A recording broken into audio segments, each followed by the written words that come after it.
Chapter 326, The Battle of the 100 Gates, Part 1. As soon as the artificial voice finished its speech, the tension on the platform changed completely. The players set about looking for their companions, while carefully keeping an eye out for the much larger number of Zorians in their vicinity. Jake also felt the eager gaze of many Zorians and participants landing on him. Their greed and hostility was overwhelming. He was like a tasty piece of meat in front of a pack of hungry wolves. The intense reddish glow that radiated from his whole person was far too tempting. Alas, the platform was too large, and the number of Zorians present was too many. Jake estimated their number to be over 1,000, and although these aliens also seemed to be wary of each other, it made it difficult to locate and reunite with his companions. Given the urgency and danger he was facing, Jake did not intend to protect Tim and Lily. They didn't have any soul stones on them. If they chose to stay on the sidelines by remaining passive, they had a good chance of surviving unless an ill-intentioned player or Zorian attacked them directly. Jake thought he had time to regroup with Will and Inya, who were reliable candidates, but the prevailing peace could not last forever. Only seconds after the artificial voice fell silent, a first Zorian, unable to suppress his desires, pounced alone, spear in hand, towards one of the doors. In a few extremely vicious spear strokes, he slashed to pieces several of his fellow compatriots who had turned their backs to him unsuspectingly. Sprays of green blood gushed in the air and a torrent of guts spilled on the ground, filling the air with a bloody fragrance. "You traitorous bastard. We were drinking a glass of blood together a few minutes ago." A Zorian who had just been disemboweled shrieked in rage as he squeezed his open wound with his free hand to put his intestines back in place. The Zorian who had just spoken wobbled momentarily, with trembling legs and wheezy breath. Only his hatred seemed to keep him conscious. At least that was what Jake believed. With a toothy smile revealing his long fangs, the alien grabbed the green soul stone around his neck, and his green eyes suddenly pulsed with a radiant emerald glow. The next second, his blood blazed and a network of fluorescent green veins emerged beneath the alien's dark skin. His legs immediately stopped shaking, and the Zorian's jerky breathing returned to normal. "Die!" The culprit, who was blinking stupidly with a dumbfounded face when he saw his former drinking buddy survive his attack, took 2 cautious steps backwards, but it was too late. His rabid victim leapt at him, and his jaw opened up so wide that a full-grown human head could have fit inside it. Before anyone had time to grasp the situation, the wounded Zorian's fangs closed on his former companion's throat, and noisy gulp echoed as he sucked out all of his enemy's blood.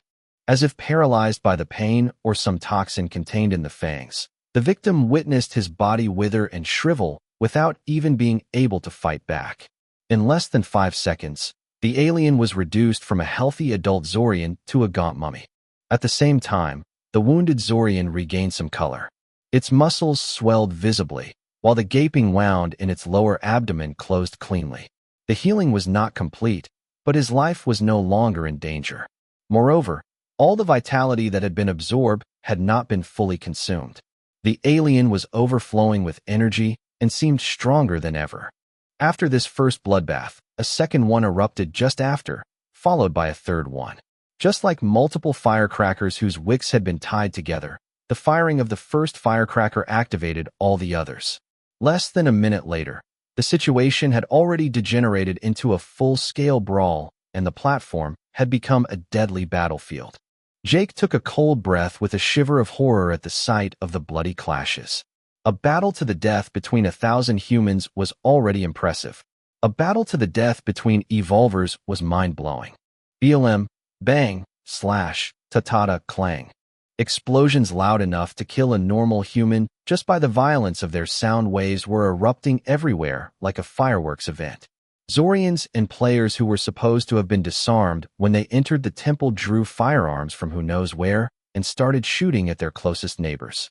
The unarmed players fearlessly threw themselves at the nearby Zorians and stripped them of their spears and rifles, sometimes causing serious injury.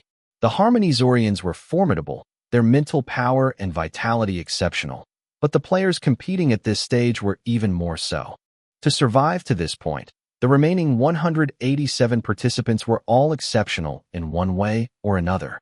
Those who had survived by luck and had no intention of getting involved in this new game had already stepped aside, which meant that all of the players on the platform who chose to fight were freaking tough.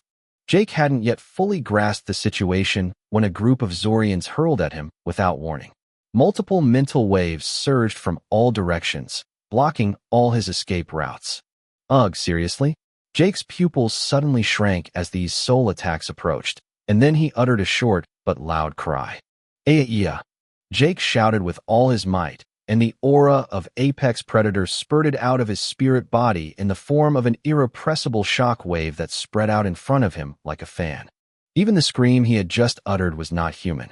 His scream was like 1,000 men uttering a war cry at the same time, combined with the frantic roars of multiple predators. The cry was both low and high-pitched, and would have given goosebumps to anyone who heard it for the first time without being prepared.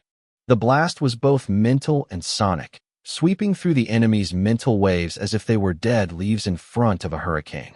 All nearby Zorians and players were momentarily paralyzed on the spot, while those a little closer had their eardrums shattered.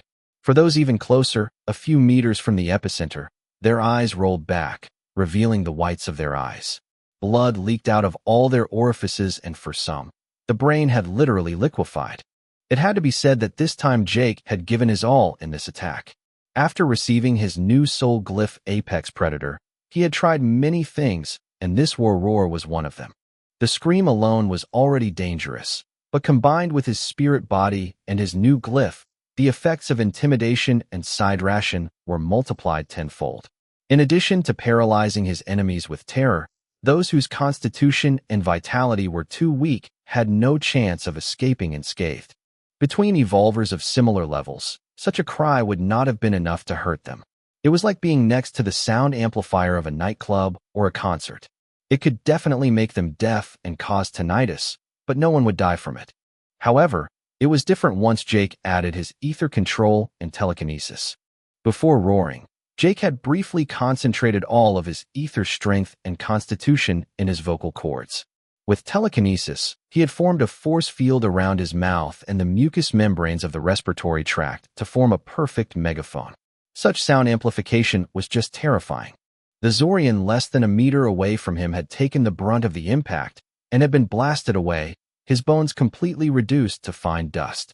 At that moment, a brief lull appeared on his side of the platform, and even those fighting elsewhere stopped killing each other for a split second and turned their heads in the direction of the cry.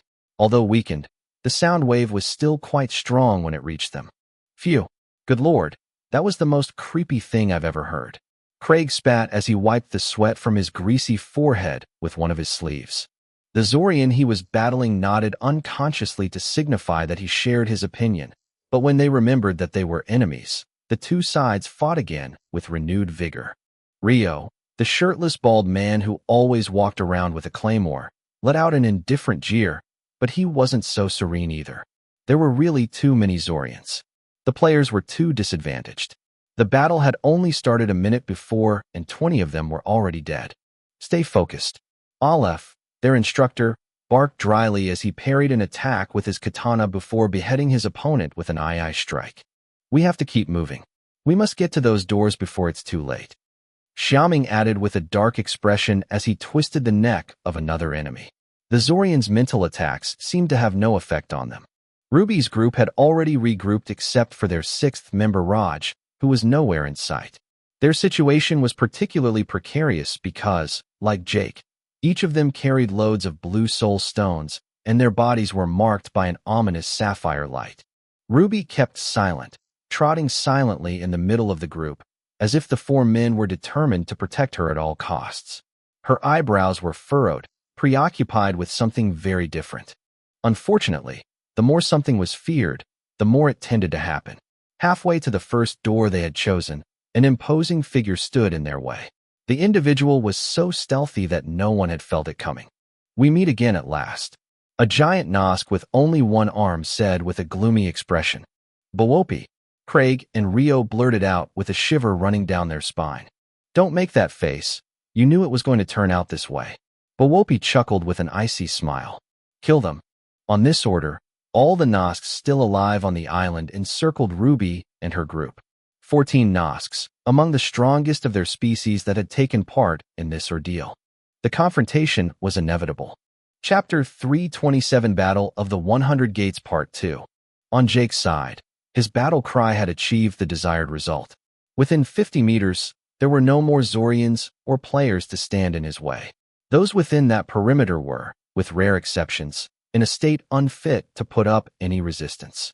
A few Zorians who had attacked from behind had only partially suffered from the sound blast, but Jake's mental attack was multi-directional.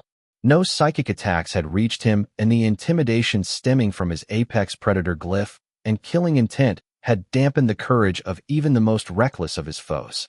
Taking a lofty look at the powerless enemies around him, Jake snorted, then gradually deactivated the force field under his feet to test the platform's solidity. He was both delighted and disappointed that the ground did not give way. Delighted because he didn't have to waste his attention and energy, and disappointed because the entire platform was made of a dark material that his earth control skill couldn't affect.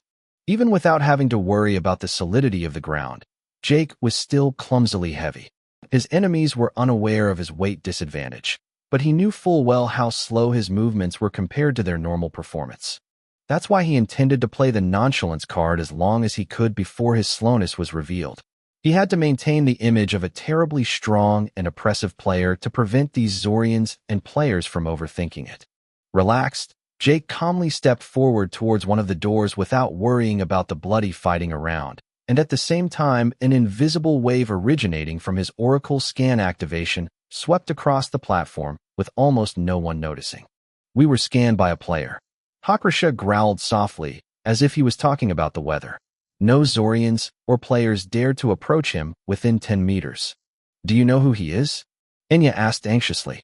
Not knowing when she was being scanned by another participant made her anxious. Instead of answering her, the bronze alien just strolled away as if he was in his own backyard. Clearly, his mind had already moved on. Will, who was following them closely, was close to tearing his hair out in frustration. Where are my fucking animals? He lamented inwardly as he watched a player being drained out of his blood before his very eyes by a Zorian filled with the utmost ferocity. Sigh. It seems like he was not fated to survive until the end of his ordeals. Without his creatures, he was just a human with 100 ether stats points. He had no armor or weapons, and his martial skills were limited to what he had learned during his first ordeal.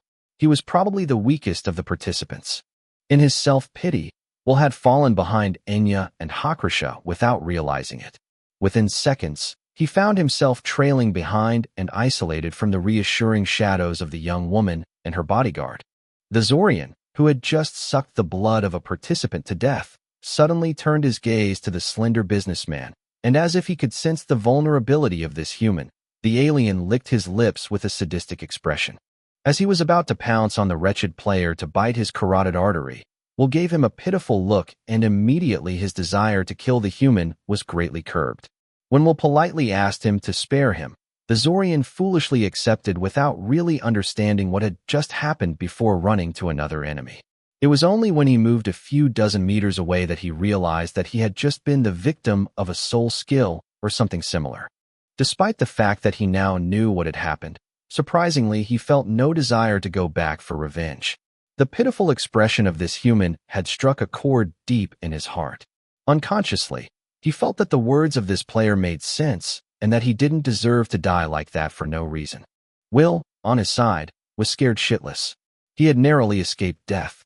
If he hadn't concentrated his charisma ether towards the enemy at the last moment, he would probably have suffered a nasty death.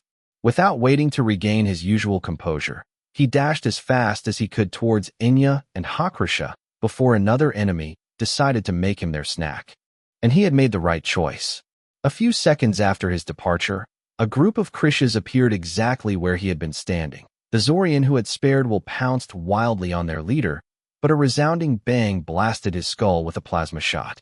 His head had melted instantly. Krish, kill the Zorians and get their soul stones back. Greedy, grumpy, and cunning. Watch the nearest gates and shoot down anyone who tries to insert their stones. Krish. Yes, sir.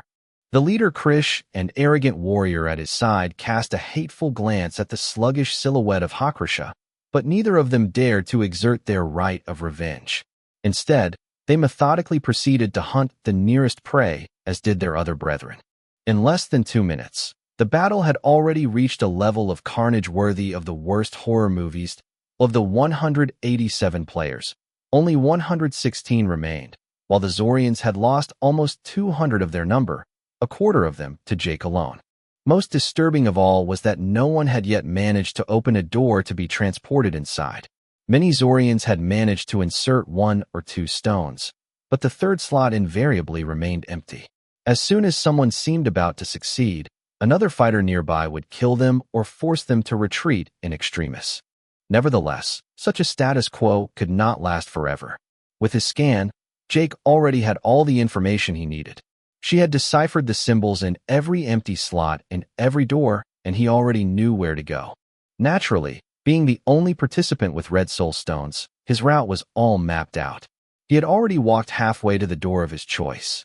The Zorians and players around him were dying to attack him, but after that first experience, very few had the courage to take him on. Despite this apparent advantage, Jake knew there was no way the other players and Zorians would let him in so easily. Because he had exterminated the Chaos Tribe, there were no Flintium stones to steal, and that meant that 79 doors would remain forever closed if Jake got in safely. It was impossible for everyone to accept that. The same was true for Ruby's group, although he knew nothing about their situation. As long as the Zorians were vying with each other to secure the 10 doors that could only be opened with the help of green soul stones, he could still take it easy, but as soon as that option was closed to them, he would undoubtedly become their sole target. On the other hand, he was not absurdly naive either. Those Zorians who had attacked him were weak, but some had survived his cry and simply retreated cautiously. He was aware that not all the Zorians had blindly thrown themselves into battle. Some seemed to occupy important command positions and had not moved a single eyelash since the fighting broke out. And yet, not all Zorians were inactive. As the battle raged on, out of the corner of his eye Jake noticed 3 strange Zorians wearing long black trench coats. They walked past him with their eyes closed, indifferent to the surrounding cacophony, toward 3 doors that were previously ignored by all. These doors required 3 different colored soul stones to be activated. Jake was curious, but he didn't have time for that. Seconds after he resumed his walk, the 3 mysterious Zorians opened their eyes and multicolored power-filled irises landed on the empty slots in front of them. Miraculously, that was enough. The 3 empty slots each lit up with their respective color, and these 3 colors mixed via the grooves to form the same unstable multicolored light. Silently, in the general indifference, the 3 Zorians were teleported inside, and their respective doors disappeared. There, the wall had become perfectly smooth again. Long afterwards, nearby Zorian warriors noticed that the 3 gates were missing, but thinking of the various possibilities, they simply blamed their mediocrity and began fighting again with renewed determination. Perhaps one day they would have the fortune to be among these exceptional Zorians. A third minute passed on the battlefield and 30 more players were killed, while the number of Zorians finally fell below 1,000. Unfortunately, the players' disadvantage was still as glaring as ever. Unfortunately, this was also the moment when the most aggressive Zorians finally managed to prevail. One after the other, the 10 doors opening with Naquat were forcibly unlocked by outrageously powerful warriors. One Harmony Zorian warrior was teleported inside, then another. Even though the Krish leader and his comrades slaughtered these aliens in succession, the Harmony tribe was united in preventing the players from stealing their rightful places. It was some Zorians who did not share this spirit of brotherhood who had seized this opportunity to sneak inside the Phantom Sanctuary. Seeing the doors disappear one by one, the players, who until then had been saving their strength, suddenly lost their composure. Until proven otherwise, especially for those who were not on the same side of the pyramid as Jake and Ruby's group, there were only green soul stones to steal, and therefore only 10 doors to open. With the blessing of their captain, the Krishes bombarded the crowds of Zorian gathered in front of these gates with a burst of plasma fire. The Wengels also threw themselves into the fray with the momentum of bulldozers, and the shredded bodies of multiple Zorians were blown into the air. Participants of all races unleashed all their ether skills, and the chaos immediately surged to another level. The platform had become a living hell. There were only two groups of players who seemed impervious to the craze caused by these gates, the Nosks and Hakrasha. While the competition for the gates was raging, the conflict between Bawopi and Ruby's group had already escalated to a point where they already cared about nothing else but the enemy in front of them. In the middle of their confrontation zone, which had been deserted by the other Zorians and participants, two dead Nosk bodies and a human body without his head were strewn on the ground. The head of the man who had rolled a little further away was bald and still retained his savage smile, unaware of his own death. Chapter 328 Bawopi's Revenge. Rio, Craig, the young man, sobbed as he hugged his comrade's head in his arms as if he could still be saved by sticking it back in the right place. Instead of getting the sympathy of his comrades fighting the Nosks, he received instead a vigorous kick in the ass from his superior. "Move your ass and get back to fighting," Aleph scolded as he tried to ignore the pain at the tip of his foot. After sharing all the liquid alloy, each of them weighed several tons. Since Craig was one of the strongest physically and didn't need a lot of mobility to use his techniques, he wore more alloys than the others. Hitting him felt like hitting a stone pillar rooted deep in the ground. Painful and vain. If Craig wasn't so fat, Aleph would probably have broken a toe. Craig and Ruby carried 5 tons of alloy each, while the others shared the remaining 10 tons. As a result, they all weighed over 2.5 tons, and their mobility was severely impacted. Not as much as Jake, but not all of them had a bloodline that multiplied the value of their body stats by 4. Aleph and Raj especially were still human and depended on specific ether skills and encodings to perform at such a level. The quality of their bodies was not much different from normal humans. Most of all, Aleph was quite old, and even with the boost of ether constitution and vitality, his body could barely support such loads. Xiaoming was different. As cliché as it may be, he was a martial arts expert in charge of teaching the basics to special forces, and the discovery of ether had increased his capabilities tenfold. Younger and less senior than Aleph, he assisted him in supervising this team. Like Ruby, he had accepted the Thrasgenian bloodline at the end of their first joint ordeal, where Aleph had refused. As a result, Xiaoming was not as smart as he should be and too aggressive for his own good, but his fighting skills were real. His position in the rankings was not as high as one might expect, but it was not his role to steal the spotlight from the new recruits. In fact, at that very moment, the martial arts instructor was not fighting as hard as his mates were hoping. 2 Nosks were whipping him with their thousands of dendrites and trying to chop him to pieces with their long blades, but nothing worked. Xiaoming seemed to be in trouble, narrowly dodging every time, but anyone with a trained eye could see 3 obvious anomalies. He wasn't sweating, his breathing was still, and his eyes were blank, as if he was lost in thoughts that had nothing to do with the fight at hand.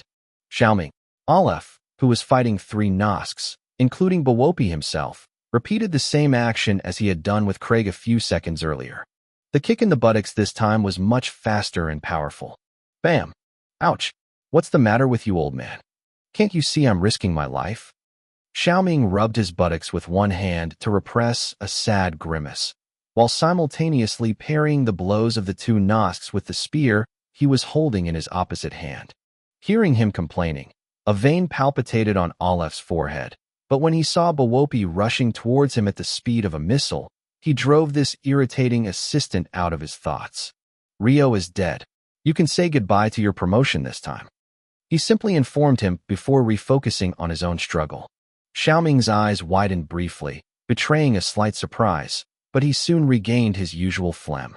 However, when he looked at the 2 Nosks with whom he was crossing swords, the 2 aliens felt a dull dread overwhelming them. This human suddenly seemed much more dangerous than before. As for Ruby, she had briefly abandoned them at the beginning of the clash to find their last companion Raj, who was stranded elsewhere on the platform. Aleph was the fastest, but he had to stay to coordinate the group. Getting there and back hadn't been so easy because of the staggering number of Zorian warriors.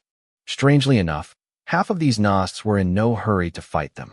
If that was the case, Ruby could never have gone after Raj so easily, and Craig would have been killed for sure.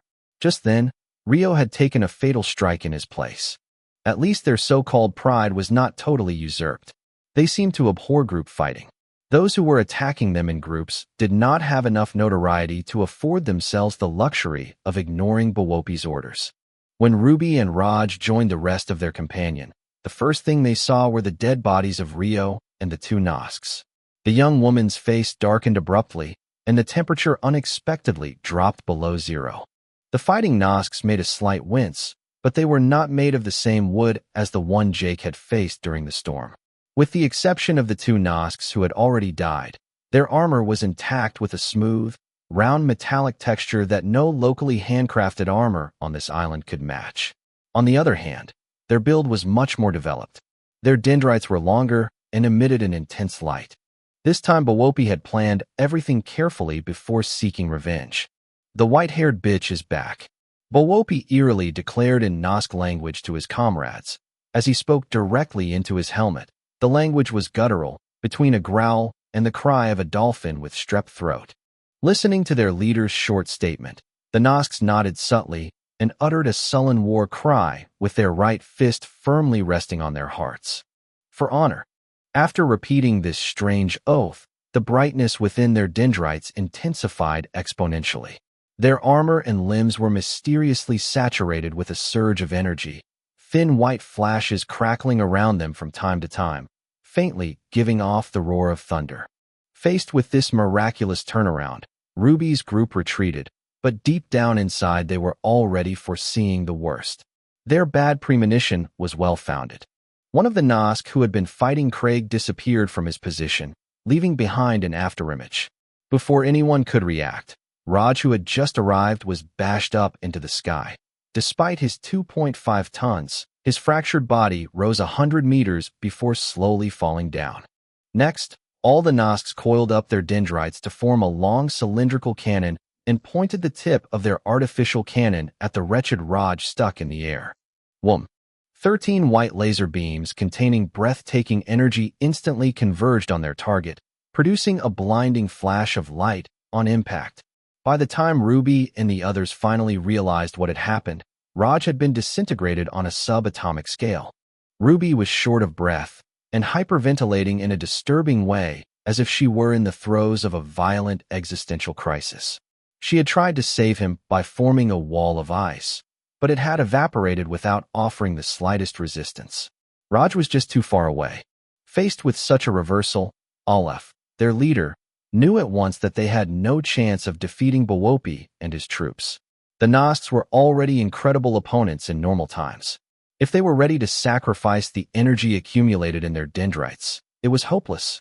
"Ruby and Craig, run," the old man announced with a resolute expression. "Reach each an Orxanium door and enter directly. Xiaoming and I will hold them off in the meantime." "But this is an order." Ruby and Craig clenched their fists in frustration, but they obeyed.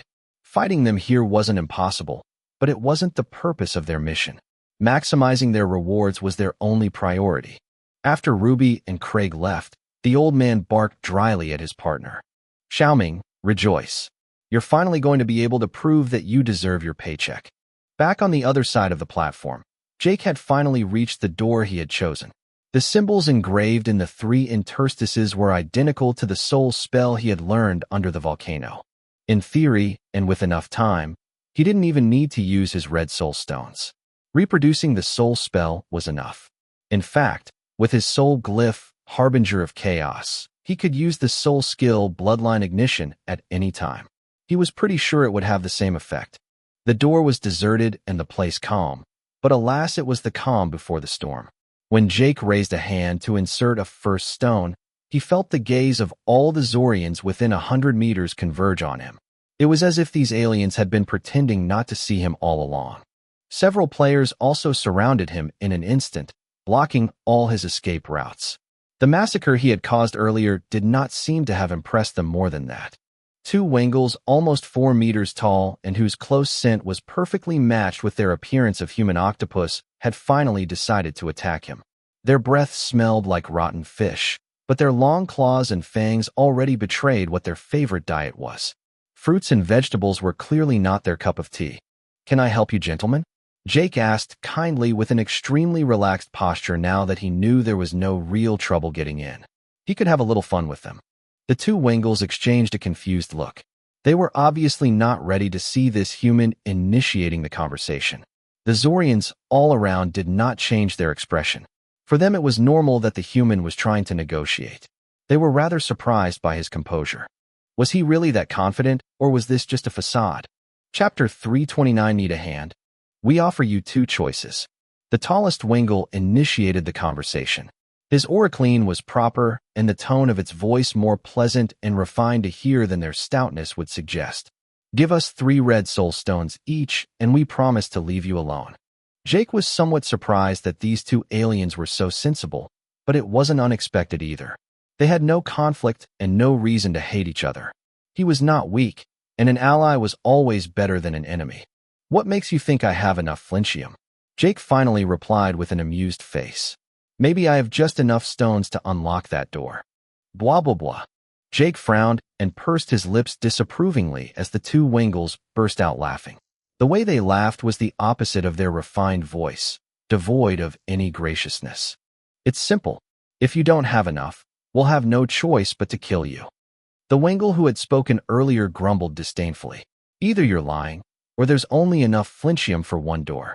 Either way, it will put an end to these negotiations. Do you think all those players and Zorians around us listen for fun? If they can avoid a fight, they're all willing to compromise. The more red soul stones we have, the less attention you will attract. It's all to your advantage, so think about it carefully. Upon hearing this last warning, Jake did not miss the ostensible threat. His laid-back attitude visibly hardened, and he lost his engaging smile. He didn't like being threatened. His Murtharian bloodline didn't like it either. His instincts perceived intimidation as a form of defiance. It somehow made him want to turn down their offer to provoke them. If it was Sarah, she probably would have jumped down their throats without thinking. Instead of losing his temper, Jake channeled his murderous impulse and his lips curled into a sly smile. All right, here are 6 red soul stones. I hope you keep your word, Jake said as he activated his earth control skill. His huge obsidian armor suddenly deformed. Its surface seemed to become as viscous as quicksand. A circular hole about a foot in diameter formed in his breastplate, revealing his pectorals underneath. Then dozens of red soul stones filled the space, and with a gentle wave of the hand, Jake made 6 of them levitate up to the enormous suction-covered hands of the two Wengels. From beginning to end, Jake carefully watched their changes of expression. Although he was not a great actor, his perception and intelligence was now sharp enough to detect the impatience, surprise, excitement, envy, and then the killing glint that had fleetingly passed through their eyes. This brief slackening had betrayed their true intentions. As the two aliens were about to grab the stones, Jake pulled them back to him to everyone's surprise. What are you trying to do? Are you trying to renege on our deal? The second Wengel, whose language proficiency was far below that of its comrade, got mad at him directly, not hesitating to point its huge club at him. Instead of answering straight away, Jake sneered and looked in various directions in turn before staring back at the two Wengels. You really take me for a fool, don't you? You think I didn't notice the 20 Wengels hiding among the crowd? These aliens might have been able to fool the other players, but certainly not him. His spirit body may have had trouble distinguishing their etheric signature from the other Zorians, but the previous scan had given him all the information he needed. On Earth, octopuses were able to camouflage themselves almost perfectly by changing the color and texture of their surface. Even though Jake was not one to mix and match, the scan report had confirmed to him that these aliens had chromatophores. 2 of these Wengels had an oracle rank less than or equal to his. The report was sufficiently detailed. Once Jake was aware of their capabilities, it was impossible for him to ignore such a simple plan. The directions in which he had cast his eyes pointed each time to a camouflaged Wengel in the middle of the crowd. At this point, it was practically invisibility, but there was still some way to go before this ability reached this stage. Having realized that their intentions had been made clear, the two Wengels blew a long whistle and then immediately attacked. The other camouflaged aliens simultaneously clubbed down the crowded Zorians, not hesitating to use large, swirling side blows to knock out as many people as possible before the Zorians managed to pull themselves together. As the 2 huge clubs approached his skull at high speed, Jake felt the air compressing around him. and his attention was momentarily taken up by the two bludgeons, almost making him forget that he could dodge. "Jake, watch out." "I know." The shadow guide had not reacted in time. It was only after the attack had begun that the shadow guide demonstrated a parry. Clearly, his oracle rank was lower than theirs. The oracle device was only able to calculate a response once the attack had begun. Yet, it was sufficient. Jake was slow because of his weight, but his reflexes had not changed. As before, he took a short breath and then reformed his telekinetic megaphone before shouting again. "Rhea!" The sound blast fanned out in front of him once more, and quite a few Zorians found themselves momentarily incapacitated. Nevertheless, the two Wengels had surprisingly already retreated more than 50 meters by the time he started to scream. Jake was slightly taken aback by the fact that he had roared for nothing. Except for a few unwary Zorians, almost all the Wengels had pulled away in time, not giving him time to strike again. The Wengels took advantage of the fact that the Zorians had deserted the area around Jake to storm him as a group. Their coordination was perfect. Tui, tui. By pure reflex, Jake successively tilted his head from left to right to avoid invisible projectiles. Without his spirit body deployed, he probably wouldn't have noticed anything. While squinting his eyes, he noticed that the skin of these aliens was rather moist. The atmospheric moisture was condensing on the surface of their bodies and gradually forming larger and larger drops of water. They would magically rise up to their gullets and then be violently spat out onto him, becoming lethal bullets. After avoiding the first projectiles, Jake formed a psychic screen with a simple thought to intercept the remaining shots. When the Wengels were practically right on him, his pupils lit up and his enormous armor deformed again to form long thorns several meters long like those of a hedgehog. Jake braced himself for impact, but like the previous time, the Wengels had retreated on their own initiative, retreating just enough to avoid impaling themselves on the deadly obsidian spears. Two of them, however, had been saved by their comrades by being pulled back narrowly. It was a meager consolation. With the exception of these two somewhat slow Wengels, all these aliens undoubtedly had a higher oracle rank than his. This did not bode well for the future. Although Jake had reason to be frustrated, the two Wengel leaders who had initiated negotiations with him were also in a gloomy mood. Their oracle devices had no serious plan to offer them. The initiatives taken by their shadow guide did not seem to be enough to overcome the reflexes of this human. Moreover, they were aware that from the beginning, apart from calmly dodging by swaying his head, this human had not moved at all since the beginning of the altercation. At this rate, the battle might drag on and on. For the next few minutes, the Wengels repeated their assaults against him, but none of them managed to find the slightest flaw in Jake's iron defense. Worse, he had even managed to kill the two Wengels whose oracle rank was equal to his own by targeting them with his obsidian spears. These aliens were troublesome to Jake. They were as strong as he was, weighing more than a ton and had a high constitution.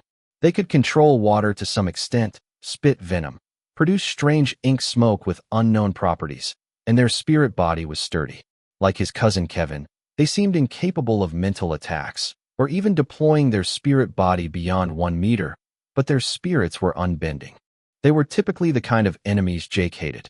If he didn't weigh 30 tons and didn't have to hide his slowness handicap, he was confident that he could slay them with a sword. His agility completely overpowered them. Instead, he had to be more inventive to reach them.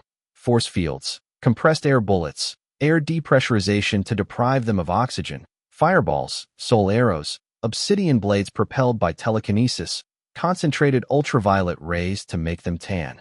In vain. Whenever he tried anything, the Wengels would always take the appropriate measures to survive before he could even carry out his plan. After all this time, Jake was starting to get a headache after using all of his techniques, and he was now certain that he had no way to end this fight unless he used all of his trump cards. The result would be unpredictable. This fight against the Wengels had been time-consuming and tedious, but elsewhere the struggle for the Soul Stones had not stopped either. The players had been reduced to 50, while only 500 Zorians remained alive. Many more Zorians had died in those few minutes, but that wasn't because they were weaker than the players. The majority of these Zorians had been killed by the Zorians themselves. Unfortunately, the first phase had just ended. The 10th Naquat door had finally been opened. Without red and blue soul stones, The remaining 87 doors would remain unopened. All those who until then had neglected him would soon fall on him like vultures. This news did not only displease Jake. The Wengels knew they had missed their chance. They should have accepted the previous deal, even if it meant abandoning the rest of their brethren. Maybe it was still possible. Look, maybe we can still come to an agreement. The refined Wengel raised both hands in the air as a sign of goodwill, entrusting its club to its comrade. If you give us those 6 red soul stones, this time I promise we'll leave without looking back. You have my word. The other Wengels made funny faces when they heard their leader give up on them, but no one knew what was really going through their minds. I think that, slash. The Wengel leader's head suddenly rolled on the ground with a splash of blood. Slash. The head of the second leader a few steps behind flew into the air as well. Its expression was frozen in eternal disbelief. Jake was as shocked as the other Wengels. He had nothing to do with it. When he squinted his eyes to better understand the scene, 2 indistinct silhouettes appeared in his field of vision. The first one was unpleasant to look at, dazzling like the shimmering of multiple mirrors reflecting the sunlight. The second figure was completely normal, clearly that of another human. When he recognized them, Jake could hardly believe it. These 2 individuals were none other than his hated cousins George and Bryce. Need a hand, cousin? George said with an evil smirk as he wiped his webbed claws on its still-standing victim's back. Chapter 330, Untrustworthy Cousins. Ugh, do I look like I need help? Jake retorted coldly. He refused to give them that pleasure. Moreover, they had no regard, no form of attachment or kinship that warranted their involvement. It was obvious that his 2 cousins were also envious of his red soul stones. Whether they deserved his generosity was another matter altogether. At least, the Wengels had proved that they were ill-intentioned. Perhaps for George and Bryce, he seemed to be on the defensive. The fact that his oracle rank was lower than theirs was easy to guess, or they would never have assassinated these 2 Wengel leaders when Jake was unable to take them off guard by executing much faster and devastating moves. For Jake, the ambush of his cousins on these 2 Wengels was also a big surprise. Since these aliens were able to anticipate all his attacks without him being able to predict theirs, he knew that their oracle rank was superior to his own. By assassinating them without them reacting, George and Bryce had thus proved that their oracle rank was at least 7. Although he was confident in his abilities, it was still an extremely shocking revelation. Unless they had performed so much better than him during their first ordeal, it was clear that they had been given more time to increase their oracle rank. Jake had been through a chaotic career, but he knew that George was a government analyst. Bryce, on the other hand, was a businessman running his own VR gaming company. In the case of George, that he knew many details prior to the public was not too startling, while for Bryce it was also plausible. Since he had become aware of the existence and purpose of the VR game, Trial Worlds, he had a different perspective on the VR market. When he was younger, his cousin was a video game enthusiast, or he wouldn't have dared to set up his own company.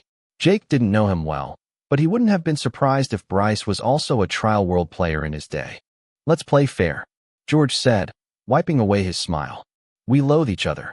If you didn't have the soul stones we need, we wouldn't care what happened to you here. But I know that grandfather will give us a hard time if he finds out that we failed at the crucial moment because we acted selfishly. Family comes first. Jake snickered sarcastically as he heard this handy argument. George had always been sneaky. He was good with words and always seemed to be within his rights, even when he was committing the worst deceptions. Bryce was silent on the side, but Jake despised him just as much. The good thing was that Bryce and George didn't like each other either. Normally, it was good enough if they saw each other twice a year at the end of year family dinners. What if I don't care? Jake taunted them with an air of mockery. You mean? Exactly. I don't give a damn about grandfather or the rest of the family. Except for Uncle Kalen and Anya, I don't really care what happens to the Wilderths.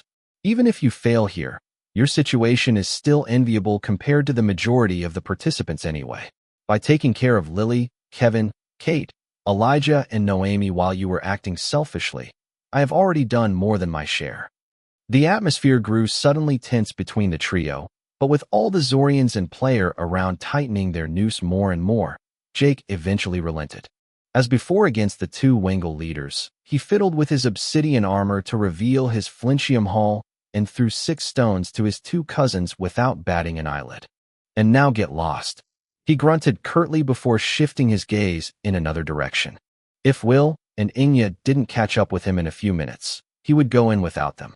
While his two cousins were grabbing the soul stones in midair with some disbelief, Jake had already swept all the unclaimed green soul stones from the corpses within 100 meters of him. Virtually all of the players and Zorians still alive had one or more green soul stones after killing each other so savagely. Many of these had been ignored once the 10 Naquat gates had been opened. After all, a single green stone was enough to open the remaining doors. Jake just thought it was hilarious that they would go after him so hard without caring about Ruby's group. Although he had few memories of the young woman, her white hair and navy blue and amethyst eyes were unique enough that he couldn't mistake her for anyone else. Although he had not noticed her in the tavern among all the aliens, his recent scan had provided him with all the information about the participants, including their appearances. The young woman's report was almost empty, proving that she had a higher oracle rank than he did, but her outward appearance was no longer a secret to him. As a result, he was also aware of the bluish halo marking each human member of her party. According to him, such a group had a good chance of entering the Phantom Sanctuary. If they did, the only source of Orxanium stones would disappear. Too bad Jake didn't know that this group of humans was currently on the verge of being obliterated by the Nosks. Had he known, he might not have taken so long. In that case, goodbye, cousin. George answered abruptly, taking Jake out of his mind. I'll see you inside. Tisk. Jake was about to nod unconsciously when he saw George's expression change. Without warning, the mirror scales on his cousin's skin cast a strange light in his direction. At the time, Jake thought that his cousin had just launched an attack, but the white, spotlight-like beam illuminated an empty space less than a meter to his left. A peculiar outline was immediately exposed, and his retina was instantly captivated by the shadow's elusive movement as it slipped behind him with a presence so ethereal that it felt like a specter. Without George's ether skill, he would not have noticed anything. Seeing that Bryce had already disappeared, he and George exploded with rage at once. Bastard! They both insulted him in chorus. Jake flipped around, and with both hands generated a telekinetic shockwave as strong as he could towards the door he was defending. Bryce, who had managed to insert 2 stones during this brief moment, was forced to make a crash dive to the side to avoid being flattened against the wall like a pancake. To dodge this blow, he had rolled on the ground miserably, and this made Jake realize that his cousin was not confident in his ability to withstand his strike directly. What does that mean? Jake and George questioned him with a frosty expression. Instead of answering them, Bryce, who hadn't said a word from the beginning, retrieved the 2 soul stones he had inserted and left without looking at them. Nevertheless, Jake, who had good hearing, heard him whisper once far enough. George, I'll remember that. His tone was extremely sinister. It was hard to believe that they were related. Jake was happy to have thwarted Bryce's blitz, but he was mostly frustrated. Today, he had discovered firsthand the limits of his oracle rank. He was strong, but he couldn't hurt anyone. He was fast, but he couldn't hit his targets. He was smart, but his plans never came to fruition. He was aware that Bryce had failed not because of him, but because George's oracle rank or George himself had reacted in time to spur him into action. By revealing Bryce's position, George had indirectly manipulated him. The most disgusting part of all this was that no Zorians or players had any idea in which direction Bryce had left. He was not invisible, but his presence was just too weak. It took a considerable effort to lock his eyes on him. Jake had no doubt that he would be able to find another door without much effort. Jake, in a bad mood, was about to ask George what he was still doing here when he caught a glimpse of the people he was waiting for out of the corner of his eye. It was about time. The Zorians and Wengels around him had grown tired of their family drama. They were about to attack at any moment, and he knew this time it would not be that simple. Jake, we're here. Enya cried out with joy as she waved her hand. She had no idea where Hakrasha was leading them, but as always he had been remarkably reliable. Where this omniscience came from was a mystery to her. Will was also surprised that the alien sleeping all the time was so helpful, but his relief was apparent to all. However, when he saw the countless enemies tightly surrounding Jake and to a lesser extent George, he quickly lost his enthusiasm. Before they had time to say anything, Jake repeated his magic trick for the 3rd time, and sent 6 more red soul stones floating towards them.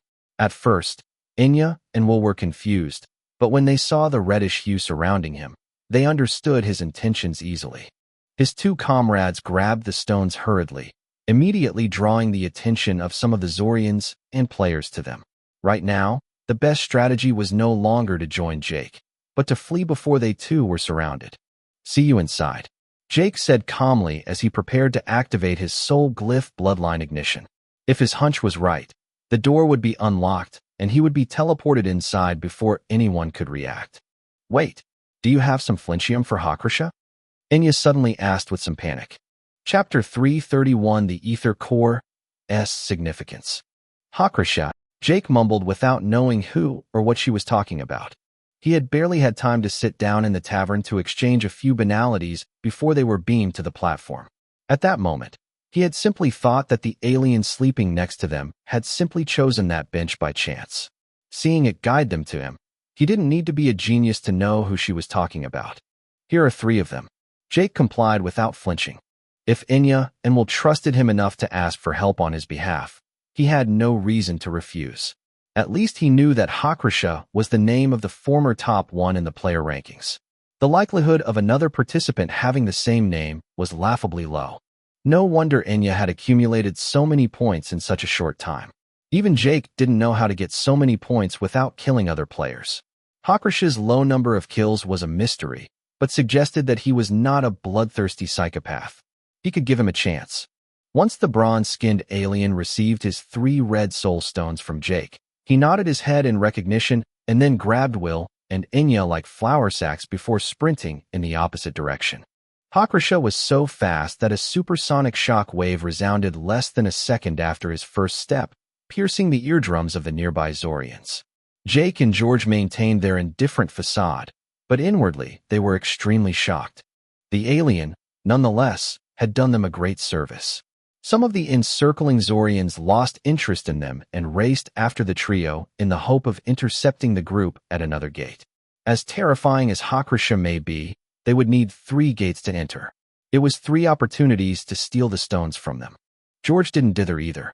As soon as the cordon of encirclement had slackened, his cousin had without hesitation exploited one of the breaches to get away, neither seen nor known. For a brief moment, only Jake, the Wengels, and 100 Zorians looked at each other like bloodhounds. He was already tired of fighting the Wengels, and eliminating these Zorians was hardly tempting. He had already amassed a hefty bundle of green soul stones. Killing these Zorians no longer gave him any special feat reward except the meager ether bonus to boost his bloodline and stats. Jake was still hoping that some of his cousins or companions would come to him in search of the soul stones, but when he didn't see Kevin, Kate, or anyone else, he decided it was time to end it all. Just as he was about to activate his bloodline ignition skill, a young Zorian woman with sapphire and emerald shades of irises made her way through the crowd to get to him. She was not very beautiful, even by Zorian's beauty standards, and was taller than most males of her species. Her huge dark metal armor shared the same dubious aesthetic of Jake's, and her jaw was rather square. Add to that a short military haircut, and it was a miracle that he had identified her gender correctly. Jake wondered what she wanted, but luckily she was rather rough around the edges. She immediately made him an offer. "I need a red soul stone. I can give you a blue soul stone in exchange. It's not worth the real Orxanium, but it's close enough." To prove her good faith, she threw a spherical gem resembling a sapphire directly at him. The gem was the size of a hen's egg and emitted the same fluorescence as other soul stones. Strangely, however, no new bluish halo was added to the reddish light marking already enveloping it. It was as if the sanctuary bubble did not recognize this soul stone as part of the event. Either way, it was still better than nothing, and Jake lacked anything but soul stones. After inspecting the gem from every angle, he let his armor absorb it and threw one of his own red soul stone to the Zorian woman. Satisfied that the exchange went smoothly, her body dissipated and Jake realized that this Zorian woman had never been physically present from the beginning.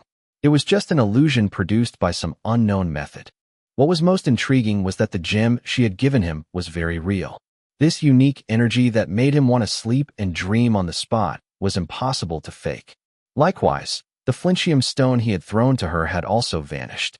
After the departure of the Zorian woman, who seemed to have an important status, all the Zorians gathered around him abandoned their last scruples. In the same way, the Wengels present pounced on him with beastly cries to give themselves courage. Fuck! Jake cursed their brazen behavior when he saw the mass of mobs charging at him and casting all the ether spells they were capable of. At that moment, he really felt like a maiden victim of an organized gangbang. If he showed the slightest weakness or made a mistake, he would pay dearly for it. Jake still thought he could retreat into the Phantom Sanctuary, but he was shocked when he felt his hair bristling with sharp, unpredictable static electricity. The hell is that? Jake panicked as he reformed a thick force field around him. A microsecond later, a huge blue lightning bolt hit the telekinetic force field. The lightning was as wide as a tree trunk, and the resulting thunder roar briefly stunned him. The intense light blinded him momentarily, and without his apex predator glyph, he would certainly have been dazzled for long minutes. Despite the force field, Jake's body began to convulse, and he felt a portion of the voltage travel through his armor, carbonizing his soft tissue as it passed. Noting that his telekinesis had not been enough to completely neutralize this energy, he was unsettled, but he didn't let this setback make him lose confidence. He invoked his willpower to generate a more compact force field and activated his heat and radiation control skill to absorb as much of this excess energy as possible before his body was too heavily damaged. Not even a tenth of a second later, Jake was pleased with his promptness, as several dazzling yellow plasma projectiles hit his new force field immediately afterwards, causing a characteristic boom on impact. Jake stumbled 3 steps back before stabilizing, but during this time many more projectiles and ether spells fell on him, overcoming his defenses in no time. The mental shock waves shattered against his spirit body, and to cope he had to gradually retract it to preserve the integrity of his brain.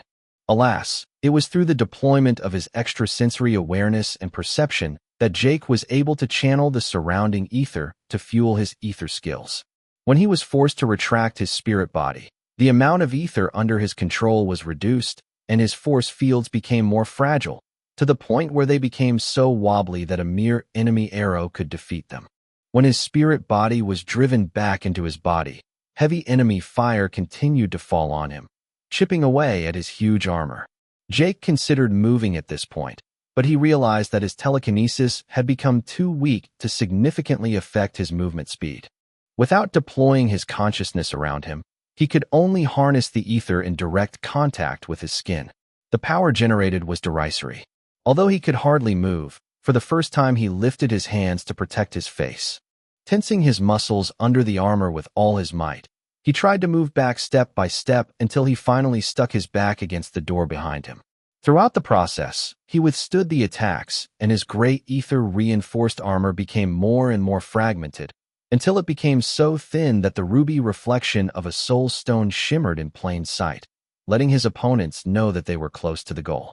At this point, they had all understood that for some mysterious reason this human was unable or unwilling to move. They did not intend to pass up this chance. However, the majority of the Zorians and players present were quite shaken deep inside, and a hint of fear was lurking on their faces. This human was so tough. Each one of these ether spells could have blasted them to tiny particles, but as incredible as it sounded, he was still very much alive. Jake's appearance at that moment may have been pathetic with his armor destroyed and his skin charred and blistered, but he was far from dead. His gaze was still vivid and the predatory, murderous aura emanating from him was still dense. It made them feel that at the slightest fault, he could leap to their throats and devour them alive. A weird growl, on the other hand, was maliciously leaking from his throat and his lips had curled up, revealing long, translucent fangs of ominous omen. After taking all these blows, the pain and anger had manifested his lava veins. His golden and silver irises radiated like 2 galaxies, and his eyes seemed to be filled with rage and spirituality. By the time his back hit the wall of the Phantom Sanctuary, Jake was not far from turning berserk, without even having gone through the bloodline ignition activation. After the devastating beating he had just received, Jake had finally come to realize his limitations. As strong as he was, he could do nothing against many. He had also understood firsthand that all his ether skills were worthless if he didn't have any ether to activate them. When all those Zorians had taken control of the surrounding ether by force, his options had suddenly become as limited as those of a normal human. Even the few steps to get to the door he had to take had been achieved by muscle power alone. This failure had just reminded him how important it was to create his ether core. If he had it, he could have kept using his spells without worrying about running out of energy. The only reason he had been so confident until now was because his spirit body was exceptionally strong compared to the average participant. Until then, no one had been able to force his spirit body to retreat. All of the ether entering his spiritual domain had therefore naturally always been available to him. He now knew that it was a delusion. This ether abundance could be taken from him at any time by a bunch of capable enemies. Aware that continuing to fight would bring him no benefit, if not more injury, Jake finally released his bloodline ignition glyph, and as expected, the 3 empty sockets emitted an intense red light, which fully covered his body. By the time the light faded, the wall where this door was located had become perfectly smooth again, and Jake was gone, leaving all those Zorians and other players dumbfounded. Chapter 332 Meeting Inside the Phantom Sanctuary. When Jake's vision stabilized again, he was at the entrance of a dark corridor devoid of any ornament or indication. The walls, like the floor and ceiling, were made of the same material, a smooth rock reminiscent of granite texture, but incomparably sturdier. The corridor was not wide, about twice its shoulder width. Chances were that an alien like Hakusho would find it difficult to move around in such a narrow environment. Spontaneously, Jake spread his arms and placed his hands against the 2 wall surfaces to his right and left. The first thing he noticed was the lukewarm temperature of the walls and the barely perceptible vibration passing through them, emitting a thud that sounded like a whisper. A warm temperature for Jake was probably pretty damn uncomfortable for most of the participants. Glancing behind him, a smooth surface blocked this side of the hallway. Intuitively, he knew that he had been teleported right behind the door. Although the sound insulation was impeccable, he could almost imagine the dazed expression of the Zorians and Wengels on the other side. Remembering the beating he had just been through, Jake's face darkened. Even with the slowness handicap he suffered, he didn't think he would be so helpless. The sense of frustration and helplessness he had felt a moment earlier was all too real. For his Murtharian bloodline, what he was feeling was the taste of defeat. Despite all his efforts, even knowing that fighting so many enemies was absurd and that he could have done nothing, his misplaced pride still had difficulty coping with reality. A small voice deep inside him wanted to go back and fight them until a winner was clearly defined. Faced with this outpouring of emotion, Jake perceived a tiny fraction of his ether leaking out of him, returning to the atmosphere. Although he had felt inferior, sad, or frustrated at times before, this was the first time that the reduction in ether stats was noticeable. Aware of the consequences of a loser mentality, he gritted his teeth and jammed his claws into his leg so that the pain would take him out of this hellish cycle. Now accustomed to meditation, he invoked positive mental images and whispered self-suggestive phrases to force his mental state to regain his initial fighting spirit and confidence. He forced himself to filter the negativity from his thoughts to focus solely on the benefits and satisfaction he had gained from the confrontation. After a few minutes, his breathing calmed down markedly, and his Murtharian trance reactivated on its own. The ether that escaped from him then reversed its course, and his body began to passively absorb this energy, stimulating his ether stats and bloodline. Unfortunately, during this brief moment, all of his stats had dropped by almost 1 point. This may seem insignificant, but lately, in order to progress by 1 point, he had to either endure extremely hard training or eliminate a considerable number of opponents. To gain a point so quickly, he would have to defeat worthy enemies. In practice, it was not so easy to find them. Moreover, the pride and satisfaction he derived from these victories was often insignificant. He was so used to winning that he rarely had a strong sense of accomplishment. This may also have been one of the reasons why his progress had begun to slow down. Had it not been for the forced workout in the lava, his stats would never have taken such a leap forward in a few days. The sad reality was that as Jake took control of his emotions and experienced new situations, he grew accustomed to them and was gradually losing his initial excitement. What shocked or stimulated him in the past left him almost indifferent these days. About a quarter of an hour later, Jake felt that he had regained complete control of his emotions.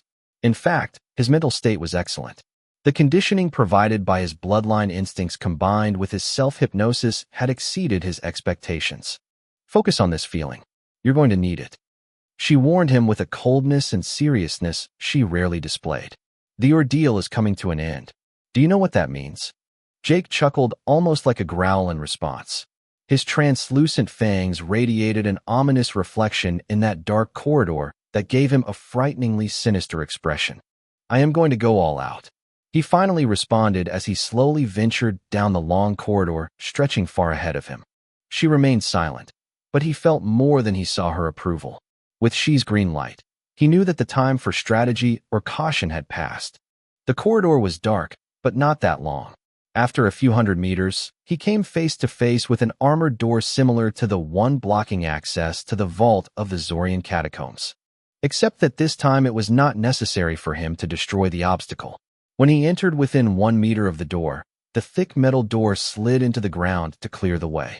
Jake briefly examined the opening system with his spirit body in search of a sensor or gear system, but he was surprised to find that his mental energy was not able to penetrate beyond a few inches into the material forming the wall and door. If he insisted, he faced exponentially increasing resistance, giving him a severe headache. After the previous fights, his spirit body had been damaged. His ether stats were not particularly affected. Neither was his physical body, as the attributes of constitution and vitality stimulated his recovery. The spirit was a different entity and could not recover as easily. Every time he deployed his spirit body, a searing pain coming directly from his spiritual consciousness was a strong reminder that he needed rest. His brain was recovering well, but in order for his spirit body to benefit from his constitution and vitality, he had to keep his consciousness inside his body. His ether skills were now virtually sealed. With the ether moving across the surface of his skin, he had just enough energy to assist his body's movements with his telekinesis. As Jake walked through the door, he presented his best poker face and walked at a calm and relaxed pace to deceive appearances. Well, he tried. With his shredded armor and skin covered with blisters and burns, he didn't look good. The room waiting for him on the other side of that door was rather large, with dimensions and architecture reminiscent of a shed. But inside it was not vintage cars, airplanes, or other vehicles that were stored there, but a silver carpet with a long carbon metal table in the middle. Around this table were 100 chairs. Some of these chairs were already occupied. Jake recognized the 3 Zorians wearing long mantle coats, but also Hakrasha, Will, and Inya, who had successfully claimed 3 Flinchium gates with the stones he had given them. To his greatest displeasure, he also recognized Bryce, who was slumped in a chair away from the others, his legs crossed impolitely on the table. His long sword was in his lap, and he did not look up as he approached. Jake insulted him badly in his head, but also chose to ignore him. It wasn't just them in that room. He would have other opportunities for revenge. Apart from the aforementioned people, there were 6 other Zorians wearing high-quality coats and armor like the first 3. All of them had their eyes closed as if they were asleep, but he had no doubt that they were conscious.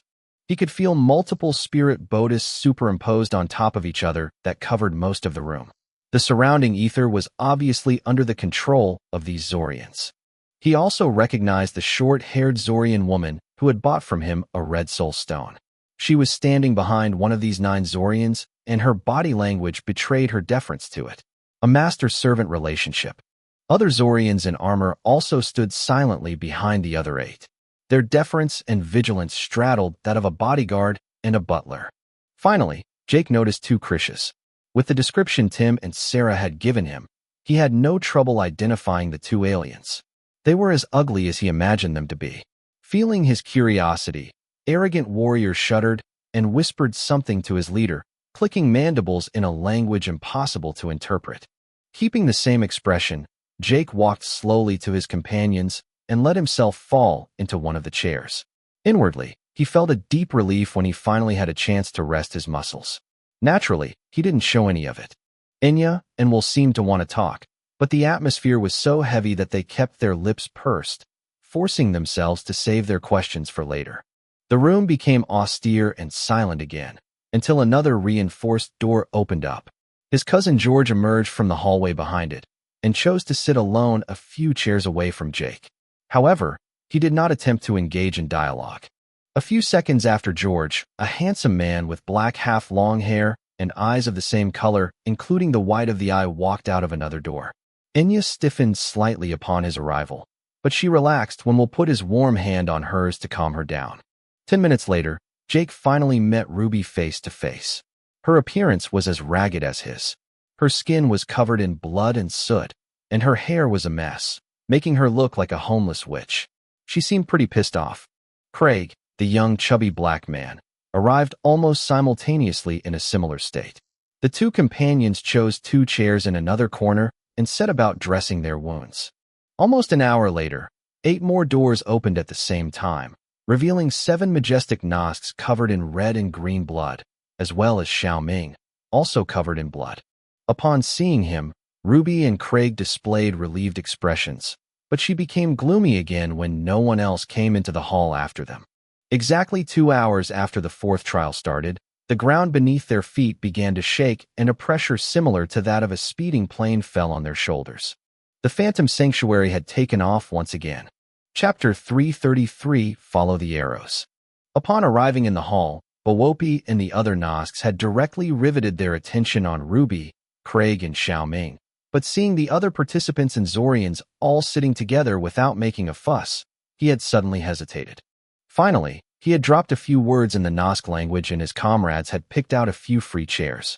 Xiao Ming had breathed an involuntary sigh of relief when the alien squad lost interest in him. Stifling a groan of pain, the soldier had limped to Ruby and Craig, leaving several pools of blood in his wake. Jake, like everyone else, had witnessed the tension between these two groups and had chosen to remain neutral. Once the 37 contestants had been seated in their respective chairs, the metal forming the chair had suddenly deformed at the armrests and chair legs, forming shackles that pinned their feet and ankles to the seat. They were now trapped on their chairs. Everyone, including Jake, had tried to fight their way out of their shackles, but it was the moment the Phantom Sanctuary had chosen to take off. With the pressure of the ship's increasing acceleration, players and Zorians had abandoned their futile resistance to focus on the other individuals trapped with them. Jake was relatively unconcerned, but he would be lying, however, if he said he was not shocked by Ruby Hale's new appearance. Since her entrance, his gaze had unconsciously tended to wander to her, as the contrast between the young woman in front of him and the one in his memories was so striking. The only image of her that he had kept in his memory was that of a hideous runt, so horribly handicapped and feeble that it was difficult, even for a well-educated and open-minded person, not to be momentarily disturbed, or even disgusted at the sight of her. She seemed to defy logic by the simple fact that she was still alive. Even the undead didn't look so bad. But now, it was still the same person. He could still recognize the shape and color of her eyes and some of the distinctive features of her previous face. Her current body and face were the ones she would have naturally developed if she had not been irradiated so much from the time when she was just a fetus. Jake knew that by the time they arrived on B-842, the Oracle had purged their bodies of all their genetic defects and healed any wounds they might have had. Nevertheless, he knew that the Oracle had a very perverse conception of normality. For example, was a diabetic sick if he did not consume sugar? Was a bird unable to fly disabled? Not necessarily. Otherwise, there would be no ostriches or chickens. In other words, once the possible wounds healed and the genetic defects were fixed, Ruby Hale should simply have been healthy, nothing more. In the medium term, with her genetic defects corrected and the increase in her ether stats, the myopathy preventing her from walking would have disappeared as her muscles returned to normal metabolism, but her bone dysmorphia would have remained. However, the Ruby in front of him was obviously a stunning woman. She was tall for a woman, taller than most men, and her body was ridiculously athletic for a woman who had been in a wheelchair a few months earlier. In contrast to his tan complexion, her skin was rather pale, matching perfectly with her long snow-white hair. Her hair was truly immaculate snow-white. It was no longer the snow-piss color he had dared to compare it to in his mind at the time. Jake couldn't help but feel awkward remembering how he had reacted at the time. Having fought digesters and monsters, each more repulsive than the next, it would have been impossible for him to show any shock when faced with a disabled human, no matter how severe the disability. He was quite petty in those days, and in many ways he still was, but his perspective had changed greatly. Add to that his very bad acting at the time, and he had no doubt that Ruby had not been fooled despite her apparent courtesy. In the end, it all started out as an oracle mission, but he had spent such a wonderful day that he had almost forgotten what she looked like. It was the first time he'd had such a good day in years, and that's why he hadn't completely forgotten her after all this time. While Jake stared at her with intense curiosity, Ruby's attention was on Bawopi. The human and the alien were glaring at each other, as if they were trying to strike each other with their eyes. The chubby black man and the middle-aged Asian man beside her seemed to share the same hostility towards this group of Nosks. Although he remained silent, Jake felt that he had gotten the gist of it after looking at the two groups respectively. Deep down, he was rather worried. Whether it was the two Krishes, the Nosks, his two cousins, or the Zorians, they were all extremely strong. Although his spirit body was retracted, he could, with his upgraded ether vision and Murtharian sight, visualize the flow and essence of virtually all types of ether. What his vision was telling him right now was that with the exception of one or two Zorians, all of the individuals present had similar ether fluctuations. It wasn't just ether fluctuations related to normal stats. Whether it was Will's ether of charisma surrounding him forming a sort of ghostly pinkish cloud, or the strange fiery energy circulating in the meridians of Enya, these were abilities that he did not understand. Everyone present seemed to have unique and special abilities, or they could never have made it this far. He just had to pray for his own bloodline to be more special than theirs. There was indeed one thing that neither his Murtharian sight nor his ether vision could evaluate, and that was the exact quality of the spirit and physical body. It was on this aspect that he had a chance to shine. Well, at least that's what he was hoping for. Seeing out of the corner of his eye how the Krish leader was flexing his muscles to loosen his metal bonds, he lost his optimism. The handcuffs securing the alien's arms to the armrests had already begun to distort. The next fights would not be easy. By constantly inspecting the other contestants, Jake noticed that Enya had never really been able to relax after the appearance of the human with black hair and eyes. He would have liked to ask her telepathically if she knew him, but he had to save his strength for the grand finale. She interrupted his reverie without warning, and indeed, a second after the sanctuary phantom stopped vibrating, the pressure on their seats disappeared. To Jake's surprise, she let out an amused chuckle and explained, "The phantom sanctuary has left the atmosphere. We are in space." "Oh, I see." On the surface, he seemed to digest the news calmly, but inside his heart was beating fast. The idea that only the walls of the phantom sanctuary separated them from the void of space was something terribly frightening. The other participants also seemed to be aware of the new situation, certainly through their own Oracle AIs. Some were as surprised as he was, especially Enya and the other strange human who came from worlds where space travel had not even been theorized. Others, on the other hand, were completely stoic, as if they were waiting for the next subway stop. The Nosks and Krishes in particular were admirably calm. The only other alien who did not seem to care was Hakrasha, who shone with his insouciance. Since his arrival in the hall, Jake had never seen him do anything but sleep. Minutes later, a tremor shook the hall, and she informed him that the Phantom Sanctuary had just docked to another, considerably more massive structure. Had they been able to see the ship from space, they would have been amazed to realize that the huge Phantom Sanctuary was like a fly hovering next to an eagle, so insignificant next to it that the two ships could not even be compared to each other. Once anchored, the handcuffs securing them to their seats suddenly retracted, giving them full freedom of movement. The artificial voice that had not resounded since the beginning of the fourth trial was then heard again, but this time the voice no longer sounded so artificial and monotonous. The voice was deep and soft, expressing itself with a perfect accent in the language with which they were most familiar. Clearly, it was no longer a mere artificial intelligence speaking to them. Congratulations to the 37 participants who successfully overcame all the challenges that led them to this fateful moment. As soon as you were teleported inside the Phantom Sanctuary, you became our guests. Whatever conflicts you may have with each other, forget them. Alas, I do understand that it is impossible to convince you. That is why there is one final test to settle your differences. Now that your freedom of movement has been restored, you may have noticed the luminous indications appearing on the walls. Whatever motivations or questions you have, and I suppose you have many, you will eventually get the answers you are looking for by following the lights to the end. I look forward to getting to know all of you in person very soon. Good luck to you all. When silence returned, the 37 candidates became aware of the bright markings painted on the walls. These were literally arrows showing the way forward, usually with one or two mysterious symbols linked to them that none of them were able to translate. One could have imagined that they would have hurried off in the indicated direction to get ahead of their competitors, but as the voice predicted, a tangible animosity pervaded the room as soon as it left. Humans, Nosks, Krishes, and Zorians drew their weapons, and multiple spirit bodies overlapped, clashing from time to time, generating spiritually dazzling sparks. A new battle was about to begin. Chapter 334, One Hell of a Singer.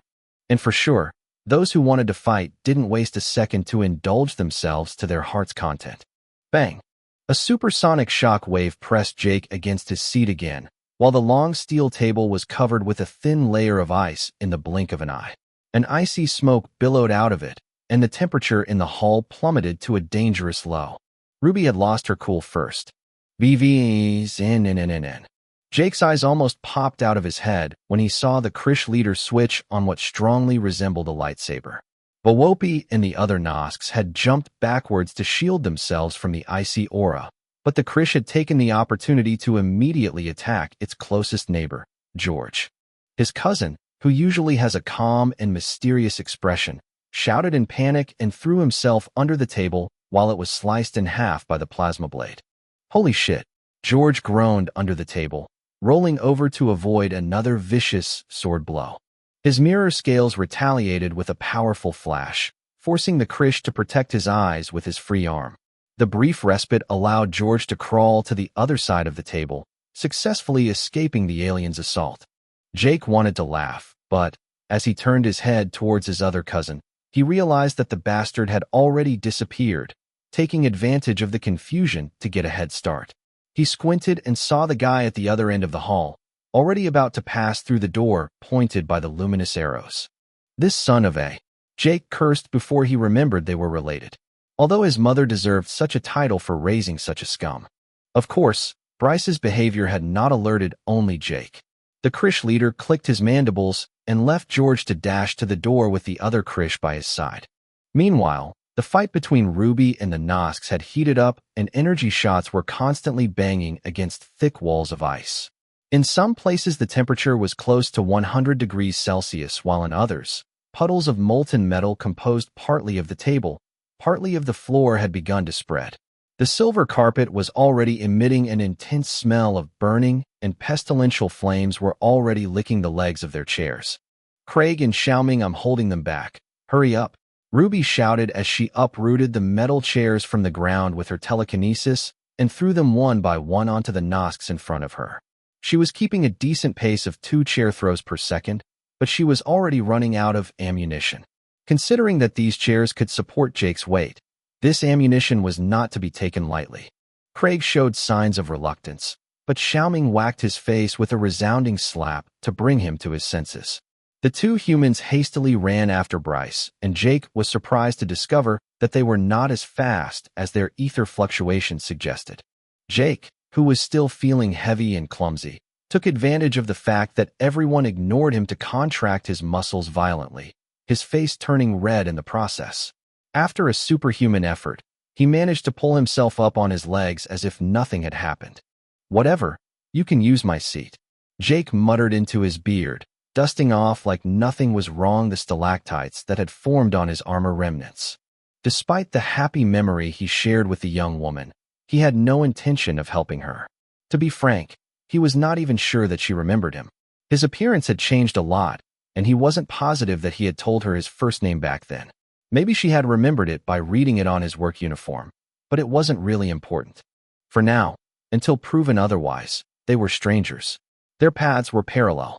They each had their companions and followed their own goals. Once he got up, he turned to Enya and Will to tell them to move.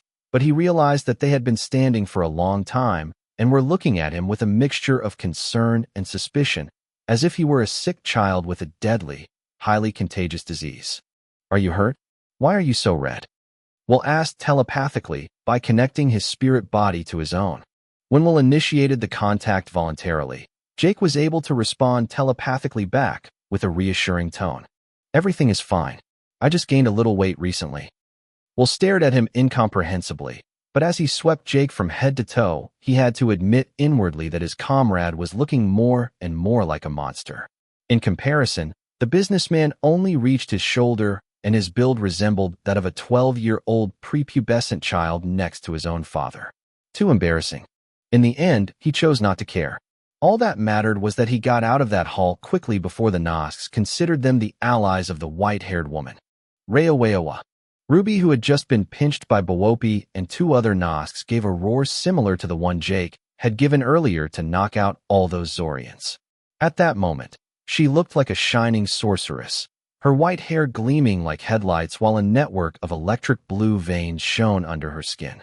Her spirit body exploded in an intense blast that violently hit the spirit bodis of the 9 previously idle Zorians. The spiritual shock wave spread throughout the entire hall almost instantly, freezing everyone in place. Jake clenched his fists, expecting to feel a violent mental impact, but instead he felt his vision blurry, while his legs became even heavier, as if he was about to faint. Millions of illusory phosphenes and tinnitus saturated his consciousness, and he had the pernicious conviction that he hadn't slept for a long time. A very long time. Barely conscious, he grabbed himself up against the table before falling to the floor and put an end to the internal ultraviolet radiance responsible for neutralizing the flinchium and naquat in his cells. A revitalizing and chaotic soul energy exploded from his cells, and his drowsy consciousness regained its alertness, while all the physical and psychic signs of his Murtharian bloodline became clearly apparent. With the lucid berserk state he was in, Jake took advantage of his regained strength to stick a red stone against Will and Inya's forehead to jolt them awake. He was about to do the same for Hakrasha when he noticed that the alien who had been sleeping until then had finally woken up. When everyone was awake, he would take a nap, but when a sleep spell hit them all, he was perfectly conscious. "The heck, dude? Do you have to be so cocky?" Jake rolled his eyes when he saw the Jackum scratching his head with a pensive expression. "Let's go," Jake informed the bronze giant before running to the door indicated by the luminous arrows. After her psychic blast, Ruby had lost some of her gorgeousness, and she was gobsmacked when she found, as she returned to normal, that none of the Nosks had lost consciousness. "All right. You guys are tough boys, I'll give you that." Jake heard her sneer as she spat a mouthful of blood at Bawopi's face after he punched her in the liver. Incensed, Bawopi sent her a second left hook, whose impact against her jaw resonated with a loud gong. Jake cringed when he heard the young woman spit out several teeth, but the impact sent her flying through the air at the speed of a cannonball, and she used that to distance herself. Even faster than Jake and his group, the young woman reached the door and rushed inside. Contrary to Jake's expectations, the Nosks did not rush immediately after her and remained momentarily frozen in place, shivering. Bawopi in particular stripped off his helmet, and an alien on the verge of a nervous breakdown revealed himself to them. His breath was short and wheezy, and a rasp was clearly audible. His long dendrites flickered intermittently and hung limply behind him like lifeless hair. With his own experience, Jake knew that the Nosks had suffered much more than it seemed from this icy atmosphere. Ruby was practically their nemesis. Just before walking through the door, Jake took one last look at the group of Nosks and saw them connect their dendrites to their leaders with resolute expression. For honor. Their dendrites flashed abruptly at very high frequencies, and a tremendous amount of energy was quickly transferred to Bawopi. The stump at the right shoulder of the Nosk leader contracted and relaxed violently like an anus in the middle of a gastro episode, and a brand new arm covered with fluid spurted out. After that, 5 of the 6 Nosks who had offered their energy collapsed to the ground dead, while the 6th, the strongest of them, survived. But now unable to withstand the cold, a film of ice quickly covered his body, plunging him soon after into an eternal coma. Your sacrifice will not be in vain. From now on, We are all blood brothers. Bowopi solemnly professed in a deep voice as he put his helmet back on. Before disappearing inside, Jake briefly met the alien's gaze, and an icy shiver ran down his spine. Good luck, Ruby. You're going to need it. He shrugged as he started running again. Past the door, a new hall presented itself before him, but it was fundamentally different. It was the width of a basketball court, but several kilometers long. Visibility was still as bad as ever. Except for the light arrows, there were no other lighting sources. Furthermore, the material of the walls was unusually dark, absorbing almost all the ambient light. In some ways, it reminded him somehow of the skin of the Silver Zorian he had made a pact with. Those who had reached this new hall before him were no longer visible, but he could still hear their breathing and sometimes their screams far ahead. Hearing a wail of agony closely reminiscent of a man whose balls had been put through a blender, a vain smirk finally appeared on his face. Bryce would have made one hell of a singer. Chapter 335, The Triad. What was that scream? Enya cringed listening to that heart-rending wail. Will glanced hesitantly at Jake, whose berserk physique was slowly returning to normal, but chose to remain silent. As for Hakrasha, he was still as relaxed as ever, as if this painful shriek had no influence on him. It sounded like my cousin Bryce. Jake finally scoffed with open contempt. Don't worry about him. He got what he deserved. Upon discovering that Jake had no intention of flying to his rescue, the wrinkles on Will's forehead visibly smoothed out. It had been so difficult to get out of the previous hall that he didn't feel ready to run headlong into new dangers. Tough luck for him. Staying put wasn't necessarily safer. Thud, thud, thud. The 9 Zorians walked through the door behind them with a regal and even gait. The group split in two to flank them on both sides, but the 18 aliens paid no heed to them and did not pause for a second. They entered the darkness of the new hall without showing the slightest concern, fading into the darkness shortly after. No reason to overthink for nothing, Jake said after a while, as he heard Bowopi's wheezing breath coming closer. I'm going in regardless of whether you follow me or not. Enya and Will frowned, but they knew he was right. Hakrasha just took a big stride forward into the unknown, showing by his action that he had always intended to do so. Seconds after Jake and his group ventured into the endless hall, Bowopi walked through the door. His stature and musculature were again at their peak, while his dendrites radiated vitality with the brightness of neon lights. A few wisps of lightning crackled from time to time along his armor and joints, giving the impression that his body was overflowing with energy. A Nosk like this was extremely dangerous, but it was also detrimental to their own health.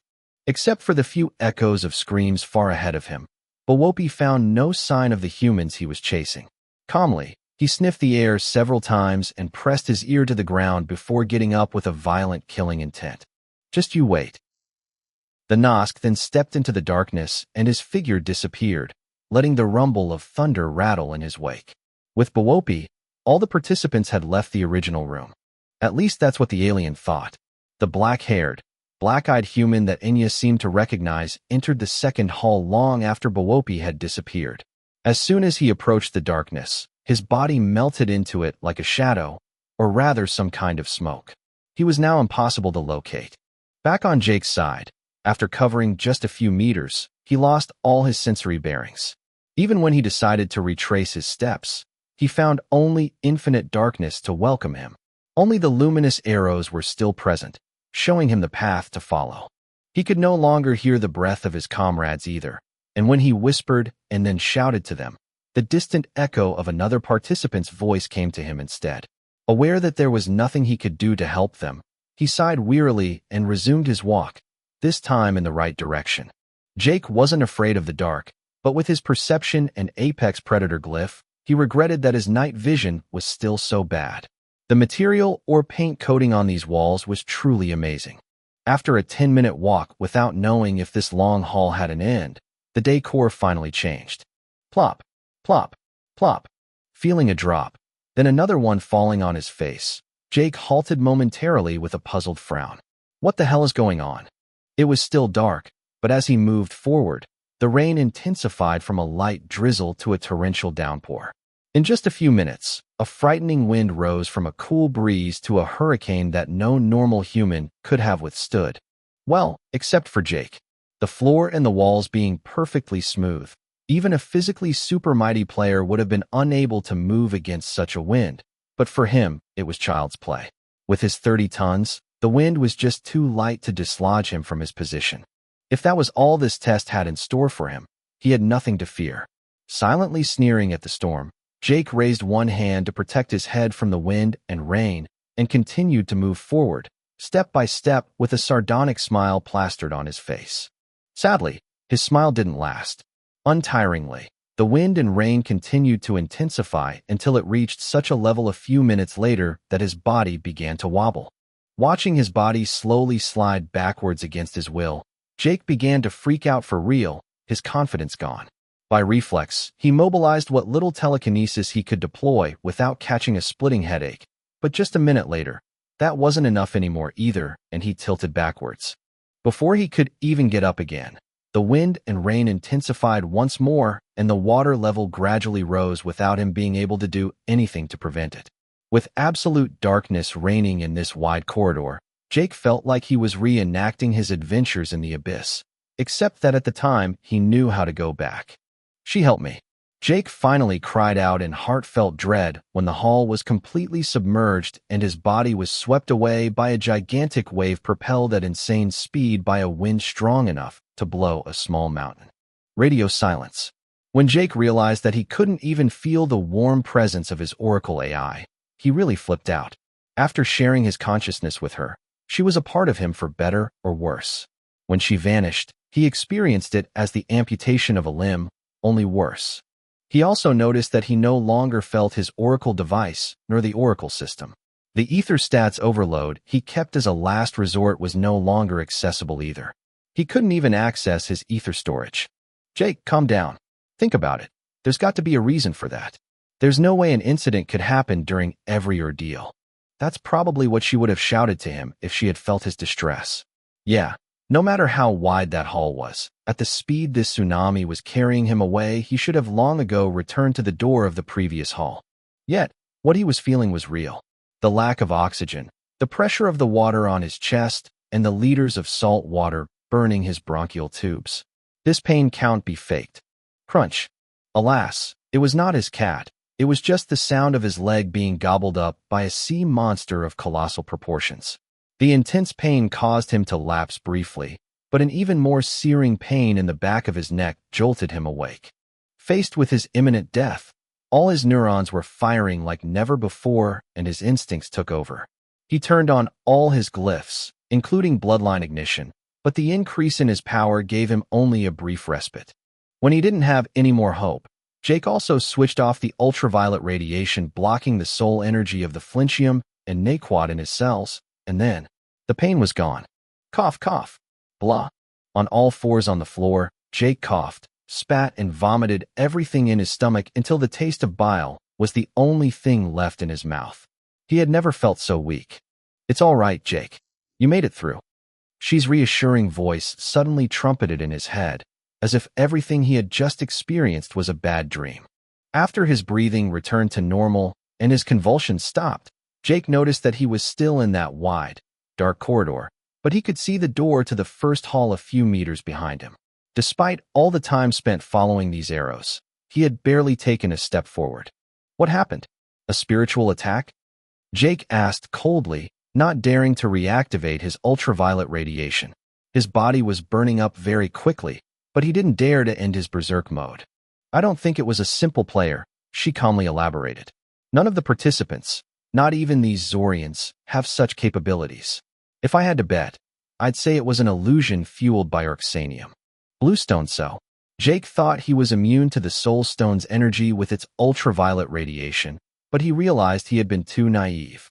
The soul energy it contained may have been neutralized by strong radiation, but its effects could be channeled for other uses. This was the case with naquat, which regenerated the mind and increased mental acuity. The mental recovery from this effect was permanent. The red soul stone stimulated the body and mind. The green soul stone harmonized and regenerated, while the blue soul stone calmed the body by immersing the mind in a lucid dream from which there was no escape. This triad of flintium, naquat, and Orxanium whose interactions could produce multiple results on exposed souls, were deadly in most cases. It was a complex topic that he had only just scratched the surface of after all his time in this sanctuary bubble. Fortunately, his last resort had worked, but he was not out of the woods yet, far from it. A quick scan confirmed to him the existence of a malignant energy in the air. Whatever trap he had fallen into, the device was still active. If he switched off his berserk mode, he was sure to fall back into the same never-ending nightmare. He was aware that bloodline ignition was not enough to wake him up. It was the effect of this glyph, combined with the energy contained by the flintium and naquat minerals in his cells, that had allowed him to overcome this illusion. From what he knew about Inya and Will, they were surely already dead. Jake could hardly have been more pessimistic. Aware that he couldn't afford to be frugal right now, on Shi's advice he immediately spent tens of thousands of ether points to overload his ether stats. With his spirit body LVL8, his mental resilience was definitely one of his strong points. He could withstand an overload well above the average of the participants. A moment later, all of his ether stats more than doubled, surpassing all 600 points. The weight of the bracelet that was crushing him suddenly became insignificant, while his mental capacities exceeded their former limits. His berserk state faded then without the illusion swallowing him up, and his body stopped burning out. Nevertheless, the migraine characteristic of the overload hit him hard. Wincing, he deployed part of his mental power to contain all the ether within him that threatened to scatter, but it was like lifting a heavy load, painful and unsustainable in the long run. It was now a race against time between his mind and the last few surprises that this ordeal had yet to reveal. Chapter 336: The Soul Stones, Origin. With his stats pumped up like this, Jake's previously damaged spirit body was showing distinct signs of recovery despite the slowly worsening headache piling up at his temples. He was already able to release his spirit body out of his body. As he regained his full mental capacity and beyond, he found that the trauma to his spirit body had caused him some cognitive damage. He had been feeling normal, but his mental clarity and ability to think had been affected despite not being aware of it previously. It was only with this temporary intelligence power-up that he finally noticed it. Even with a migraine, he felt more lucid than ever before, and certain options and clues that his mind had previously overlooked suddenly became obvious. The thought that he could become senile by so carelessly deploying his spirit body chilled his heart. By stretching out his spirit body, he was expanding his consciousness, making it less compact and more vulnerable. It was only now that he realized the terrible risk involved in such a practice. It was okay if he was the strongest, but it was like a turtle or a snail fighting without its shell. Utterly moronic. Instead of crossing the hall as quickly as possible, he stood still with a contemplative frown. With the efficiency of a computer, he replayed the data compiled by his previous scans, dwelling briefly on the Zorian grimoires that he could not decipher before making a decision. With a simple thought, he deformed his armor to extract all his green stones, as well as his only blue soul stone. After what he had just experienced, he no longer intended to take these ores lightly. From the first to the last trial of this ordeal, everything seemed to orbit around these gems. Many challenges and feats seemed trivial, keeping them busy and challenging them in exchange for ether rewards or motivating glyphs. But it was now clear to him that the majority of the exploration quests contained all the necessary clues to prepare ambitious participants for the final event. Even the presence and conflict among the Zorians of the three tribes that seemed to be the greatest danger to the players finally served a clear purpose: to give everyone a chance to get soul stones. Foolish or lazy contestants could perfectly enter the Phantom Sanctuary by stealing a few stones and being teleported to the platform. The performance of Jake, Ruby, and her party had greatly disrupted the normal course of the ordeal by eliminating two entire tribes, and therefore he was aware that under normal circumstances it would have been possible to get many more soul stones of each type. In fact, there were more than enough soul stones for 100 people. Each tribe originally had more than 1,000 warriors, although most were relatively harmless civilians. This meant an equal number of gems of each type. Adding those that could be mined naturally, a true battle royal would have provided up to 1,000 soul stones of each type.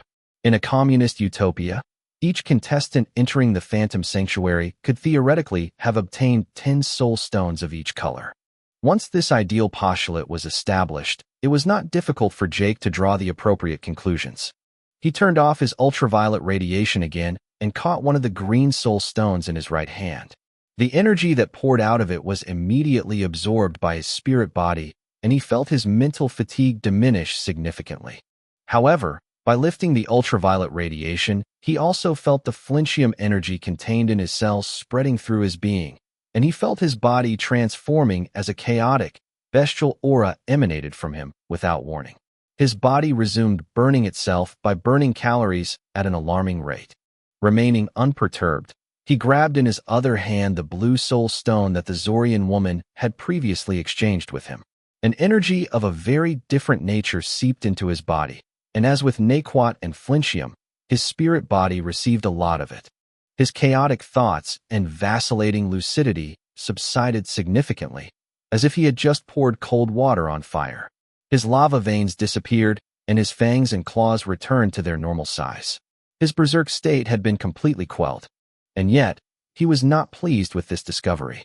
The rate at which his body was burning calories had decreased, but some of his neurons showed signs of necrosis where the mix of different soul energies was most heterogeneous.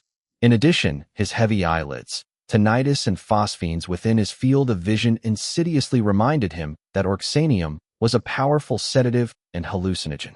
After the second test, he placed the blue soul stone in the same hand as the green soul stone and tried to put them in contact in the hope of observing some kind of reaction.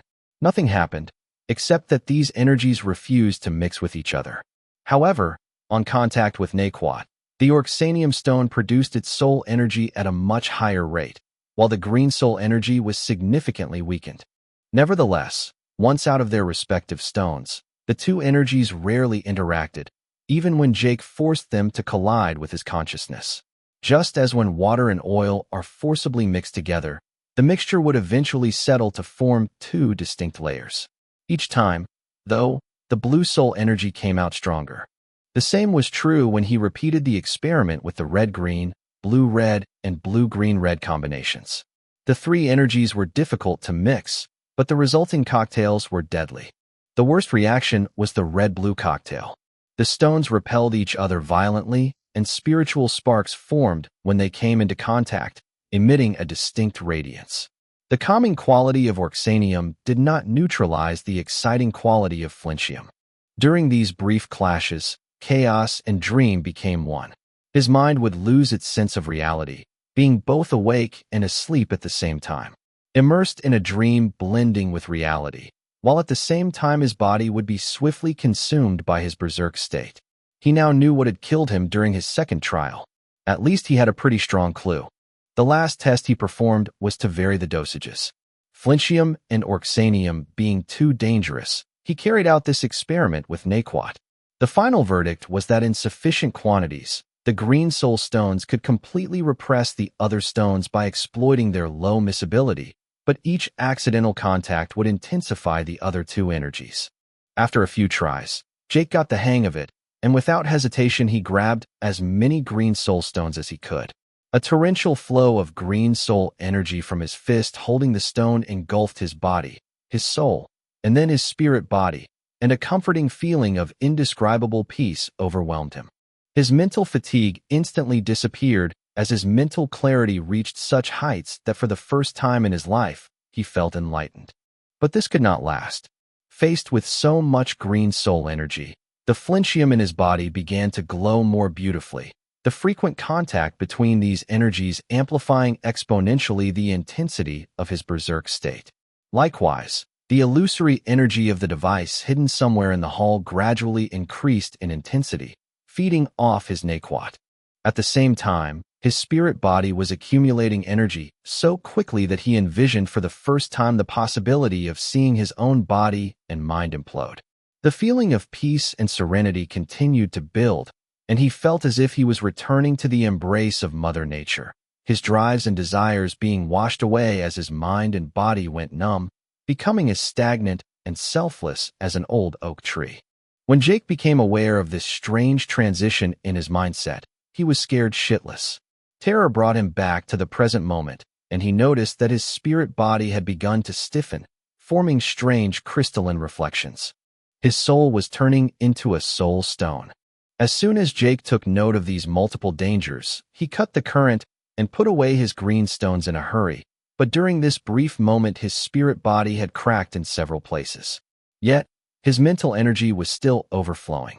The cracks closed in a split second, leaving no apparent trace that he had just come close to death. Phew! He breathed heavily as he wiped the sweat from his forehead, a hint of fright still lingering on his face. His gaze on these soul stones was now much more solemn. Until proven otherwise, he was holding soul fragments in his hands. People had died so that these stones could exist. But were these people really dead? It didn't feel exactly like dying. It was a close call this time, but he was done with the preparatory phase. All these stones were dangerous, but they were also priceless treasures. He was even more determined to bring them back with him. All these manipulations seemed to have taken a considerable amount of time, but with his current cognitive abilities, a few dozen seconds were enough to test all these combinations. It was an acceptable delay. Much more cautious, but also more confident, Jake stamped on the ground and sprang forth like a meteor as he delivered his first supersonic boom. The long, pitch-black hall that seemed unfathomable before didn't put up any resistance. With his new mental stats, he easily overcame the first illusion by sheer willpower.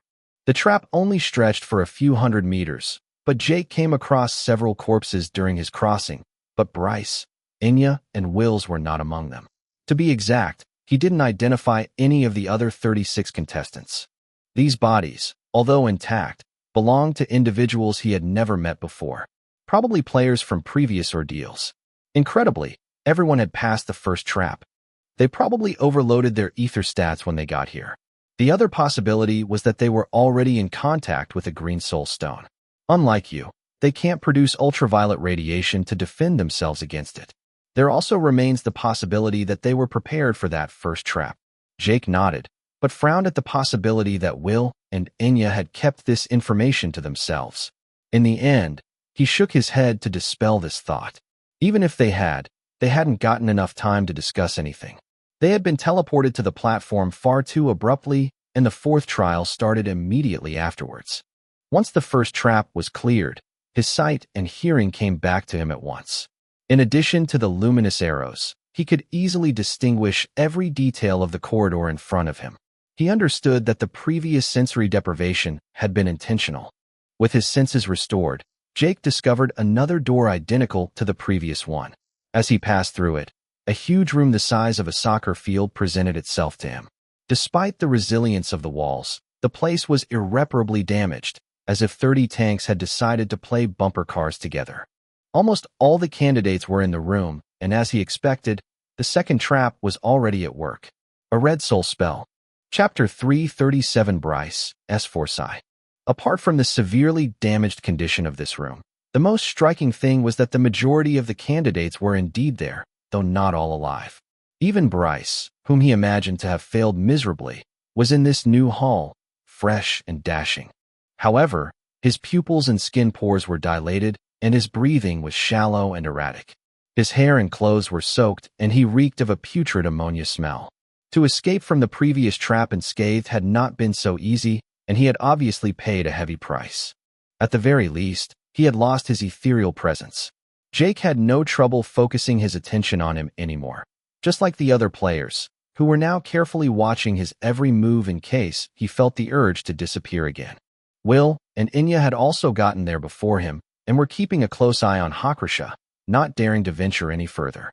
Except for their pale faces and the heavy dark circles under their eyes, they didn't seem to have suffered. How is it possible? Jake mumbled quietly with a dark face, realizing that he was indeed one of the last to overcome the trap in the previous hall. As he searched for a reasonable explanation to justify Will and Enya's performance, his gaze instinctively drifted to the alien Hakrasha standing ahead of them. Enya had not told him about her adventures, but it was the only sensible explanation. Even after overloading his stats, the Jackam's strength remained a mystery. As he quickly scanned the room to get an accurate count of the players and Zorians present, he realized that several were missing. including the 9 Zorian leaders, as well as Ruby and her 2 companions. An armored door at the back of the hall had already been opened. The rest of the players and Zorians were scrambling to get through this door, but a circular disc covered with reddish runes had been placed above it like a wall hunting trophy. In the object's center, a ruby about the size of an ostrich egg pulsed every second, giving off a deep heartbeat. Anyone who made it past a certain red line carved into the metallic floor would find himself under its influence. With the exception of George, a wounded Zorian, Hakrasha, Will, and Inya, all the other candidates had already lost their minds. All of them had fallen into madness, and a bestial aura reeking of malice and killing intent was driving them to their doom. Grurl. The Krish leader, propelled by disgusting translucent wings covered with fluid, decapitated one of the green-eyed Zorians under his very eyes with his lightsaber, while arrogant warrior at his side had fallen into madness and treacherously ambushed his superior by stabbing him in the back with his mandibles. The plasma rifles that they could have used to their advantage in this environment had been dumped on the ground when they lost their minds, and one of these firearms was deformed at its tip, as if it had been stupidly used as a club instead of the rifle it was supposed to be. Surprisingly, Bawopi's resolve was razor-sharp. The Nosk kept reciting the same words over and over in his native language, and his red eyes were glued to the half-open door at the end of the hall. He was obviously under the influence of the Red Soul spell, but his fury and bloodlust had not lost its direction. The Nosk, who was already a terrible adversary under normal circumstances, was marching step by step towards the door in question, his dendrites wielding lightning and thrashing about in the air like long electric cables fallen from their poles. Die! One of the green-eyed Zorians leapt into the air with a forward salto and tried to impale the powerful alien with his spear, taking advantage of the inertia provided by his fall. The Zorian's spirit body mysteriously lined up with the tip of his spear, forming a second spear shrouding the real one. An emerald glow flashed in the alien's dull gaze, and a green light exploded forth from these 2 spears. An unbearable screeching noise warped Jake's eardrums on impact, but he didn't look away. He watched live as this Zorian, at first sight seemingly unstoppable, was effortlessly intercepted by a few dendrites winding wildly over Bawopi's skull. Instead of directly receiving the piercing double assault, the dendrites gently wrapped themselves around the spear until they tightly embraced the Zorian's arms in the air. Kacha! The spear, followed by the Zorian's hands and arms, were crushed into hundreds of pieces while a beam of high-voltage lightning charred the alien in a split second.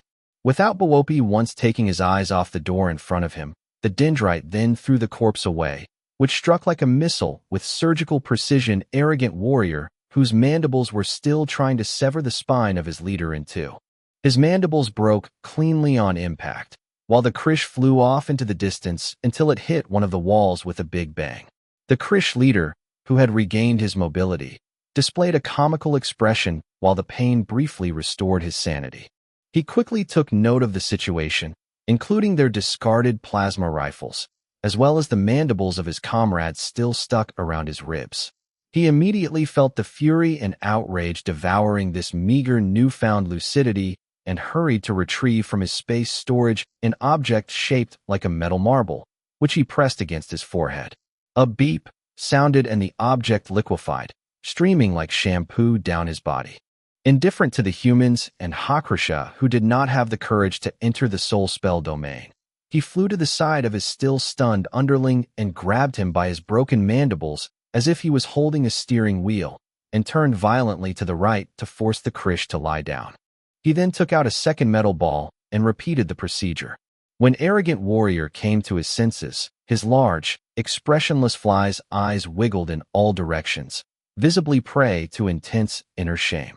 He was ready to accept his punishment, but the leader just gave him a nasty head butt and grunted Krish. After that, the 2 aliens dashed to the door at the end of the hall and left in the wake of Bawopi. The few green-eyed Zorians still alive continued to kill each other in front of Jake and the others until the last of them dropped dead from exhaustion, its body consumed by its berserk rage. It was only when the room calmed down that Inya and Will noticed Jake's arrival. "How long have you been there?" he asked anxiously. "About 5 minutes." Inya, and will answer it at the same time. Jake was taken aback, but he would rather not point out the incongruity. He had spent a considerable amount of time in the previous hall, but most of the time had been spent in illusion. Even the screams he had heard could be faked. How did you get past the previous trap? He couldn't help but ask again. What trap? Enya repeated with a genuinely confused face. It was clear that she had no idea what he was talking about. Will remained silent, but his frown spoke volumes. Faced with their apparent cluelessness, Jake didn't know how to feel about it. According to their ether fluctuations, they weren't lying, but he hadn't reached a point where he could read thoughts and emotions with certainty. The Zorians, for example, had formed a kind of ether veil around their spirit body that made it impossible to probe them with a single glance. After his recent experiences, Jake was no longer so inclined to deploy his spirit body without a good reason. Seeing that George and Bryce were openly listening to their conversation, he asked them the same question. Bryce's hateful grimace confirmed that he had not been spared either. George looked good, but there was a good reason why he didn't immediately rush into the new hall. Jake could detect significant mental and physical fatigue in his actions, similar to his own after being teleported into the Phantom Sanctuary. In fact, he looked injured. His analyst cousin's reply confirmed to him that they too had faced similar illusions. If I didn't have all these green gems and cooked up some countermeasures against these Zorians, I would have been eliminated, George explained, staring at the red demarcations on the ground with apprehension. Jake may have had no empathy for his cousins, but he knew when to put their differences aside when the situation called for it. What are you waiting for to get in? Bryce snorted and walked a little further before letting himself slump to the ground, with his back resting against the wall behind him. We've already tried it, George explained with a wry smile to apologize for Bryce's attitude. When Enya and Will heard that they had already tried, they eagerly pricked up their ears, but the response turned out to be disappointing. Behind that door, there is another identical hall, then another and another. The same red soul spell repeats itself, becoming stronger each time. The tricolor-eyed Zorians unlock one door after another as if it were nothing, but I think they are starting to freak out. From the third hall on, the soul spells begin to show variations, and the soul spell is no longer fixed. The hall becomes a labyrinth with walls and floors that shift positions regularly. The solution for unlocking the door loses its simplicity, and placing the required soul stone is no longer sufficient. In the fourth hall, strange humanoid monsters have replaced the traps. They look like the Zorians' thralls, but their intelligence is high and they seem determined to eliminate us. They seem to be targeting our soul stones. I turned back after being assaulted by these monsters for the umpteenth time. Jake listened to his cousin without saying a word, but he couldn't help thinking that something was amiss in this story, especially since, according to his own words, he had arrived long before they did, even though he had fallen into the same hallucinatory trap. How did you make it back here? If it's a maze, coming back would have been difficult, and it would have been better to persevere to improve your rating, wouldn't it? Will pressured him with an inquiring tone, taking the words right out of Jake's mouth. Bryce, who was sitting in his corner, burst out laughing before George could explain. With a dismissive look on his face, he blurted out, "He can't go on. He has no more soul stones." Then he stood up again and walked a little further, as if to tell them that he really had no intention of collaborating further. "What does that mean, George?" Jake inquired with a threatening tone. His cousin shrugged with a sigh. Exactly as he said. The monsters consumed the soul stones, and they needed to open the doors and defend oneself from the various traps. I've used them all up, so I'm out. Bryce is in the same situation. George was certainly hoping for a reaction by informing them of the difficult challenges ahead, but Jake's elated face was certainly not what he had in mind. Instead, his cousin patted him softly on the shoulder with a compassionate expression that could not be more fake and walked serenely into the red soul spell domain as he said, "All right, you amateurs had done what you could. Grandpa won't hold it against you. Let the pros do their job." Hakrasha also patted his shoulder to add insult to injury, followed by Will and Enya, who didn't want to be outdone. George, who usually knew how to hold his nerve, flaunted his first ugly face, provoking another bout of snickering laughter from his cousin Bryce at the other end of the hall. Bryce's foresight was commendable. He had anticipated the humiliation from the start. Chapter 338 We, re-even now. Needless to say, It wasn't mere complacency that gave Jake such a sense of contentment. Even if he failed and died in the end, it didn't really matter. What mattered was that he outlived them. At that point, no matter what bullshit he told them back on B842, they would be forced to take his word for it or torture their minds sorting out the true from the false. Either way, it was a great victory for Jake. This time we're trying to stay together. Jake warned them in earnest, gauging their attitude with the corner of his eye. Despite his desire to believe them, the fact that they had been exempted from the previous trap, unlike him and his cousins, unfortunately called for mistrust. As long as he had not found the reason for this, he would be on his guard, although their sincerity remained as likely a hypothesis as any other. "Stay close to me, Inya." Hakrasha suddenly spoke in a deep and ancient voice. "I cannot protect you both this time." Jake stiffened briefly as he understood that the alien was referring to him indirectly. His queries and doubts had been resolved. Regrettably, Hakrasha's statement had just sealed Will's fate. The businessman had an enlightened face, but it was soon replaced by a fatalistic expression. At each ordeal's end, his luck seemed to desert him at the most crucial moment. With the appearance of Jake and Hakrasha, he had thought he could persist longer, but his dreams of glory had just been nipped in the bud. Aware of Will's plight, Jake succinctly advised him to overclock his ether stats by sacrificing a few ether points. His comrade was unfamiliar with the procedure, and his spirit body unfortunately didn't have the same resilience as Jake's or Inya's, but he carried out his instructions as best he could. He was well aware that he no longer had a choice. Inya decided to follow suit, and her ether control proved to be much better than Will's.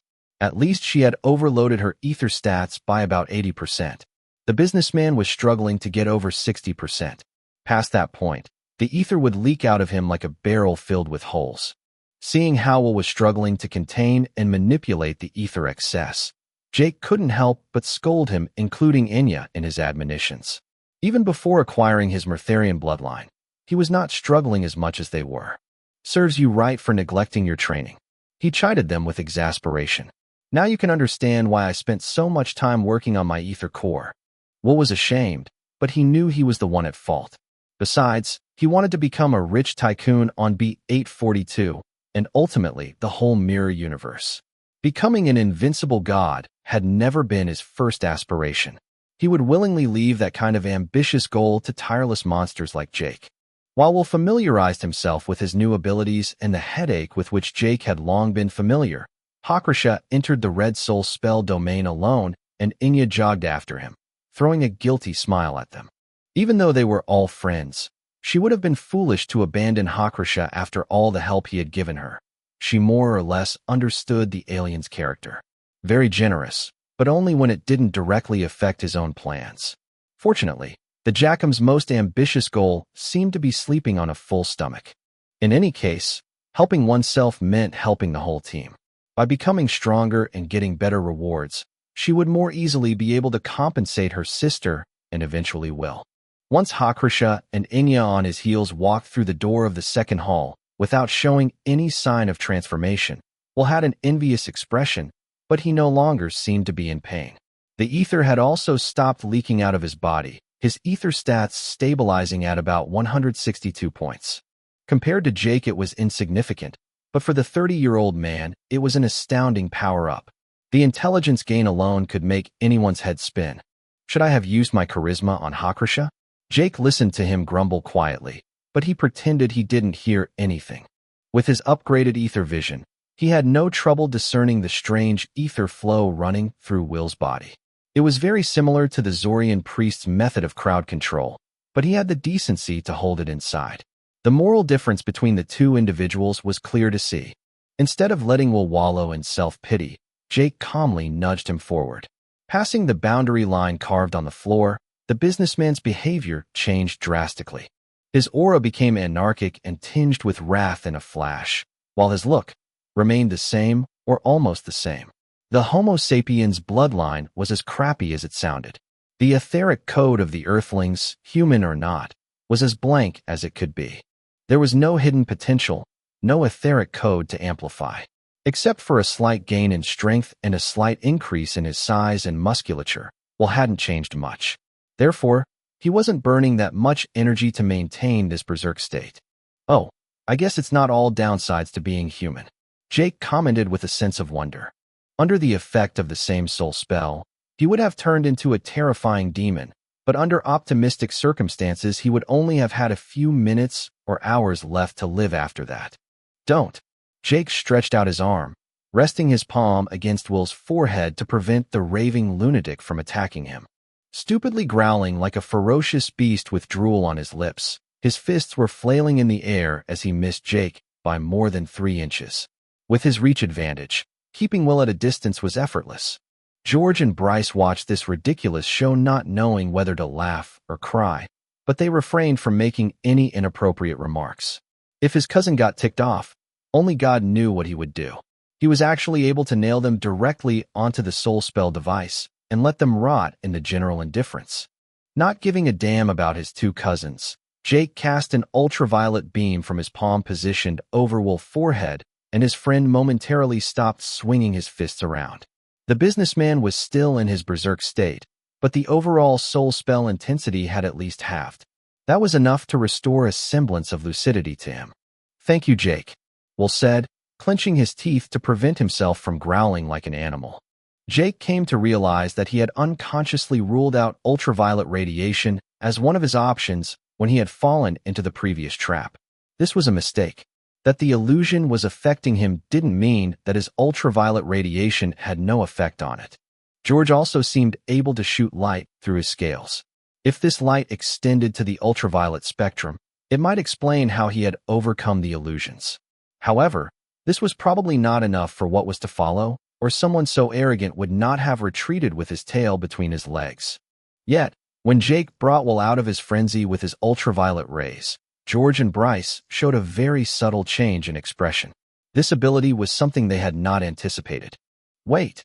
George shouted as he saw Jake increase the radiation output.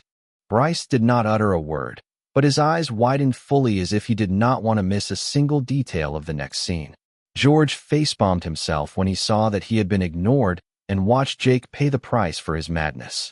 Indeed, when the radiation intensified to the point that a good sunscreen would no longer have been enough to save them, the reddish gem embedded in the device's socket struck back with an even brighter light that penetrated through the ultraviolet radiation released from his body as if it was not there. Will was miraculously spared, but the red soul spell beam focused on Jake like a spiritual laser, and the multiple mental barriers protecting his lucidity exploded almost instantly. Holy shit! Will cursed before performing his best dash to the door, which was only a few meters away. Jake's body grew instantly by 1 meter, and the temperature inside the room soared by 100 degrees, while the ground under his feet liquefied, forming a small lava pool. Torn by a feverish rage, Jake sought a target around him to vent his anger, and this time Will didn't draw the shortest stick. All his previous bad luck seemed to have been spent prematurely in anticipation of this fateful moment. When Bryce saw his cousin's eyes shimmering like stars landing on him with a killing intent so thick he could barely breathe, he reacted promptly. Despite his soreness and exhaustion, he reactivated his ethereal presence and drifted like a shadow towards the previous hall. And yet, Jake's glowing pupils remained locked on him, tracking him perfectly with the indifferent coldness of a lurking predator. When Bryce accidentally crossed his cousin's gaze, the apex predator glyph took effect explosively. Bryce found himself paralyzed on the spot. The side ration effect had been triggered. No, don't come any closer. It's me, Bryce, your cousin. George, help me." Bryce, who boasted of never speaking without reason, suddenly became extremely talkative. The George mentioned had already cowered at the end of the hall, and the light emitted by his scales had strangely reorganized itself to produce almost perfect invisibility. Holding his breath and slowing down his heart, the latter had every intention of playing dead so as to weather this crisis. "Jake, calm down. Stop coming closer. God damn it. If you take one more step, I'll make you pay for it. I swear on my life. Fuck you." Bryce was ruthless to his enemies, but also to himself. When he realized that because of his fright he had fallen into the clutches of a soul glyph, he decisively stabbed his sword in his thigh so that the pain could take him out of his terror. "Arg, goddammit. I'll make you pay for this." Bryce started running with a limp, but as he was about to walk through the door to the previous hall, a fiery breeze caressed his face and the world began to turn. Smash! By the time Jake came to his senses, he had left the Red Soul spell's field of influence and his body was covered in blood. By sniffing the warm blood covering his hands, he confirmed that it wasn't his own. Cough, cough. I liked you better when you were little. A pathetically feeble voice resounded a few meters below him. Gazing down, Jake discovered the charred body of his cousin Bryce at the bottom of a fiery crater several meters deep. A hole 20 centimeters in diameter filled with lava had replaced his stomach and the rest of his torso would soon melt away. Surprisingly, his cousin was still alive, although not for long. Upon witnessing what he had just done, Jake stepped back and controlled the lava and the ambient heat to reabsorb it back into himself, but it was already too late. A slight vertigo hit him without warning and he realized that his impressive musculature had shrunk substantially.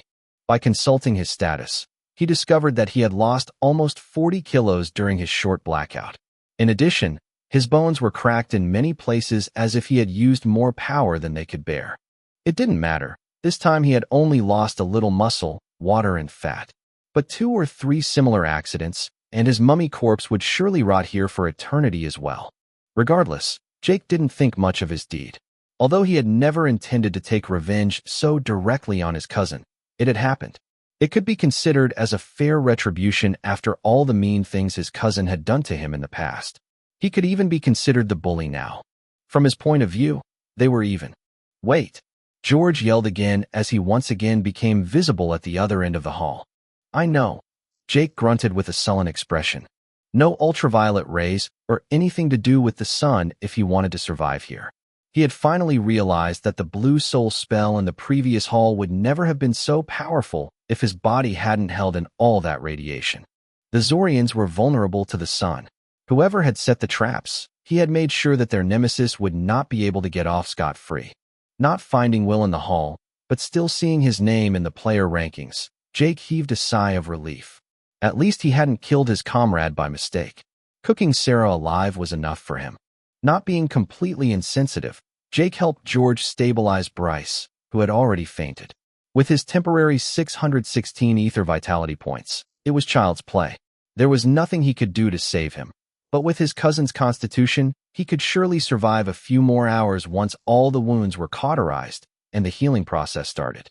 He then entered the Red Soul spell domain again, being careful not to attract the trap's attention with too much ultraviolet light. Still, the Red Soul spell he had to resist was several times more concentrated than the one that had affected Will. Despite the risks, Jake could not completely shut off his internal radiation. If he did, the flintium and naquat minerals in his cells would also start emitting. It was just as dangerous. In the end, he managed to resist the Red Soul spell by sheer willpower. His boosted stats were adequate to overcome the trap of this hall, just like the earlier one. As he went through the door, the scenery changed abruptly, and he came across another Red Soul spell, but Will was nowhere to be seen.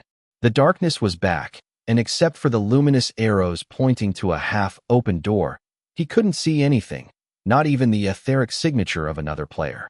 Furthermore, this time he found no markings or resting areas outside of the trap's range. The new Red Soul spell had taken over from the previous one without the slightest discontinuity, and this time there was nowhere to hide. When Jake cautiously made a step forward, the spell's intensity grew faintly but distinctly, increasing significantly the strain on Jake's mind. At least it seemed that his cousin George had not lied to him. As he almost reached the next door, he felt a lukewarm, viscous liquid drop on his head and then run down his skull. Jumping back by reflex, he was shocked when he discovered that he was not hearing any flowing sound. The luminous arrows that had never ceased to shine then began to flicker occasionally when an unknown object or entity passed in front of him, obstructing Jake's vision. After the phenomenon occurred several times, one of these crawling objects decided to pause over one of the light arrows, and the outline of a long clawed paw took shape in the darkness. He was not alone in this room. A gentle wind brushed against his face, softly ruffling his silver hair. When a foul stench of rotten meat assaulted his nostrils shortly after, he stopped wondering and faced the facts. Chapter 339: The Maze. Identifying the clawed shadow crawling over the wall where the light arrow was located, Jake froze in place and unconsciously stopped his breath. Faced with the lack of reaction from these creatures, he realized that just as he was unable to hear them, they were also deprived of their hearing. This was good news, but they could still see and smell him. If he got too close to the dim, pulsating glow of these luminous arrows on the wall, his position could be exposed. The foul smell of rotten meat prevailed throughout the room, giving him a flimsy hope that he could sneak out unnoticed. But when a warm, viscous liquid that he now knew to be drool ran down his shoulder again, he knew that was simply not possible. These monsters were in no hurry to devour him and seemed to revel in the idea of ambushing him by playing with his nerves. Or perhaps they were already full. Even though he had not yet been detected, he knew that with the stench of sweat and blood oozing out of him, it would not be long before it happened. As he pondered over the various means at his disposal to locate them, he realized another incongruity. These monsters lurking in the dark had no etheric signature. At least, neither his ether vision nor his Murtharian spiritual eyes could detect anything. There remained to him the possibility of deploying his spirit body, but after his recent misadventures, it was an option that he abhorred. Moreover, if these creatures were receptive to his mental fluctuations, his position would also be revealed. Of course, he still had the scan option as well. A minor scan didn't cost much, and the impulses were so brief that it was virtually impossible to detect them at his level. Determining its origin was even less plausible.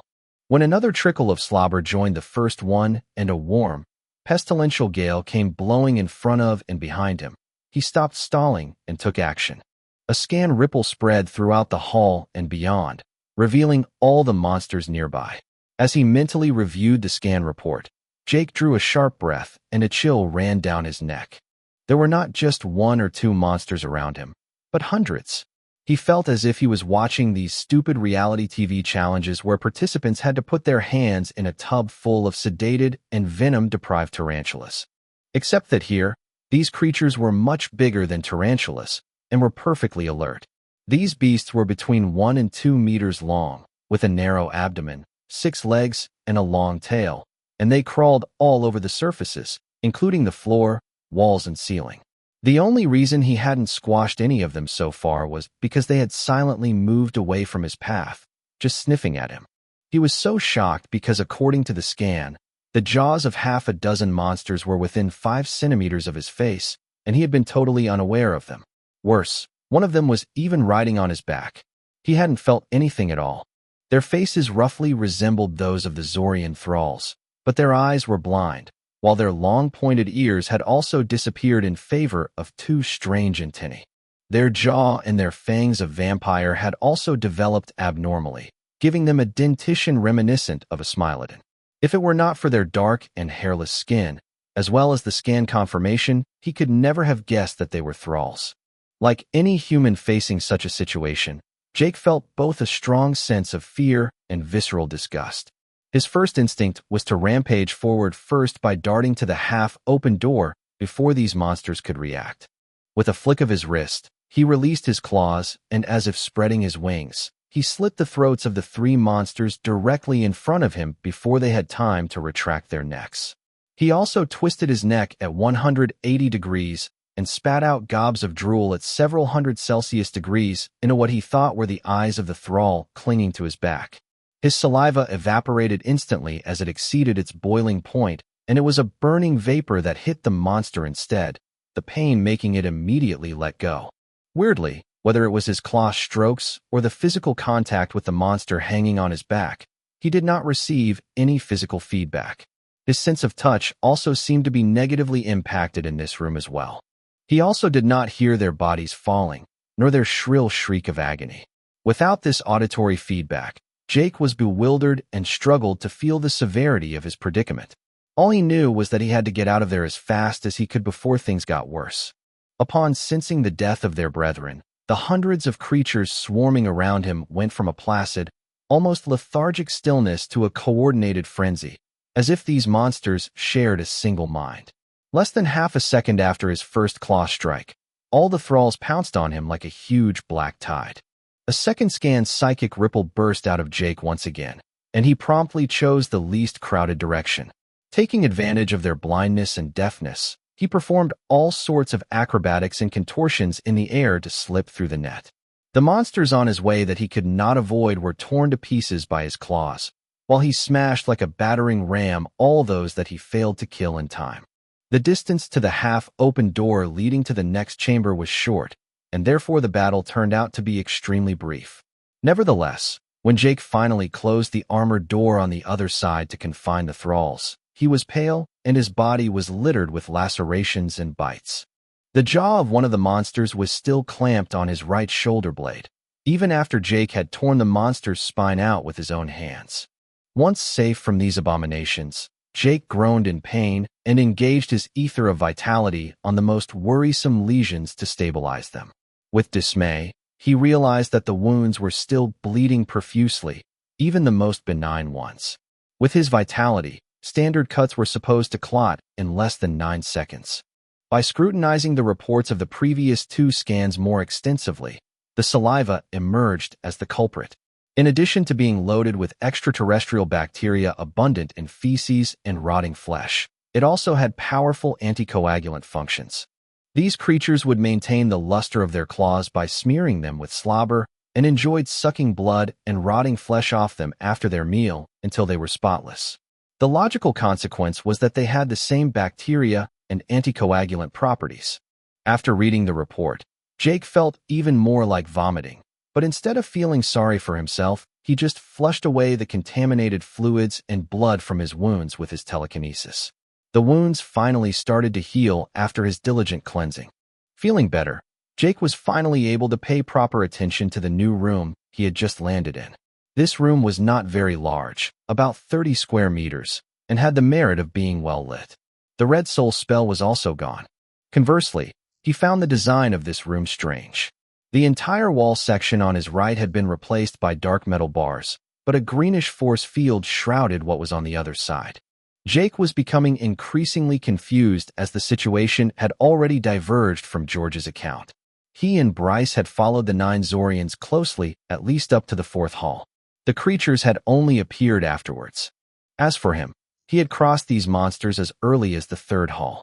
Why then? Recalling that George had also mentioned the random layout changes in the different rooms, his cousin had not necessarily lied. The luminous arrows were still inscribed on one of the walls to show him the way, but he was stunned when he discovered that the arrow was pointing to the armored door behind him. Apart from the bars and the impassable force field, there were no other doors. Regardless, Jake was in no hurry to return to the monster pit. His instinct was telling him that something was wrong with the room, but at least it was safe.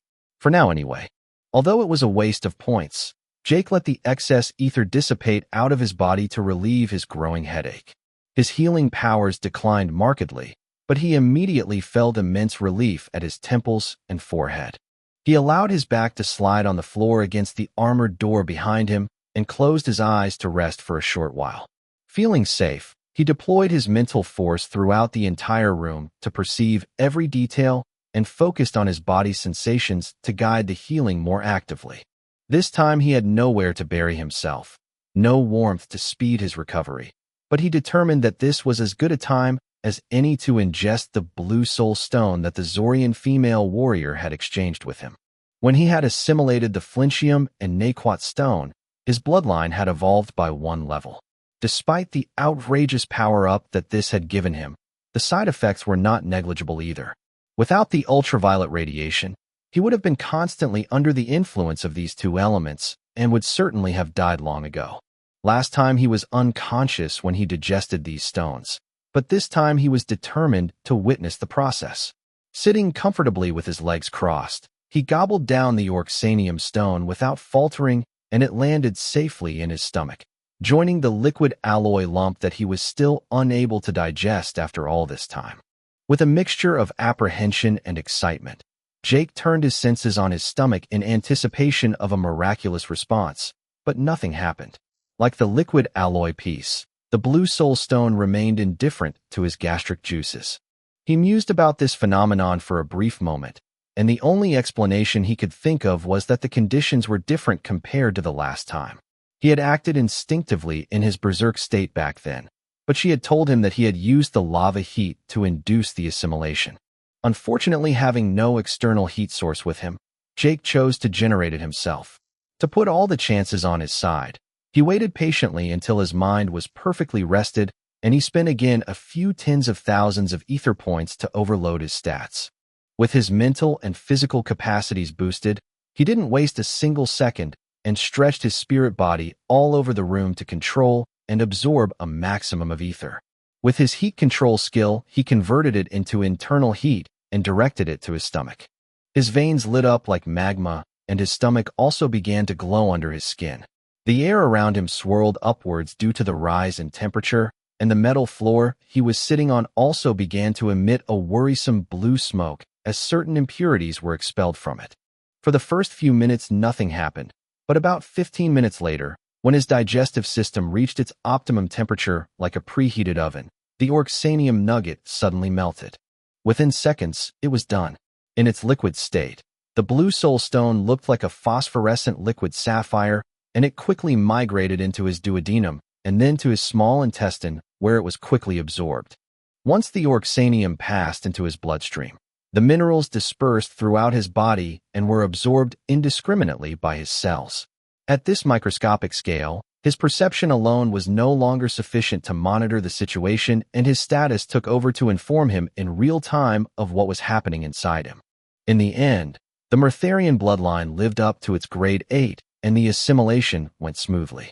Neither his DNA nor his etheric code had changed, yet every cell in his body had integrated this new or into their molecular structures, as if his body had previously functioned without it due to a shortage of nutrients. When the digestion ended, Jake methodically examined his physical and mental condition as well as his status, but he found no noticeable change.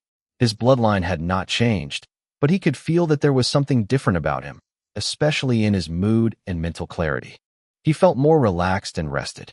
He was about to interrupt his ultraviolet radiation to test his new berserk mode when the sound of multiple gears rolling was heard. Rumble. The ground beneath his feet unexpectedly began to rock, and the room spun around, accelerating briskly as if a giant was playing Rubik's Cube. The floor and the ceiling reversed several times, until the room stabilized a few tens of seconds later. The bars and the greenish field of light that had previously been on the right were now above him, and he stood on what was once the wall to his left. The previous doorway had disappeared, but a new one had appeared in front of him where previously there was nothing.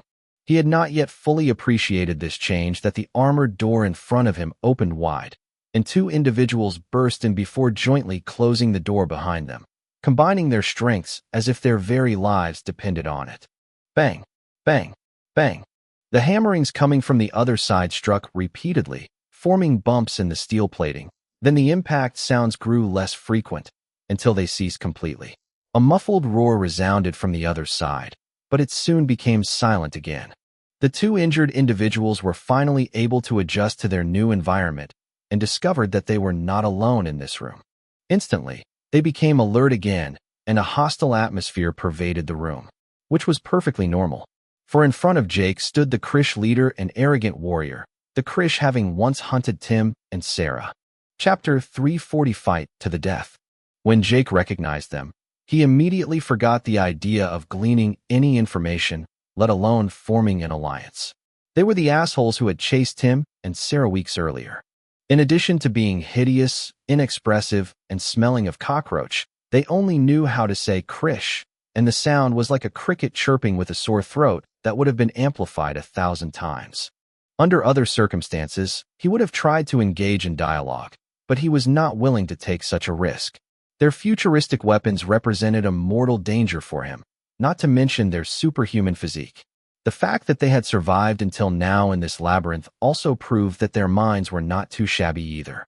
In the face of such dangerous enemies, Jake would never dare to underestimate them when he was basically unarmed. For this reason, the two Krishes were deeply shocked when a scorching air blast hit them head-on before they even had time to draw their weapons.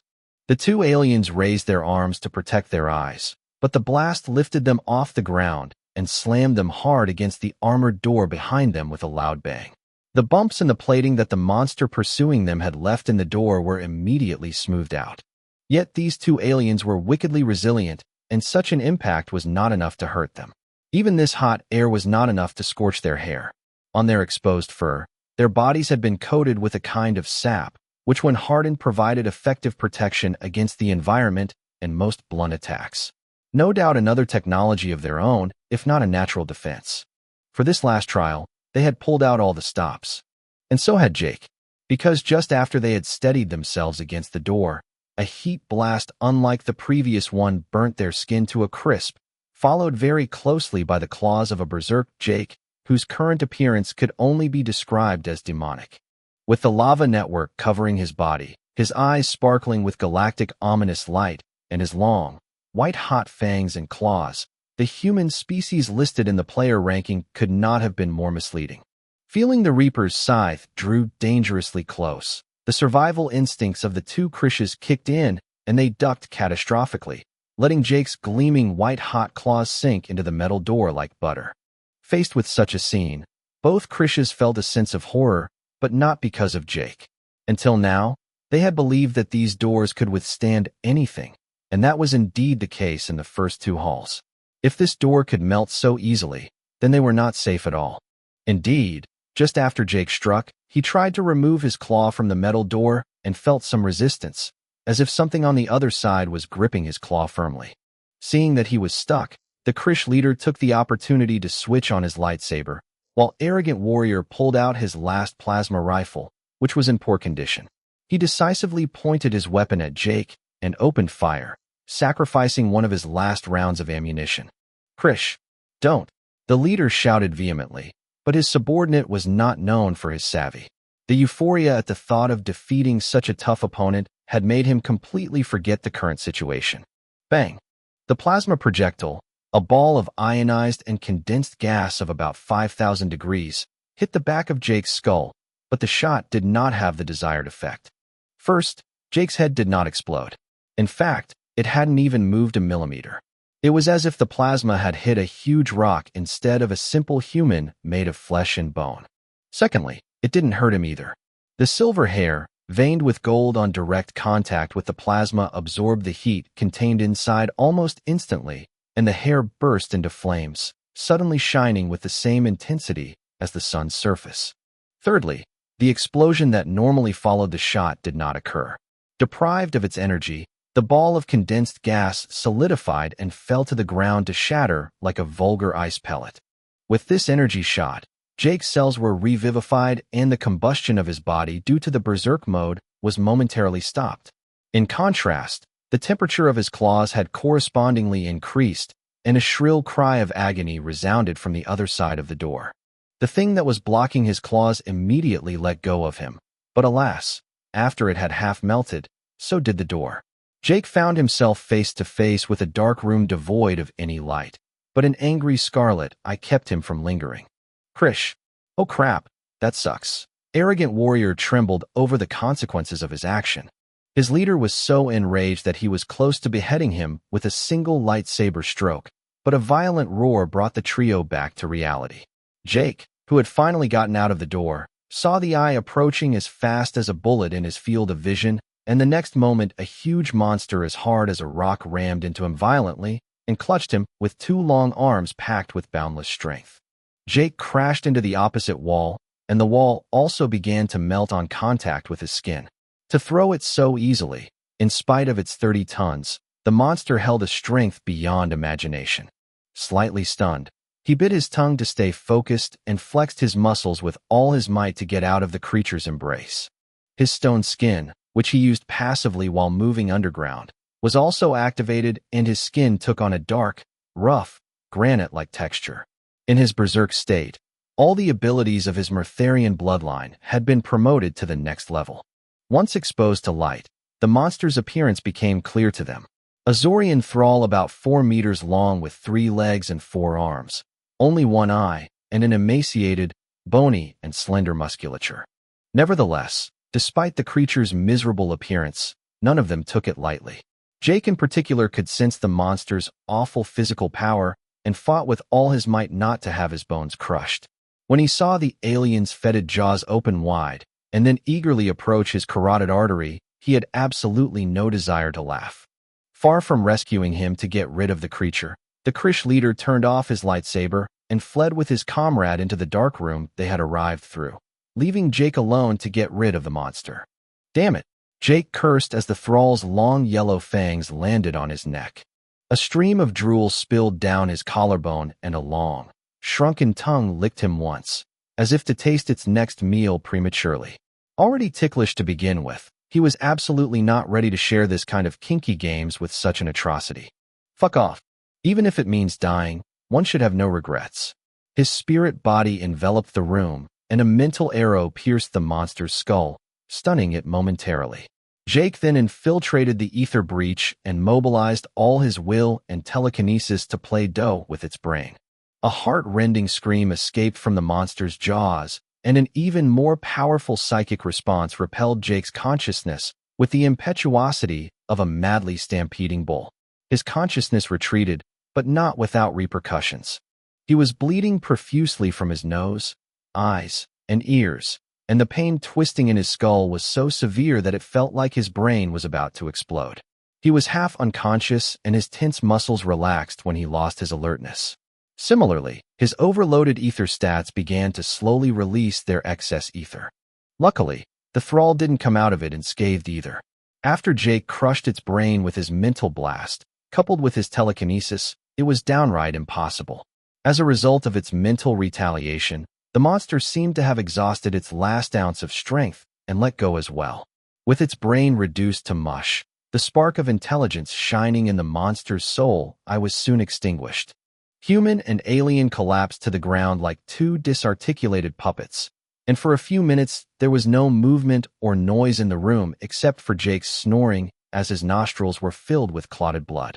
After a while, possibly a few seconds to several hours later, Jake opened his eyes again and stood up with a gasp.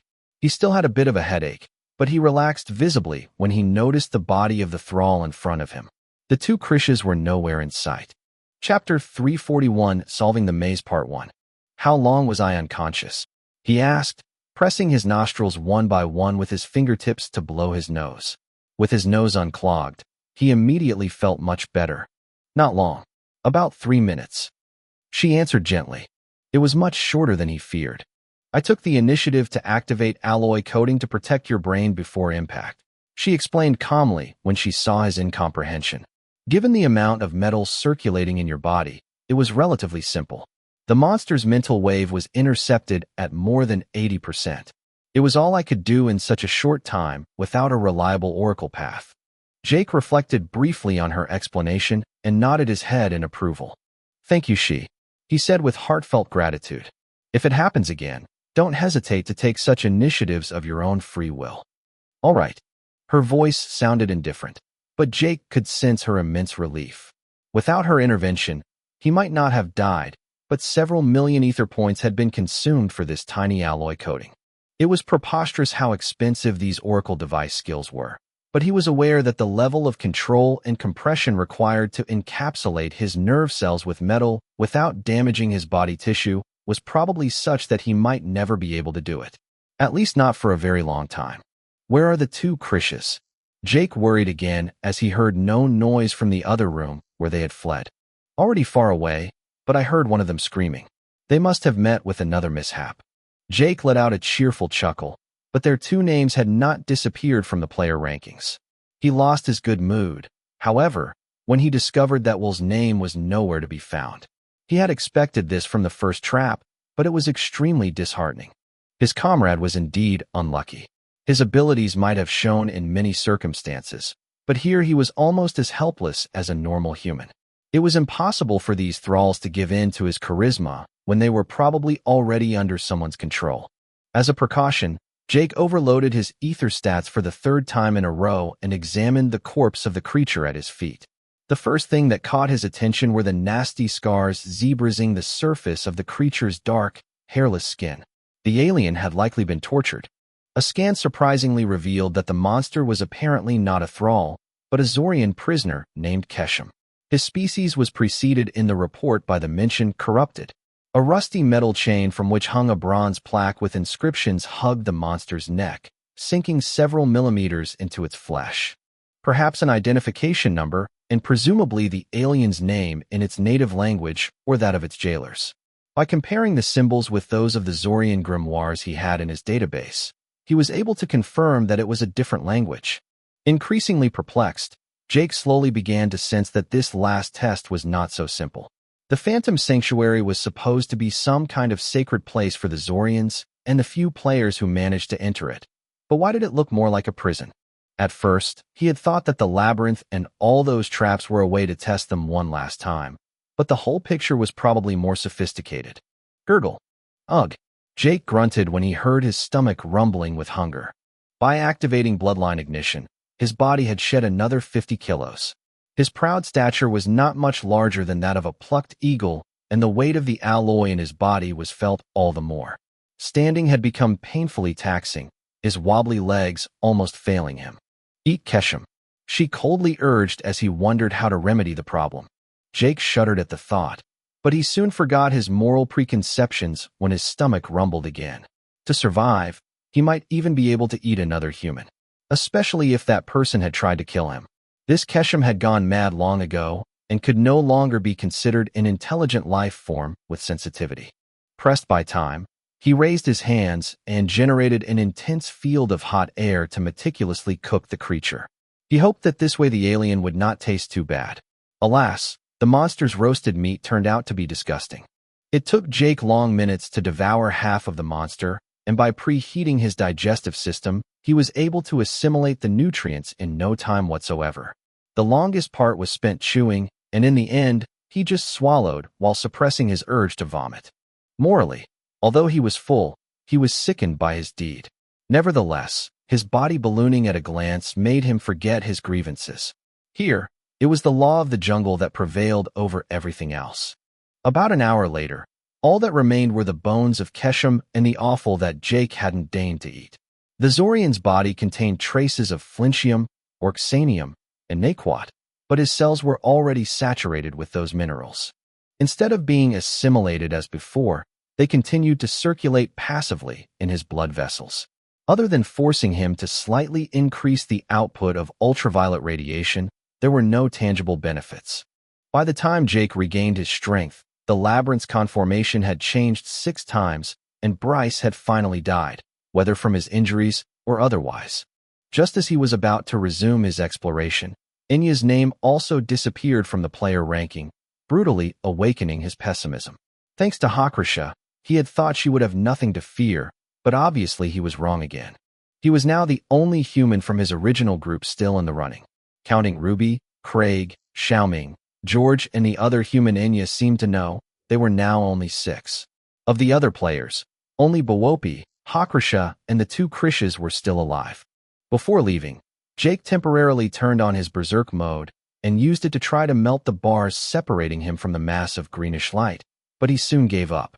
While the so-called armored doors, including the walls, were relatively destructible, the bars were not affected by his efforts, and the metal in them remained perfectly tepid in contact with his ether. Out of curiosity, Jake took the opportunity to throw a red soul stone through the bars. Prepared for the worst, he hid hastily behind the armored door leading into a new room in anticipation of a huge explosion or worse, but to no avail. Hearing no suspicious noises, he entered the previous room again, quickly closing the door behind him, and noticed that the greenish light field had shortly changed color, turning abruptly to vermilion red. However, a few seconds later, the light reverted back to its previous color, and Jake found that the red soul stone he had thrown there was missing altogether.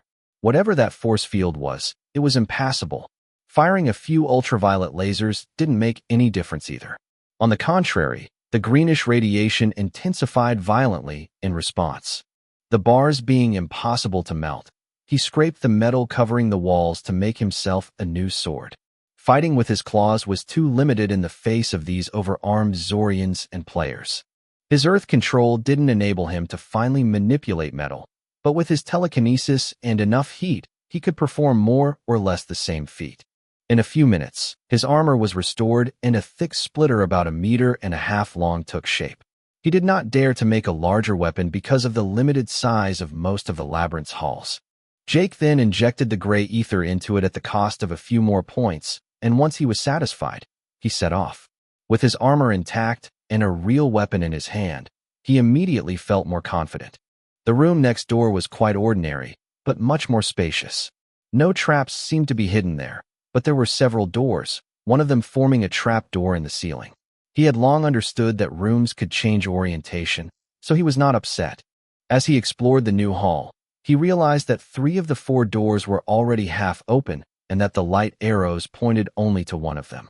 The hatch in the ceiling was still locked, and for the first time he discovered that the sacrifice of a soul stone was required to open it. Of the 3 doors already open, 2 were plunged into darkness, while the third seemed to have been the focus of a terrible battle. The walls and ceiling were covered with ice, while in some places the walls had completely melted, revealing directly the gears and sometimes the void separating 2 neighboring rooms. Over the next few hours, Jake continued to explore room after room, coming close to death on several occasions. He came across no one except for the thralls, which were in some of the darker rooms. Rooms containing prisoners like Keshem were rare, but there were still enough of them to make exploration terribly difficult. Like the 2 Krishas before him, whenever he came across such a creature, he would promptly seek refuge in a well-lit room. Fortunately, once armed with a decent sword, Jake was no longer fooled. Taking advantage of the creature's stupidity, and by finally manipulating his ether, he could deliver devastating death blows without breaking a sweat. The only precaution he had to take was to never get cornered. Chapter 342, Solving the Maze Part 2. In the dark rooms crammed with thralls of various appearances, but always hideous and farcical, Jake had quickly developed an unstoppable tactic. A blinding flash of ultraviolet rich light followed by a full-scale massacre. If a soul spell trap was triggered, instead of trying to resist it, he would try to locate it as quickly as possible to dislodge the soul stone.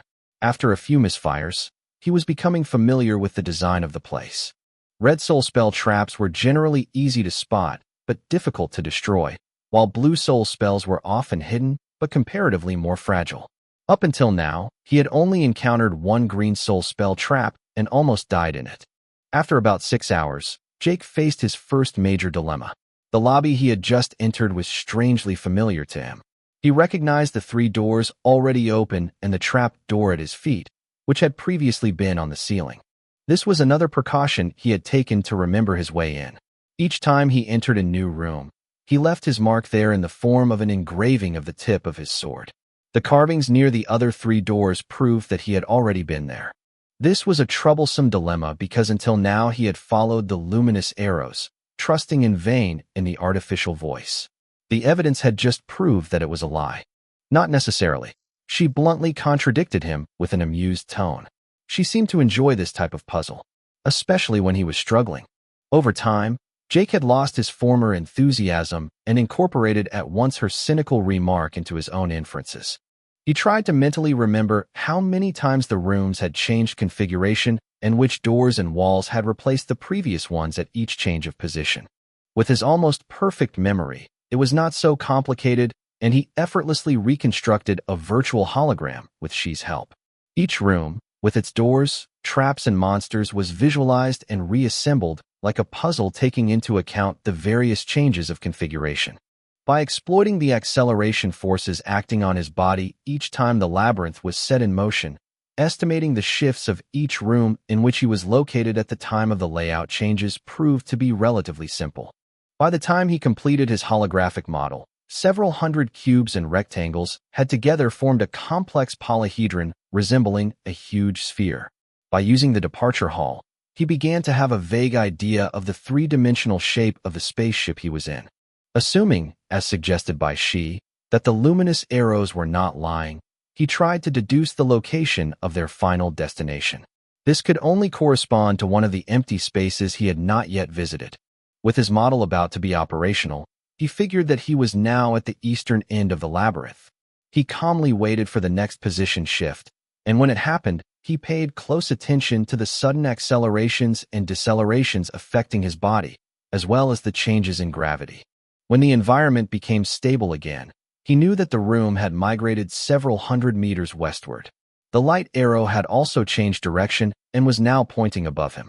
Seeing that his plan seemed to be working, He leapt into the air and inserted a green soul stone, as required by the empty socket in the ceiling door, to unlock it. The room above him hadn't been visited yet, and he hadn't even fully emerged when a familiar stream of slobber sprayed in his face. Fuck! The surprise made him drop his grip, and he fell back to the ground down in the previous hall, followed by 100 hungry thralls accompanying him in his fall. About 30 minutes later, he finished off all the monsters, but the configuration had long since changed again. The hall was once more on the edge of the polyhedron. Covered in blood and becoming increasingly gloomy, he waited for a favorable room shift, then rushed without hesitation into the half-open door to his right. Inside, a green soul spell trap awaited him with 2 gigantic thralls as big as elephants. He had to use his berserk mode to neutralize the 2 thralls and dash into the next room after inserting the required red soul stone. Within seconds, he went through several halls whose doors had already been opened, but found himself momentarily stuck when he came across a door requiring a blue soul stone. Fuck! Jake cursed for the umpteenth time since his debut in the maze. Helpless, he had to pick the next room, followed by a succession of others until he found a new light arrow pointing in the direction he thought was correct. Regrettably, when he thought he was finally on the right path, the gears creaked again and the room he was in was violently pushed outward, ruining much of his previous efforts. He knew then that it was going to be a protracted game. 5 days later, a miserable-looking Jake with his left leg missing cheered loudly as he entered a hall he had never before reached. The room was vast, with a gigantic bronze door and 2 other armored doors of normal size. The large door had 3 empty sockets similar to the ones they had used to enter the Phantom Sanctuary, but they were the size of a sink. Even using all his stones, he was not sure he could open this door. To get there, he had faced countless hardships and wasted tens of millions of ether points just to overload his ether stats again and upgrade his equipment. He had eaten meat from thralls and Zorian prisoners to the point where he almost got a taste for it. He himself was not fully aware of how much he had changed in the last week.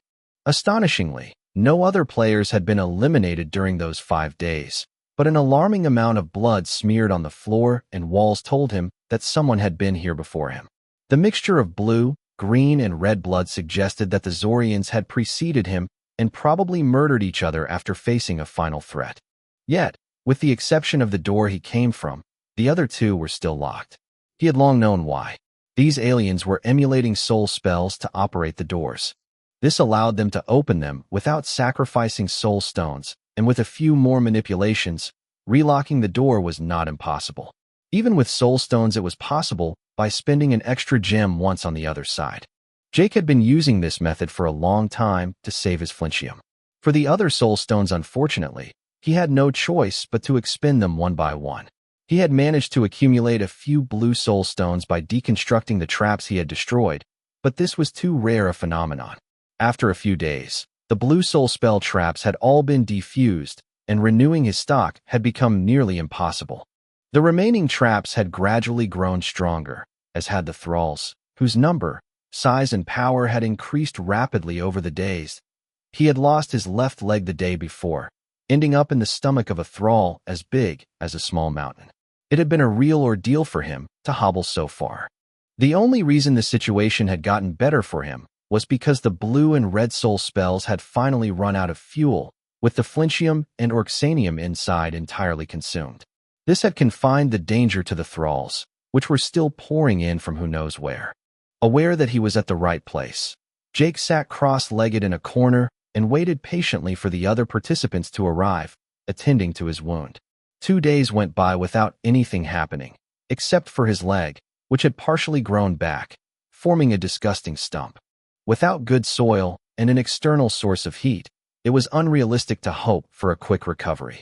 To trigger his passive regeneration, he had to waste a significant amount of his energy and attention to produce the heat he needed. The hall had long since become uninhabitable as his spirit body was struggling to keep the temperature as high as possible. Having nothing better to do and getting desperate, he eventually destroyed one of the walls to the point of exposing the void and the gears behind it. His plan was to infiltrate the interstices between the rooms to attempt to reach the neighboring room by flying. This turned out to be impossible. The room behind the portal was wrapped in a familiar greenish force field that he knew was impossible to penetrate. One of the first halls he had visited had apparently been a few meters away from the target. So frustrating. A whole week went by without any twists or turns except for Xiaoming's death. His leg had grown back almost completely, but without ore or food, he had lost a lot of weight. The 3 empty pedestals on the large door had gradually widened, making it that much more difficult to unlock the final door. If the other players were dead, he would have seriously considered suicide. Unfortunately, he had the pessimistic conviction that these candidates were like him, stuck in a room, or they would have joined him a long time ago. With the exception of the Zorians, he was the only one who had mastered the Red Soul spell and owned Red Soul stones in appropriate quantities. He was already regretting that he had relocked those doors behind him to prevent his enemies from profiting from his efforts behind his back. The Red Soul spell's traps were too robust. He had destroyed only one with great effort, and the flinchium inside had been all but consumed, the gem being only the size of a fingernail. It was unlikely that the other participants would have been able to open any red door. 3 days later, Fairy Minotas, the human Enya seemed to know, passed away. His leg was finally healed, and he made a radical decision he didn't think he had to make: find Ruby or Bawopi. Chapter 343, Last Struggle. Jake had no expectations in looking for them, since their oracle ranks surpassed his own, but if they wished to be found, it was possible. If they were smart, they would have made it as close as they could to make it as easy as possible for him. Anyone still alive would have understood the true nature of this labyrinth long ago. It was the lack of soul stones that was the issue. He wished to locate Ruby and Bawopi, but it turned out that the Nosk did not wish to be found. Luckily, his shadow guide gave him a direction when he tried to locate the young woman. Once the target was pinpointed, Jake set off immediately. After almost 2 weeks of slow recovery, he needed to keep his mind busy. His etheric and physical stats had increased slightly after all the fighting, and he was close to creating his ether core. He felt stronger than ever. When he needed to feed himself, all he had to do was leave the hall between 2-room shifts and use the time to hunt 1 or 2 thralls. During his convalescence, he had not lost a single gram. Quite the contrary. He was mentally prepared to face armies of mutant thralls on his way to meet Ruby, but the hike turned out to be much less than he had imagined.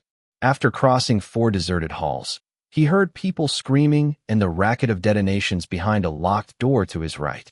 The shadow guide was pointing in that direction. Cough, cough. Somebody help. Please open up. A man's voice yelled in a hurried tone, pounding on the door frantically. Jake was surprised that Ruby's voice had broken so much in such a short period of time, but he remembered that she still had a comrade. Craig was still alive today. Forget it. If we stay here any longer, we're going to die. We have to move now. This time it was a woman's voice he recognized. It had lost its joyfulness, but the timbre was absolutely familiar to him. He hurriedly inserted a flinchium stone to save time, and the door opened with a click. He was about to pull the door towards him when it suddenly slammed open in his face. The door was knocked off its hinges, and 2 humans, a formerly chubby man and a skeletal woman with long white hair, flew across the room, smashing against the same door behind which he was standing, with surprised expressions at the softness of their fall. Indeed, with Jake's weight, he had only glided back 1 or 2 meters despite the heavy impact. A split second later, 2 roars rang out as 2 colossal humanoid aliens, Bawopi and the Krish leader, erupted into the room, startled that the door had opened for no reason.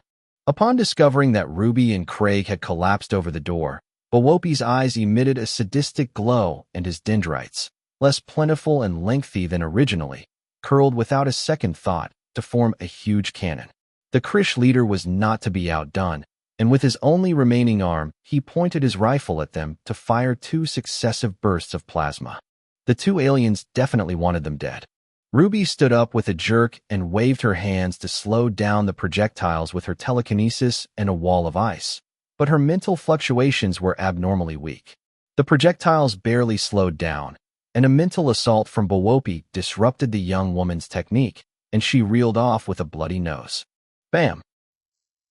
Jake, who was below them, grabbed the armored door with both hands and threw it like a frisbee out of fire reach. His exposed body bore the full impact of the explosion, and his initially healed body was given a gaping hole in his lower abdomen. The wall behind him could be seen through it. If he had not used bloodline ignition and removed the ultraviolet inhibition, he would probably have died, even with his increased resistance to heat and radiation. The Krish plasma was not too dangerous for him, but the energy shot discharged by Bawopi was of a very different nature. The only advantage was that the wound had cauterized instantly and most of the heat from the shots had been successfully absorbed by his body. The hall had been largely destroyed by the blast of the explosion, but Jake was still standing there in one piece. Ruby and Craig were in shock to be still alive. They were prepared to use their last trump card to shield themselves from the blast, but Jake had decided otherwise. Seeing the demonic appearance of Jake, whose facial features were distorted by wrath, the two humans were speechless. "Oomph, do you want to die so badly? Let me grant your wishes." Jake croaked as he gnashed his teeth to muffle his pain. So much for his healed body. 1 second had wiped out his 2 weeks of recovery, but this time he still had both his legs, and he was fully armed. He had every intention of giving free rein to his revenge. In comparison, Bawopi and the Krish leader was like Ruby and Craig, a shadow of their former selves. Their appearances were emaciated, their skin covered with burns, scars, bruises, cuts, and bites. Since the thralls had long since become invincible, only flight was still possible. Even Jake had given up the idea of hunting 3 days ago. Like them, he was fasting. Bawopi had forsaken the notion of victory to exact his revenge, and Ruby, Craig, and Xiaoming had been relentlessly pursued by this psychopath, driven day after day into the dire situation in which they now found themselves. By a stroke of bad luck, they had stumbled upon the two Krishes a few days earlier and had been forced to fight to the death against them, killing arrogant warrior in the process. Since then, when the Krish leader had discovered that they were carrying all those blue soul stones, he took it upon himself to hunt them down, joining forces with Bawopi in the process. Without the increasing growth in strength and numbers of the thralls there to slow down the two aliens, they would have long since died. "Krish, it was an accident," the Krish leader hastily blurted out in a vain attempt to placate him. But alas, his mandibles snapping was incomprehensible gibberish to Jake. All he witnessed was incomprehensible mumbo-jumbo. "Go to hell, you cockroach," Jake retorted by lunging at them with a supersonic blast in his wake. The Nosk methodically lifted his dendrites to defend himself and intertwined them to form a cushioning net, while the Krish leader lit his lightsaber in desperation while adopting a cautious stance. Both aliens felt the gale raised by Jake's swirling stroke before seeing his sword. It was a fiery wind, which alone verged on 1,000 degrees. Bawopi's dendrites basked in this energy, their inner light regaining some vigor, but the Krish leader groaned in pain instead as he struggled to protect his eyes. Their advantage, though, was that their shadow guide could predict Jake's movements and produce appropriate strategies and responses. Bawopi effortlessly avoided Jake's terribly fast attack, and his dendrites wrapped themselves around his arm to restrain him from moving. Upon discovering the heat resistance of Bawopi's dendrites, Jake did not give in and grabbed the dendrites wrapped around his arm with his free hand with the intention of planting his claws into them to absorb the heat and radiation.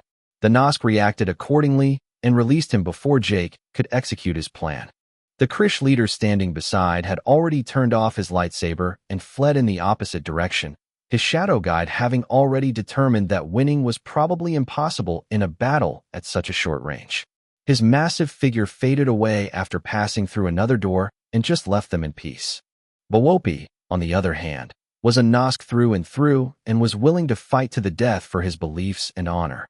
To use his shadow guide was tantamount to confessing weakness. The first Nosk that Jake had faced, for example, had not used his bracelet, or the outcome of the fight would have been very different. Tragically, if Bawopi could stand up to Jake and even injure him repeatedly with careful control of his dendrites using his reflexes and his shadow guide, he had made a mistake by sticking around. Centered on his fight with Jake, he had forgotten about Ruby and Craig, whom he thought was out of the picture. After catching their breath, Ruby and Craig joined the battle alongside Jake, their shadow guides however being able to predict Bawopi's movements. In 1-on-3 and already fully occupied by Jake's vicious and devious attacks, the alien didn't last long and began to accumulate numerous wounds. mainly caused by Ruby's ice and the blue soul spell that Craig had cast on him. Faced with a combination of cold exposure, visual and auditory hallucinations, and a craving for sleep, Bowopi was overwhelmed by the unstoppable Jake in an instant. A shimmering metallic reflection flashed, and a huge head covered with long, lightless dendrites rolled over the floor, his resentful expression remaining concealed by his thick metal helmet. Jake, Ruby, and Craig stood for long seconds huffing and puffing laboriously. "Is it really over?" Craig murmured skeptically, his once chubby face now as emaciated as a terminal AIDS patient. Ruby frowned but didn't dare answer. Neither the dendrites, the armor, nor the devices on Bowopi were showing the slightest reaction compared to the previous time. Jake was expecting the Nosk to explode, but seeing neither Ruby nor Craig running away, he assumed there was nothing to fear this time. Boom. Chapter 344, What is this feeling? I'm not dead yet. That was Jake's first thought when he regained consciousness.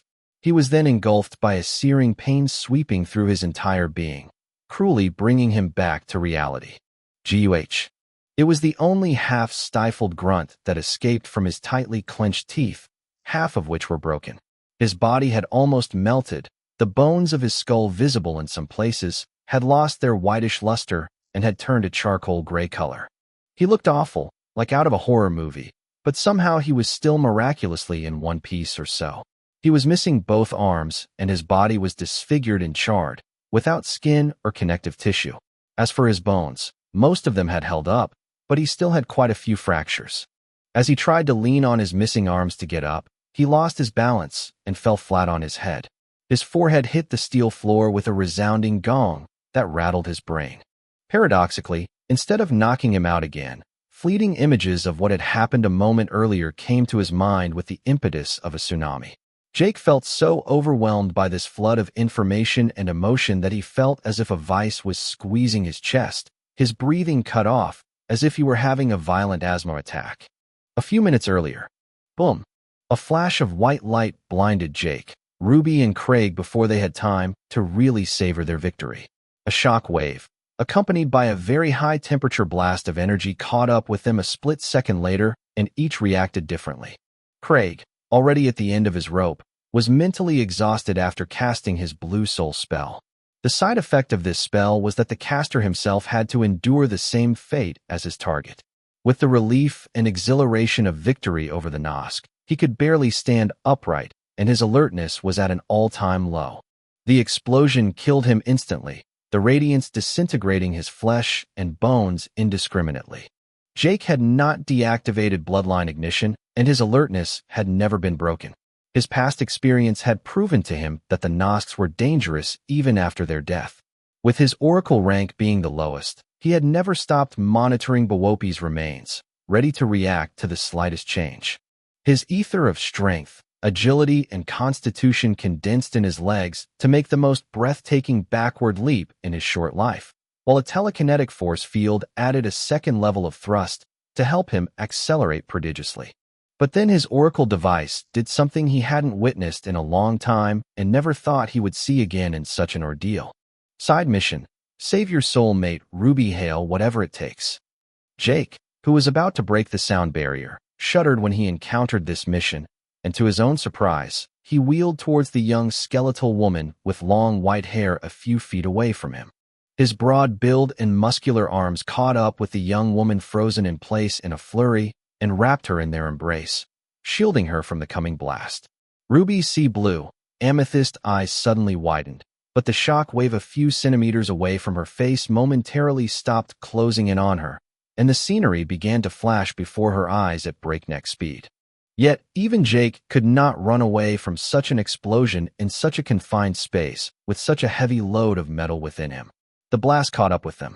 Out of protective instinct, because he wanted to fulfill his mission, or some other reason unknown to him, he pressed Ruby's face against his chest, guarding her skinny body entirely with his own flesh. Just before impact, an icy power pulsed out of the young woman's body, covering both Jake and Ruby with a thick layer of ice. A telekinetic force field was also added to Jake's, forming a second protective layer. A wink later, the blast of the explosion devoured them, and their small bodies swirled through several halls in a heat storm like dust particles lost in the cosmic void. The room from which the blast had started had literally disappeared, and a gaping void was there instead. But contrary to what one might have thought, Jake and Ruby did not lose consciousness immediately. When the blast stopped propelling them and a sufficiently resilient wall stopped their flight, they knew they were safe. The couple fell to the ground, Jake taking care, even in his critical condition, not to crush the silhouette of the young woman below him. When his arms collapsed to ashes, he rolled over to the side to let Ruby breathe. The liquid alloy in his arms had been pulled back into his body in time to prevent any loss. His oracle device was intact. Aside from a few broken bones, a number of burns and much of her hair consumed by the flames, revealing her scalp, the young woman could be considered unharmed compared to Jake. The mission was accomplished, and at that point, he sincerely believed he had done the right thing, even though he knew that it was foolish in his heart to sacrifice himself like that for a woman he had only met once more than 6 months ago. Without the oracle's prompt, he would never have acted so unreasonably. It was as if his own will had faded away. All of a sudden, as his consciousness was beginning to waver and the adrenaline was beginning to recede, giving way to unbearable pain, he saw the young woman standing up beside him as if it was nothing at all. The look she gave him at that moment, he would remember it for the rest of his life. It was the most ghastly, chilling thing he had ever seen. There was an apathy bordering on contempt, while her features were relaxed and neutral, as if all her wounds were irrelevant to her. Most importantly, both of her eyes had turned amethyst-colored. Her blue marine left iris was nowhere in sight. The young woman, temporarily bald, but curiously still attractive and full of elegance, knelt down towards him, then gently ran her graceful hand over his cracked armor like one would stroke a cat. "Thank you, Jake." Crack. The young woman's fingers dug into his armor, her arms suddenly mobilizing unprecedented strength. Her arm muscles contracted, extraordinarily doubling in size, and his armor, already at its limit, shattered into pieces. At that moment, Jake was totally powerless and already semi-unconscious, the pain preventing him from aligning any coherent thought. He felt the graceful hands of the young woman palpating him, dispossessing him in turn of all the soul stones he possessed. Then a bracelet pressed against his bare chest, and a violent mental assault, filled with sheer insanity, ravaged his consciousness. Unable to resist, he was on the verge of accepting anything when the pressure vanished and the young woman's arm retracted, leaving his bracelet and conscience clear. The palpations resumed instead, and she returned to stripping him coldly. After a while, when there was nothing left for him, he heard her bare feet slipping away and a blue soul spell door that he had once unlocked closed behind him. That was when he fainted. What Jake felt, the vice pressing down on his chest, was a horrendous sense of betrayal and injustice. If it wasn't for the Oracle's mission, he might not even have tried to save her, and that was his reward. Was he just a sacrificial pawn so that the young woman could live? Remembering the stupendous physical strength she had just displayed, he knew that she had fooled them all. She might even have been able to survive that explosion without any help. Why would she do that if she was so capable? She had just redefined the word low-key before his very eyes. Surprisingly, he didn't care about his defeat or the soul stones she had stolen from him. With utter dismay, he opened the Oracle system interface and shouted out She's name. He needed to hear her. "I'm here. Everything is all right now." She's hologram had appeared before him, and her reassuring smile immediately soothed him. The relief he felt when he discovered that no slave contract had been signed and that neither his ether nor his liquid alloy had been stolen was indescribable. A little more, and he would have burst into tears. He wasn't sure his mind could have withstood such a setback. Although he might have wondered about the reasons for such leniency, the introvert Jake was incapable of dealing with half-baked betrayals. He felt betrayed by both Ruby and the Oracle. He knew the Oracle was an asshole, but he still remembered the warm, almost candid smile of the young woman a few months earlier. Such a change in temperament was impossible to accept. "How long was I unconscious?" Jake asked, too lazy to verify this information in the Oracle system himself. "About 6 hours." She informed him with a worried expression. "What are you going to do now?" Jake slowly contemplated his options, then sighed wearily, but resolutely. "To commit suicide." "What do you mean?" She questioned him confusedly. They were mentally connected. She could understand his intentions if she really wanted to. But even though his intention to commit suicide seemed sincere, there was another purpose. He hadn't given up yet.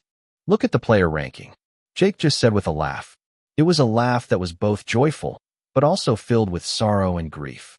She consulted the player ranking at his request, and her mouth opened in amazement when she saw the current ranking. Ruby, is she dead? She couldn't believe it either. Ultimately, after this betrayal, she had still failed. And I think I know why, Jake said with a mysterious smile. Like Ruby earlier, his facial features were relaxed. He had completely forgotten his pain. Chapter 345, Not Helpless Anymore. Too weak to move. Jake didn't even try this time to embark on a slow and winding regeneration of his injuries and missing arms. He simply lay on the floor and closed his eyes to explore his options. When Jake mentioned suicide, of course he had no intention of killing himself out of desperation or despondency. In fact, he wasn't willing to die at all. Unfortunately, he knew that dying was the most likely conclusion after what he was about to do. Nevertheless, the time had not yet come, for he had to be able to carry out his doomed plan, and for that he had to be mobile and stronger. Much stronger.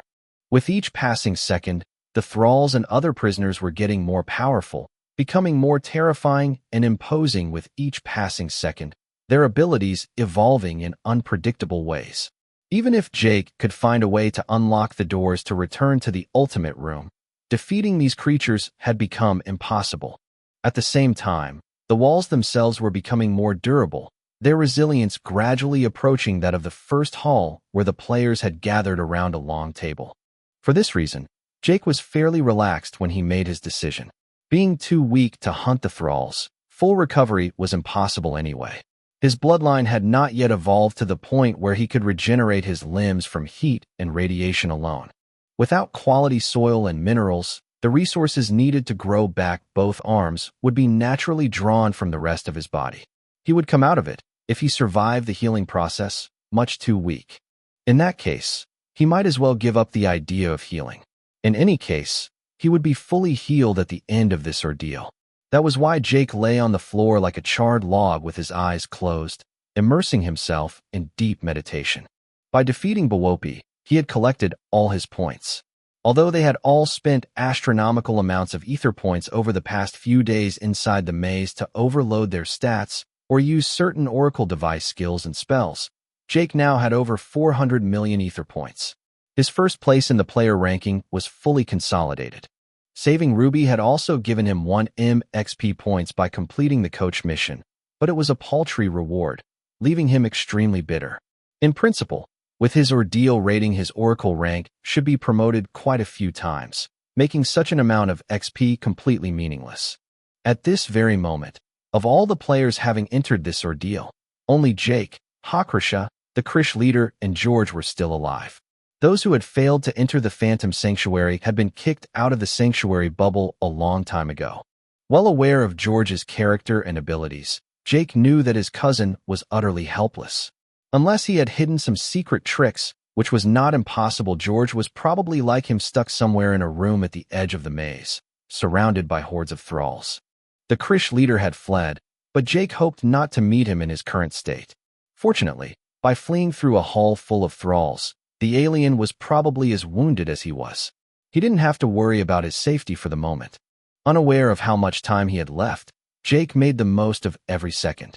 Once his stats were overloaded, he released his spirit body at maximum range and attempted for the umpteenth time to create his ether core. He was already close to success before his bloodline evolved, and after his recent adventures, he had made another good step forward. Whether it was his ether and body stats, his spirit body, his ether control, or his resolve, they were all peerless to those of his former self. As he sank deeper and deeper into his meditative trance, his struggle against the ether vortex he was trying to compress became more and more fierce. His senses and consciousness were fully engrossed in this savage battle, and he quickly forgot about the outside world and his resentment of Ruby and the oracle system. The hours passed slowly, soon growing into days, then weeks under the vigilant and supportive gaze of she, whose hologram watched him in silence without ever tiring. One day, When the struggle to compress the ether reached its climax, Jake opened his eyes and roared with defiance. A man without arms and lying on the ground yelling like this for no reason would have evoked pity or even mockery under normal circumstances. But in this instance, no one would have dared to do so at the sight of the thick ether torrent swirling around his body. In that fateful moment, Jake unleashed his Murtharian bloodline at full power, activating his Murtharian spiritual warrior trance skill to once again double his strength to face the final assault. The ether bead located in his lower abdomen had been compressed to such an extent that the flesh originally residing there had long since disintegrated, returning to the ether. Prodigious energy was contained within, and many ether streams were still congealing around it, as the marble spun rapidly on itself at a speed hardly imaginable. The etheric laws were complex, but in some ways similar to the laws of classical physics. Since no force existed that could stop the rotation of this ether, the ether's rotational speed had only accelerated in the last few weeks. The ether density had also begun to generate an etheric gravity high enough to support its own existence. A very small final effort, and its ether core would come to life. However, this was the most perilous moment. If Jake gave in before this gravity reached the required point, the backlash of this ether explosion could kill him. Normally, at this point, failure was impossible because the spin velocity and the ether core's own mass already provided most of the force required to hold the structure together. The problem was Jake's mind, which had long since reached its limits. No rest or mental break was possible during the creation of an ether core. As his ether core grew stronger, his mental strength had gradually dwindled, his spirit body being on the brink of dissipation. His body was also at its limit after undergoing such treatment. Jake had already been very careful in creating the smallest ether core possible, but he still found himself in the critical situation that every novice etherist had to face at least once in his life. After 2 hours of hard mental struggle, blood began to gush out of Jake's orifices and his brain started to overheat. His spirit body slowly began to shrink, unwillingly reducing the flow of ether available to him. With less ether to absorb, the ether core lost its momentum and its stabilization noticeably slowed down. Realizing that he was at risk of failure, Jake uttered another defiant roar and once again exceeded his limits. His veins wriggled like big worms under his skin, and his brain cells also began to necrotize one by one. Jake heard loud firecracker bangs echoing inside his skull as he freed up a small sliver of his attention to channel most of his ether of vitality and constitution into his brain to delay its destruction. The rest of his neglected body suffered greatly, and because of the past month's malnutrition, the consequences of starvation and dehydration were felt all the more vividly. His body cells began to die as well, sacrificing themselves so that his brain could continue its task whatever the cost. At last, when his body was about to exhale its last breath and his heart showed signs of arrhythmia, Jake exhausted his last ounce of willpower. He fainted and the whirlwind of ether converging on him dispersed, as if to greet the arrival of the sun after a long thunderstorm. But no ether blast ravaged the hall. The silence and the hologram of a rapturous she greeted his success. The ether core had been formed. The tiny ether sphere was calmly spinning on itself, while continuously absorbing the surrounding ether to strengthen the core. At the same time, a faint radiance radiated from it, providing an energy that was fully his own. Even if he did nothing, his body and its bloodline's etheric code would gradually be nourished and strengthened by it. It was a slow but inexorable process. Hypothetically, if this radiance reached a sufficient intensity, the ether stats would in turn increase to match the ether density of this radiation. In his ether status, an attribute named ether core equals 1 points had appeared. This meant that as long as this ether core existed, his ether stats would never drop below 1 point. It was useless on B842 or this ordeal world, but who knew how many inexplicable evil sorceries this world was full of? Jake unconscious and his ether core formed. The ether of vitality and constitution that he had been controlling returned to the cells of his dormant body, and within minutes his heart resumed its vigorous beating. His skin regained some color, and his health condition stabilized. He woke up a day later feeling thirsty and hungry, but rested and content. He had pulled it off. After this long mental battle, he had long since forgotten the anguish of Ruby's betrayal. Inspecting his body with his senses, he found the sphere of white light below his navel and the aura of energy emanating from it, constantly passing through his body and slowly transforming it to make it more compatible with ether. Channeling this radiation, a ball of compressed hot air of a few hundred degrees popped before his eyes, followed by another one. With a thought, he levitated his body and slowly floated around the room to test his limits. As he performed these feats, his spirit body remained retracted inside his brain all the time. By focusing his mental power on his ether core, he tried to boost the sphere's rotational speed, and as expected, the surrounding ether converged on his body much more actively. This ether entering his body, he could make use of it before it was engulfed by his ether core. This meant that he would never again be as helpless as he had been during this ordeal. Even if he encountered an enemy whose spirit body was superior to his, he would be able to use his bloodline skills to their fullest potential. Jake was shaken to discover that he had been unconscious for over a month. According to his bracelet, he was on his 103rd ordeal day. George, as well as the Krish leader, had also fallen off the player rankings. Only Hakrish's name still shone below his own. Remembering his ultimate goal, he generated a flood of heat and radioactivity by using his ether core to trigger his passive healing skill. He didn't hope to make his arms grow back, though. The reason he had created his ether core was not to face hordes of thralls. After all this time, he knew that these monsters had become invincible. Even if he trained like this for years, he doubted that he could overcome the high mutation speed of these creatures. No matter how fair this ordeal looked to the players, he hadn't forgotten the astonishing ether density and gravity on the asteroid. For this spaceship to keep existing in the desolate system A0, the secrets it contained were unfathomable. Instead of committing suicide in vain by ending up in the stomachs of these monsters, Jake intended to walk off the beaten track. As he floated towards the non-existent wall that Bawopi's explosion had previously destroyed, She's hologram nodded her head in realizing that he was about to take action. That's it. You going to do it. Jake stood for a short moment on the edge of the void, staring resolutely at the gears and pistons allowing the miraculous shifts of all these cubic rooms.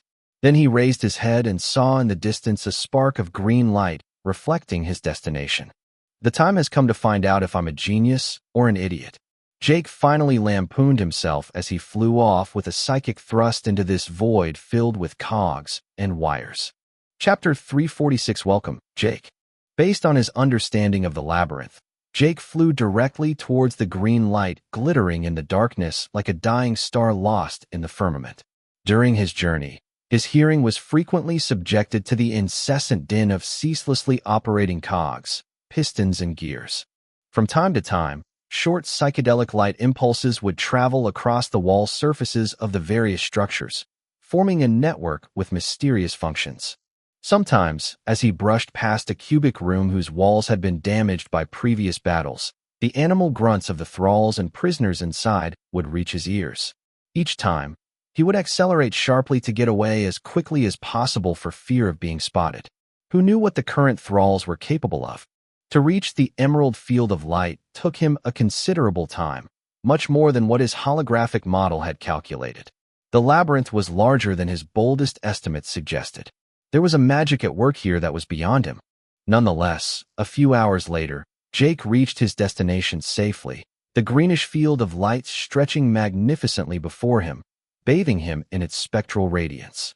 Jake could not help but be amazed at how easily he had been able to travel through the mazes and interstices. It was a relatively simple loophole to exploit for anyone who could fly. He found it hard to believe that such an obvious means of cheating had been so openly left at their disposal. It was as if they were encouraged to disregard the rules, ignoring common sense. At the time of their arrival, the walls were still brittle, and quite a few contestants might have been able to crush these walls to dust. If they had chosen not to go through the doors, they probably could have found the central room without having to face all these dangers. This new realization only strengthened his resolve to carry on with his plan to the end. When Jake had just floated a few meters from the light structure, the creaking of the gears resonated again in the darkness, and the greenish force field began to move at very high speed, as did the other cubic and rectangular rooms filling the void. In order not to be left behind, Jake tried to keep as close as possible to the luminous mass, but in doing so he nearly died several times, almost suffering a heart attack from the fright caused by the walls of the various halls cutting through the void like silent asteroids traveling along a well-defined trajectory. By the time the maze stabilized again, Jake had deviated several kilometers from his intended destination. Undeterred, he adjusted his flight and caught up with the light field that had left him far behind. Once in front, Jake swiftly swirled around, levitating in search of the wall of the central room that he had partially destroyed during his convalescence. After a few minutes, he was relieved to find the hole in question, and he crept in without loitering. Without wasting a single soul stone, he had managed to return to a place that no one but himself, a few Zorians, and possibly Ruby had trodden. But Jake wasn't there to open the door. Even if he had owned hundreds of soul stones, he wouldn't have taken that risk. On the one hand, because the sockets were now so wide that 1,000 soul stones of each type would not have been enough to activate the door, and on the other hand, because until proven otherwise, everyone who had attempted it was dead. The only reason Jake had come back here was to check one thing. With a somber expression on his face, he inspected every nook and cranny of the hall, especially the blood covering the floor, the ceiling, and the large gate. The 3 small doors leading to other halls were spotless, the gray metal cladding covering them remaining immaculate and sparkling. Clearly, none of these Zorians had made it this far. Using a scan and Shi's expertise, Jake slowly reconstructed what he thought was a fairly accurate version of the facts. All of a sudden, Jake walked stiffly into a corner of the hall, about 7 meters away from the main door. This was where the blood trail ended. He then squatted down and gently gazed at the metal surface, scraping some of the dried blood there with his telekinesis. He remained frozen in the same posture for a long time after that, lost in his reflections. Except for Shi, who shared his thoughts, his face betrayed no emotion. This is where she died, Shi's hologram said coldly as it materialized beside him. Jake nodded his head a few seconds later as he got up. As I feared, this gate is a decoy. Opening it leads to death. These luminous arrows were only there to deceive our vigilance by giving us a false lead. The Zorians also died when they opened the door, she confirmed with a grave face. According to the traces of blood, footprints, and fingerprints, as well as the intact condition of this hall, none of them had the time or possibility to resist. Ruby got what she deserved. Indirectly, she has done you a great service, although I doubt that was her intention. Jake could sense Shi's contempt and resentment for the young woman, and he shared that feeling. On the inside, he was quite pleased with her fate. Perhaps karma existed. And yet he was not that happy. Deep down he felt quite empty. Chasing these toxic thoughts out of his mind, he focused his attention on the greenish force field instead. The moment of truth had come. It was time for him to commit suicide. Are you sure of your plan? She tried to convince him to give up for the 100th time in a row. Absolutely not. Jake laughed wryly. But by elimination, it's the most counterintuitive action we've had at our disposal and in front of us from the beginning. It still fits in with the principle that the destination is behind that door. By following this precept, the luminous arrows would not have lied either. What if you die? The Oracle system does not encourage suicide. It will affect your rating. She warned him. If I don't do anything, I'll die anyway. In that case, I might as well satisfy my curiosity. Even if I manage to escape from here, there is only the sidereal void of System A0 waiting for me. I have already explored most of the rooms of this maze, and I am almost certain that there are no secret chambers hidden there. I have no food, no water, and after all this time the Oracle has not recalled my body to the red cube, as if it longs to see me die of thirst and hunger. After the vicious blow the Oracle system has just dealt me, I have no reason to follow the script he has planned for all of us. To date, it is by thinking outside the box that I have been able to get this far, and I intend to continue to do so. Whatever happens, I have no regrets. All right then. Do as you see fit. She pouted, giving up any hope of convincing that stubborn fool. A while later, Jake was standing inches away from the luminous force field. His breath gradually quickened as the jitters rose inside him. Despite his apparent confidence, he was not serene at all. No matter what he had told Shi, it strongly resembled suicide. To reinforce his determination, Jake mentally replayed the scene of the flintium stone he had thrown in there, counting the seconds it had taken for the red soul stone to dissolve. It wasn't instantaneous. It was the only certainty he needed to rekindle his resolve. His stomach was also able to digest these minerals. Even if this force field turned out to be an overpowering green soul spell, his goal was not to petrify himself to death inside. Jake had circled the force field when he arrived. He had a very precise idea of its dimensions. A cube about 100 meters square. If there was no other magic at work, he only had to cross a few dozen meters to reach, if it existed, the final room hidden inside. Taking a deep breath, Jake activated bloodline ignition and extinguished the intense ultraviolet radiation, repressing the 3 minerals contained in his cells. His appearance immediately shifted from that of a tall and handsome man, albeit a little too muscular, to that of a demon with long fangs and claws crisscrossed with lava veins whose eyes and hair were bathed in a wondrous light. His body was already extremely lanky and armless, so Jake did not waste the small window of action at his disposal. He stepped back to gain some momentum, then sprinted forward into the field of light, magnifying his movements with intense telekinetic impulses. A shock wave exploded behind him as his body broke through the sound barrier a few milliseconds before disappearing into the ocean of light. Once inside, Jake was immediately assaulted by overwhelming energy. His mind was instantly placated by the influence of an almighty green soul spell, and he felt such a plenitude that his body halted all movement, floating statically suspended within the light only a few meters away from the previous hall. His determination, so great a second earlier, seemed to have vanished. But a few seconds later, as his spirit body and skin surface began to crystallize and his mind grew increasingly numb, green soul energy reached the core of his cells, coming into contact with the flintium, orxanium, and naquad ores. As if a can of gasoline in contact with a flame, a geyser of tumultuous energy erupted from the depths of Jake's cells, and for an infinitesimal amount of time, his bloodline and psychic faculties were amplified over 1,000,000 times. What he experienced at that very moment was so extraordinary that he felt the fleeting, but very much alive feeling of being almost omnipotent. With one thought, he could have incinerated the Phantom Sanctuary and the even more gigantic spaceship to which it was anchored. With another thought, he could have generated a gravity so powerful that the entire Earth would have been compressed into a grain of sand. Everything he had experienced in his life since birth, all the things he thought he had forgotten or did not understand, finally made sense. And with another thought, he also felt the ether thousands of kilometers away. These thoughts seemed dissociated, but they all took place at the same time, lost in a split instant where time no longer existed. Then time resumed its course. His body was consumed in 1 Planck time, 10·43 seconds, and Jake understood that he was about to die for good. Taking advantage of this moment of unparalleled mental clarity, he sucked up all the ether that his spirit body could reach, sending it directly to his ether core.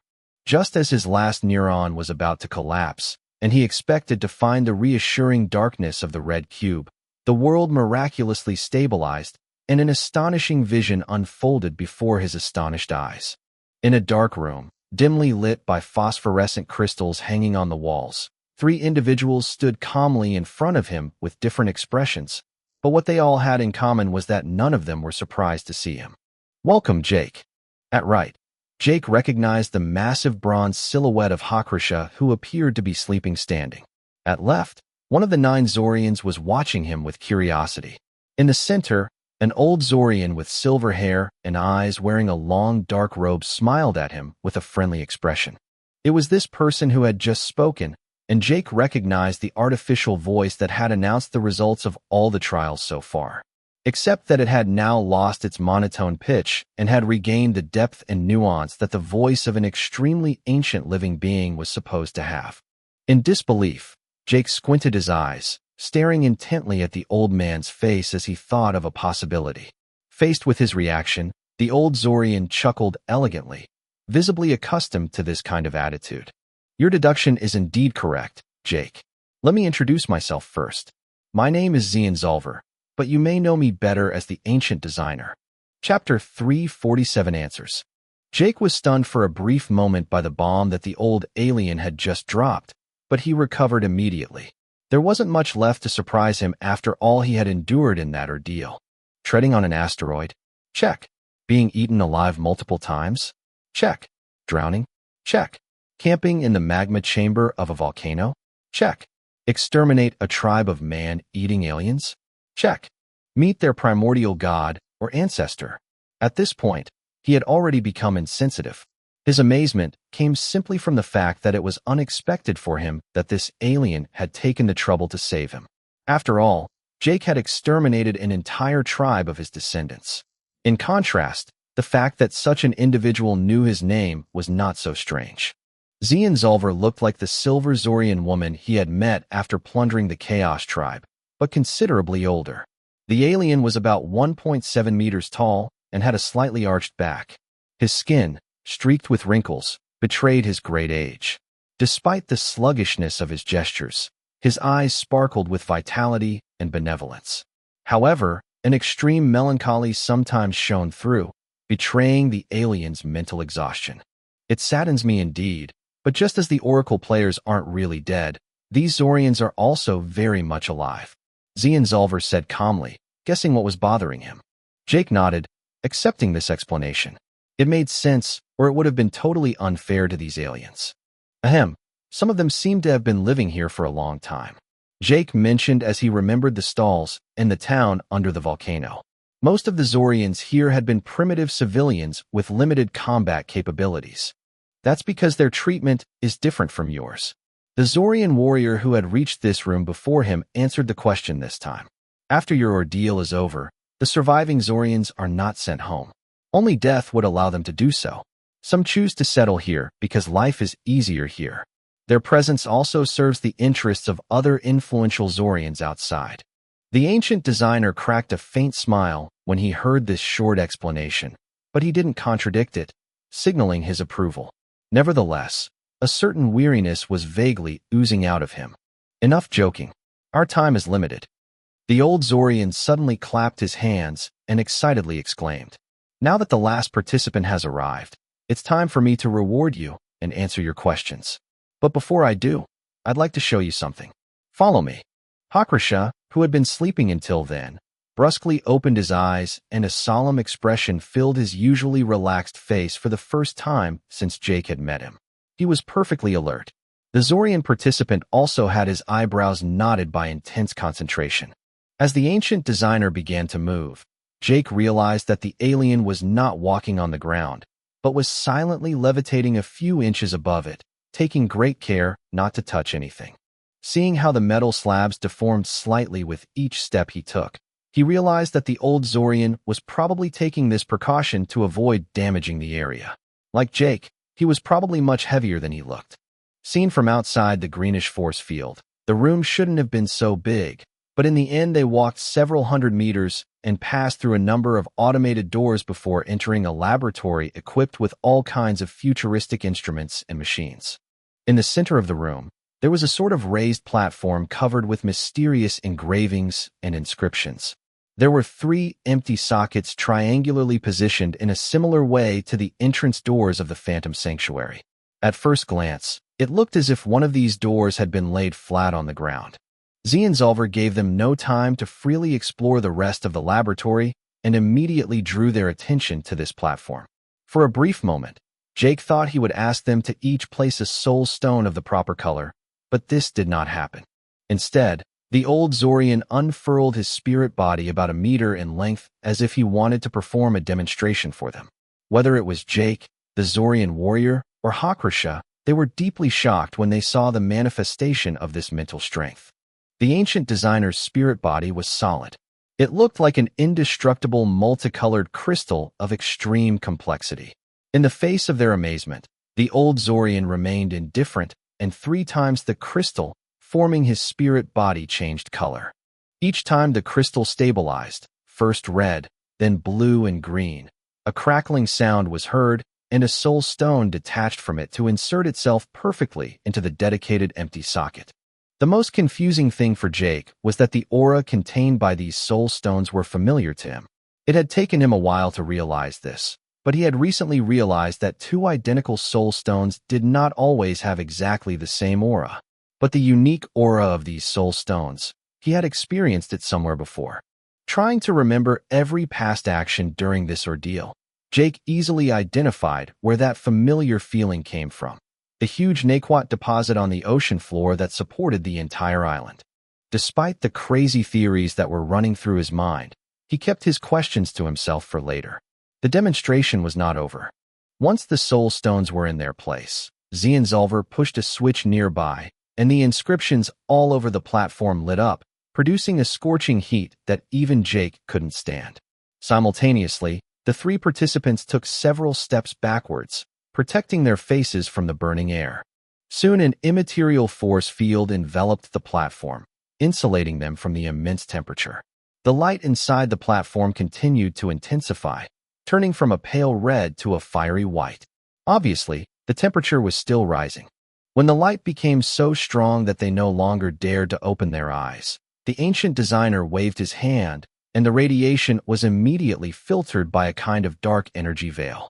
Jake and the other two could then open their eyes again and discovered with bewilderment that the three stones were melting. When a certain temperature and pressure was reached, the flintium, orxanium, and naquat were vaporized and a gas formed above the platform. The force field insulating them from the heat inside then began to shrink, forcing the gas to compress. Strange ether runes were grafted by billions to this gas, forming an infinitely complex encoding. A few seconds later, the luminous gas liquefied again, and a silvery liquid floating in the air appeared in front of them. Although the color was different, this liquid looked just like the liquid alloy. Hakrasha squinted at the implications of such a display, but by far the most traumatized was the Zorian warrior, whose short, rapid gasping breath betrayed intense distress, as if he were experiencing an existential crisis. "All right, I'm done with this demonstration," the ancient designer sighed wearily. He seemed a little leaner and more haggard than before. "I will now give you your rewards and answer your questions. To protect your secrets and identities, please follow my avatars." Before they could figure out what the alien meant, Zienzalver's body suddenly split into three identical clones, and one of them signaled Jake to follow him. Out of the corner of his eye, he saw Hakrasha and the warrior Zorian following their respective clones. Hakrasha was nonchalant, while the Zorian was almost embarrassingly deferential. Jake's attitude was the most normal, serious, but without being overly relaxed like Hakrasha, nor abnormally tense and uptight like the Zorian. However, he did not know which of these three behaviors was the most appropriate. While following his own Zienzalver, Jake heard the avatar guiding Hakrasha mumbling in a bad mood. From the gibberish, he heard the words "jackum" and "lazy bastard." However, he didn't get a chance to hear any more, as an automatic door closed behind them, isolating him perfectly from the sounds coming from the laboratory they had just left. The new room was also a laboratory with dark and stark walls, containing all sorts of machines and instruments. In some ways, some of the machines reminded him of those he had seen in the laboratory of the Etherist sect Mogasar, but most of them were utterly foreign to him. Once in the center of the room, Zienzalver's clone slowly turned towards him, with his hands clasped behind his back. "Rewards or answers first?" the old man inquired politely, although from his amused look he appeared to already know the answer. Without batting an eyelid, Jake answered, "Answers." The alien nodded unsurprisingly, but did not let him ask his questions. He simply began to speak, each word seeming to answer precisely the key points of his questions. "The Oracle and I are not enemies, but we are not friends either. I am called Ancient Designer because I was involved in the design of the first Oracle devices and a number of their functions. This ship is indeed a prison, but one that I chose."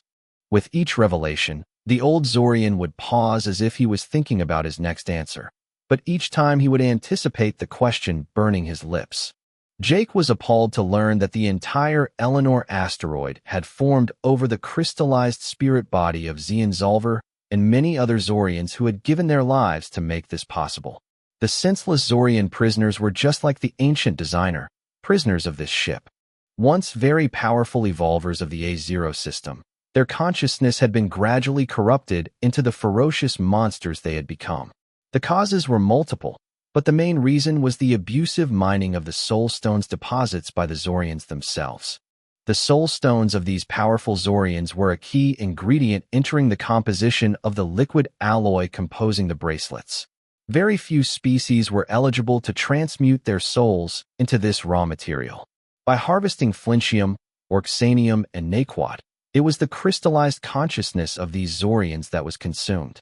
The Zorians with the most powerful spirits were essentially cattle. Most shockingly, the ancient designer had accepted the onerous task of providing these soul stones in appropriate quantities at the expense of his own spirit body and mental health. Out of the blue, Jake learned that their race was being punished because of a mistake he had made long before.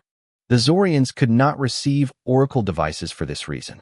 Nevertheless, by accepting to provide the soul stones, the oracle had agreed to give his people a way out. This second ordeal represented that chance. Anyone who managed to reach the ancient designer could ask for a unique reward that only he could bestow. In addition to answering the questions these participants asked, successful Zorians would receive their own oracle device, their past sins being forgiven. The Silver Zorians, on the other hand, the aristocratic class from which Zienzalver originated, were not allowed to participate in these ordeals. For the oracle, these elite Zorians represented too great a danger. To compensate for the lack of oracle devices, the Silver Zorians had developed their own version of the bracelet using the knowledge left by Zienzalver in their archives. Alas, the dice were loaded and everything was done so that no Zorian or participants could meet Zienzalver. This last test was purely thought of as a royal battle, the bright arrows and locked doors being there only to give them the illusion that a final goal existed. This left very little hope for his species, but the ancient designer had officially accepted such a deal, as it represented a slim hope. On the other hand, he had not abandoned the Silver Zorians deprived of ordeal. Through the sacrificial altars of the three tribes, he had given them the opportunity to steal the liquid alloy from the other players. In sufficient quantity, the metal could be offered to Zienzalver and an oracle device would be granted to them.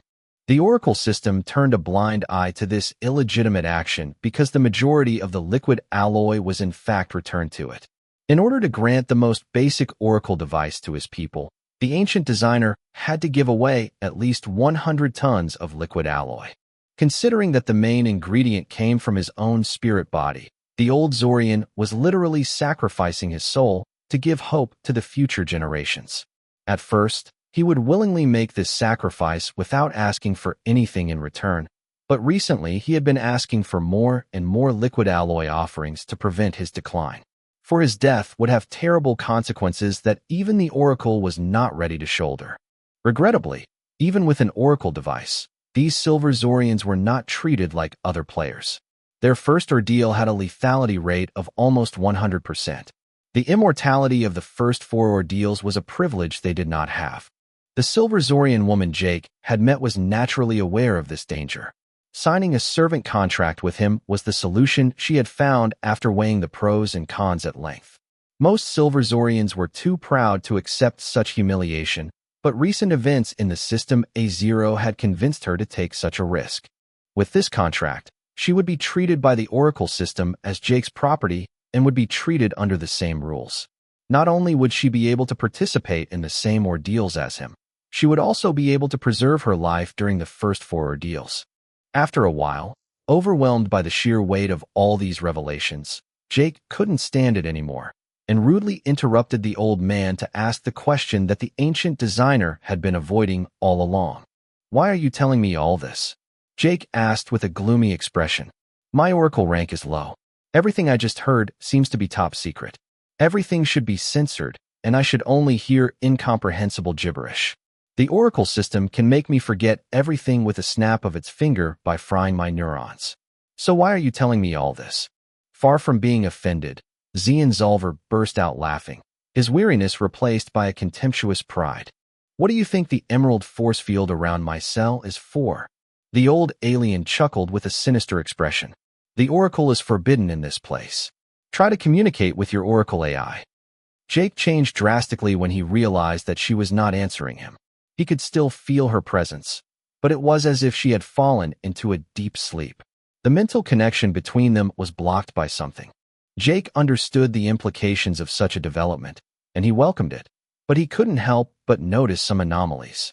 For example, once outside, the Oracle system would have no difficulty in knowing the content of their discussion by logging back into his memories. Moreover, it made him uneasy that she was being left out. Don't fret. When I want to hide the truth from the Oracle, there's nothing it can do. The ancient designer sneered. That's part of the deal. Only 3 of you have reached this ship, but I have many avatars. Billions of second ordeals take place every day. The Oracle system has neither the desire nor the time to take care of each and every one of you. The Oracle's motivations are not something you can understand at your level.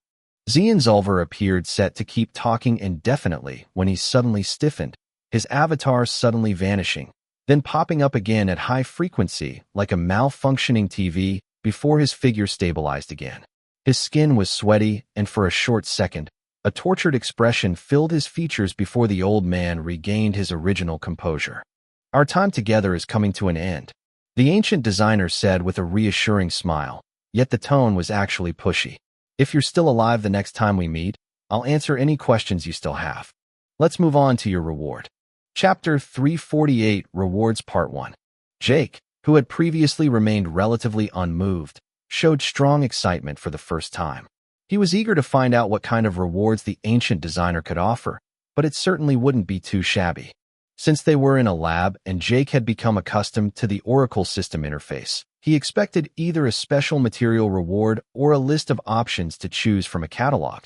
But the reality turned out to be slightly different from his predictions. Zolver simply beckoned him to follow him to another section of his lab, which contained several weird machines, including a miniaturized version of the platform where the old man had produced some silver liquid alloy before their very eyes. Let me fill you in on what kind of rewards I'm offering and why the Oracle is willing to let me off the hook, the Zorian announced pompously as he tapped a rhomboid-shaped device next to him to catch his interest. As one of the ancient designers involved in the development of the prototype Oracle devices, I am naturally familiar with all the details and subtleties of these machines. So far, Jake was not surprised. He had already considered the possibility that the final reward might involve his bracelet. But what happened next struck him much more deeply. Nowadays, the Oracle system can be seen as a standalone system. The artificial intelligence that governs its functioning does not theoretically need anything or anyone to continue to operate. Connected to the entire mirror universe and each individual with a wristband or having been scanned, the system can continue to evolve continuously through a form of deep learning.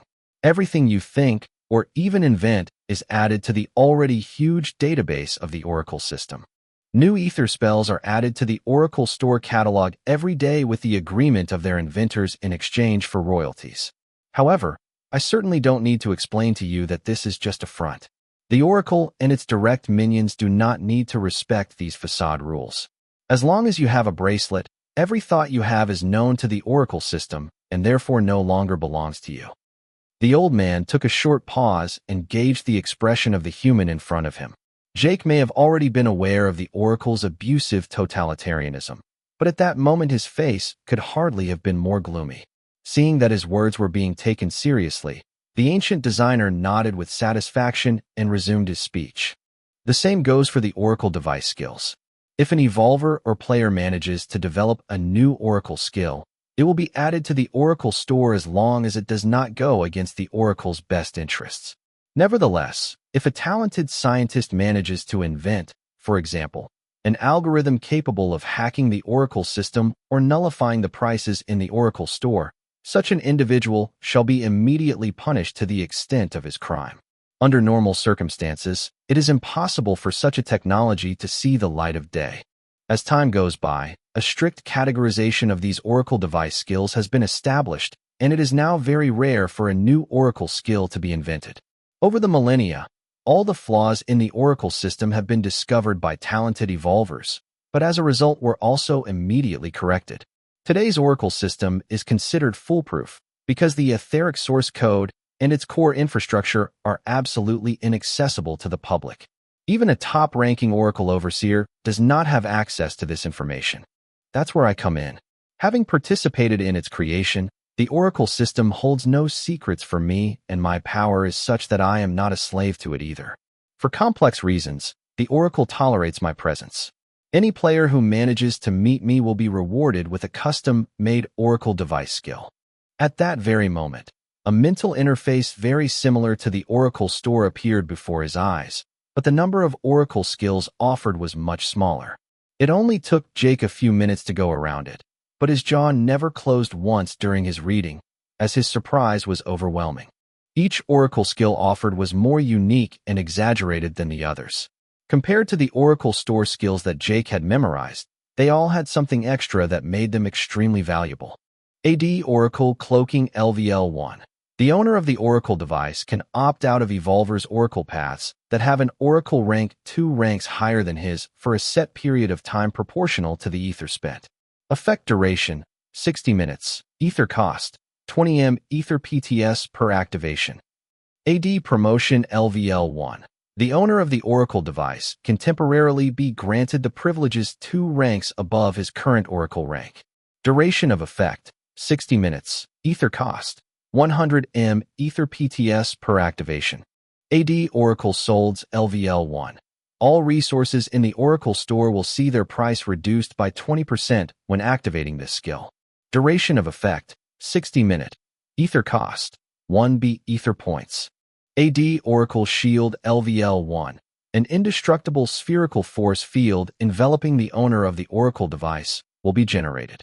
Maximum radius, 1 meter. Effect duration, 10 seconds. Ether cost, 100 M Ether PTS per activation. AD Oracle Heal LVL1. The owner of the Oracle device will have his injuries, regardless of severity, treated instantly. Number of uses, 2 times per ordeal. Outside ordeals, the ether cost is 1,000 times that of the green cube. AD Portable Oracle Store LVL1. The owner of the Oracle device can access the Oracle store from anywhere, including during an ordeal, and his purchases will be delivered instantly. However, the prices of the goods in the Oracle store will be 100 times more expensive. Regardless of the item purchased, a shipping fee of 10 M Ether PTS will be charged. AD Oracle Space Storage LVL1. The owner of the Oracle device will be able to access a separate dimension to store his belongings. 1 cubic meter of space for every ton of liquid alloy the bracelet contains. The initials AD preceding each Oracle skill attested that Zion Zolver, an ancient designer, was its creator. All these skills also existed in the Oracle store, but their effects were far inferior. The Oracle Cloaking LVL1, for example, could normally only hide from Oracle device users 1 rank higher. The ether cost for each activation was usually astronomical, but each of these Oracle skills could completely reverse the most critical situations. If Jake, for example, had possessed this Oracle Cloaking skill, he could have defeated Bowopi without any help. The promotion skill was even better by allowing him to directly raise his Oracle rank to the Nosk level.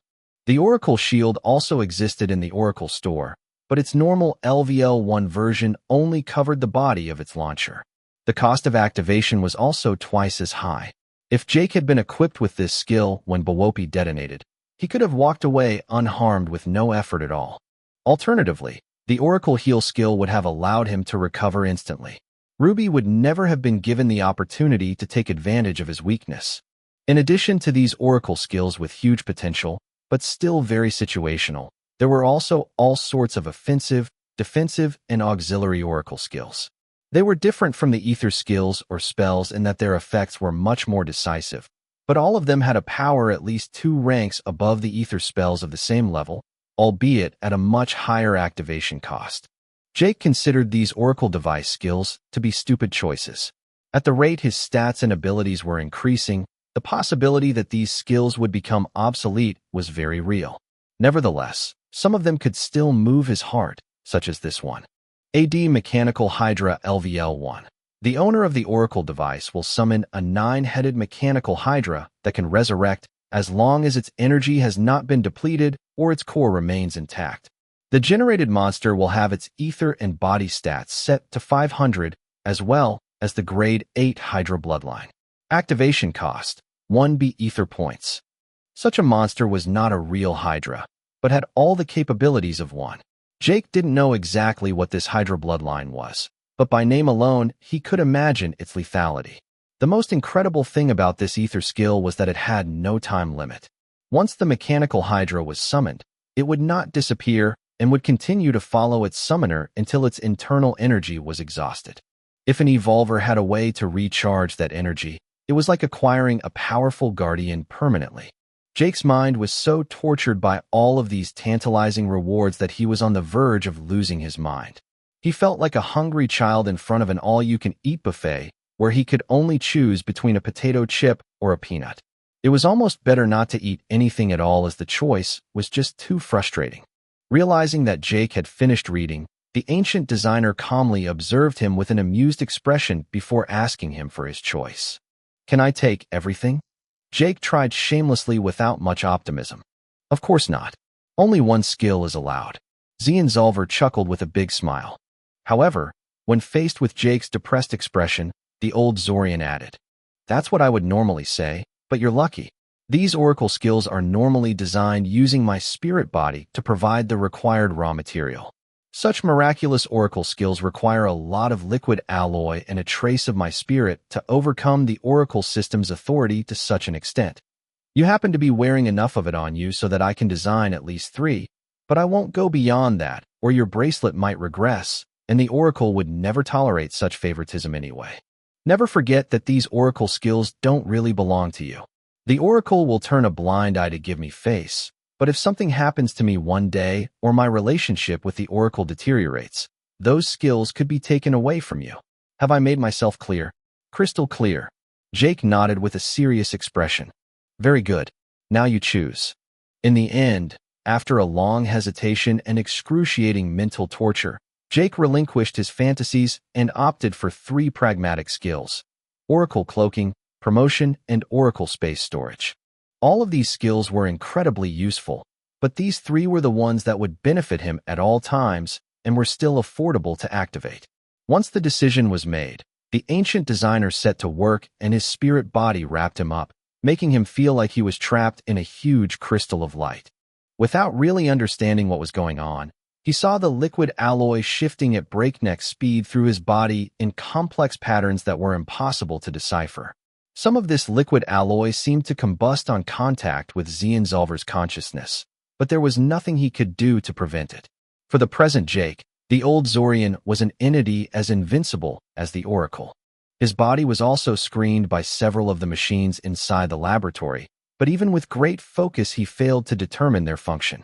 Long afterwards, the ancient designer's consciousness withdrew from his body, and he found the old man smiling in front of him. "I left a few parting gifts in addition to the 3 oracle skills. The first one, as you can imagine, is that this discussion will remain forever unknown to the oracle. The portion of your brain and soul containing these memories is protected by my energy. The others, you will discover them once you return to B842. Jake was intrigued, but he kept his doubts to himself. Instead, he thanked the old alien profusely. It didn't matter whether the ancient designer had a hidden agenda. These oracle skills were invaluable.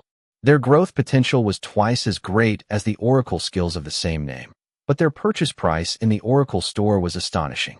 Even if he had spent all of his ether, he would never have been able to get all 3 oracle skills. He had a better understanding of why the players surviving to the very end of their second ordeal were so highly regarded. The advantage these exclusive rewards gave them was priceless. Jake was then led back to the original hall by the ancient designer and found the Zorian and Hakrasha, who like him had thoughtful but undoubtedly satisfied faces. Jake noticed that the Zorian now had an oracle device similar to his on his wrist. Unlike the rest of his people, the alien had broken free from their curse and joined the ranks of the oracle players. Upon his return, the Zorian warrior immediately took the initiative to introduce himself. To the annoyed pout of Hakrasha, he had done the same with him previously. Ikeon, the young man Zorian introduced himself by shaking his hand without his consent. Jake, who did not like people to enter his personal space, especially when it was another man, frowned, but he accepted the handshake, not forgetting to crush the alien's frail hand. "Jake." He smiled as he saw the Zorian wince as he retrieved his hand. "All right, it's time to return home," the ancient designer said as he asked them to gather together to enter a sort of cylindrical elevator. Once the three winners were inside the pod, the old man stared at each of them in turn with an emotional gaze before exhaling a long sigh. Farewell.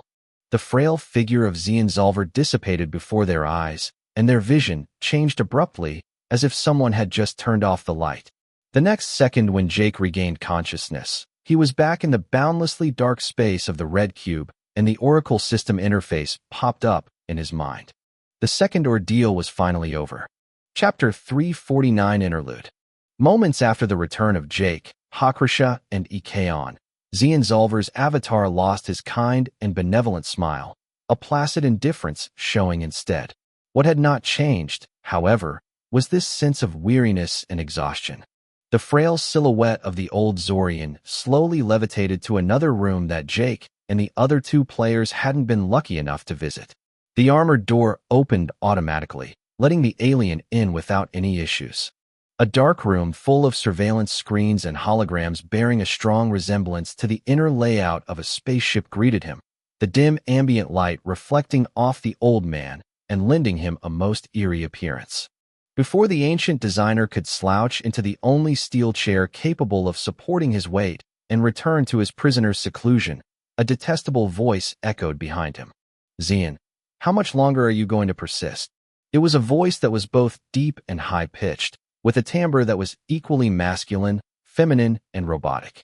Such a voice did not sound natural, and yet it was not unpleasant. But when the old Zorian heard it, his numbness faded instantly. A muffled anger briefly distorted his features, drastically accentuating his wrinkles. But when he turned around, the kind and benevolent smile was back. Until my last breath, he replied with open scorn in his eyes, though his smile lingered on. Unlike some people, I take responsibility.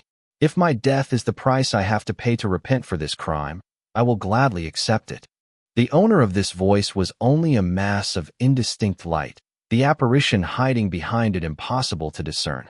The mass of light was constantly fluctuating, sizzling like a light bulb about to die out.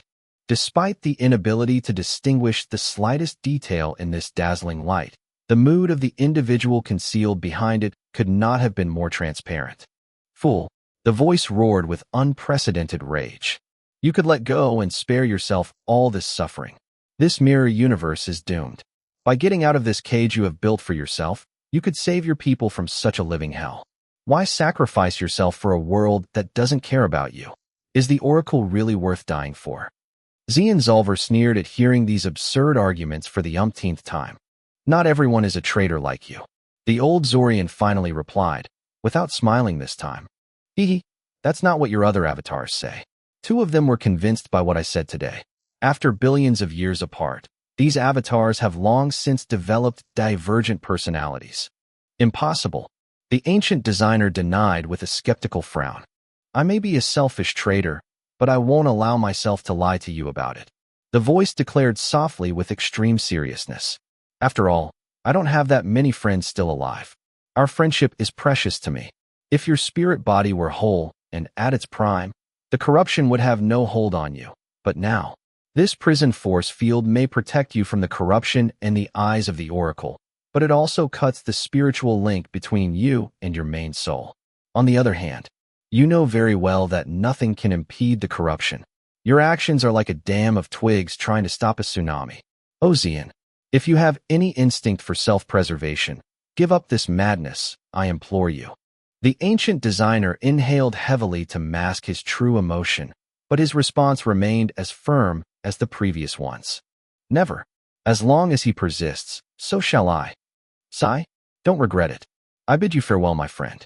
Of all the avatars, you are the one who has retained the essence of the original Zien through the ages. The next time I appear before you, alas, I am afraid that the corruption will have overcome your faith. When your main soul will fall as well, there will only be 4 of us left. The old Zorian was about to retort when the mass of light disappeared. The avatar became again the only presence in this dark room, filled with holograms and screens. At that moment, the ancient designer looked as if he had suddenly aged another 100 years. The alien slumped into his steel armchair, and his consciousness unfolded again to connect simultaneously to all these holograms and screens. On these screens, Many rooms identical to the one he was in were displayed in front of him. Aliens looking very much like him were sitting on other similar armchairs displaying similar but contrasting expressions. Suddenly, on one of these screens, Xian discovered another Xian greeting two other players to deliver their rewards. On the scale of a single ordeal, few people would meet the ancient designer, but out of billions, it was a recurring phenomenon. On the basis of luck itself, it was not uncommon for a player to be pushed into the force field by an enemy in order to be eliminated. These weaklings therefore became accidental winners. Others, more stupid, sometimes treated the force field as another green soul spell to overcome. Originally, Xian didn't always save these accidental winners, but recently he had begun to be more forgiving.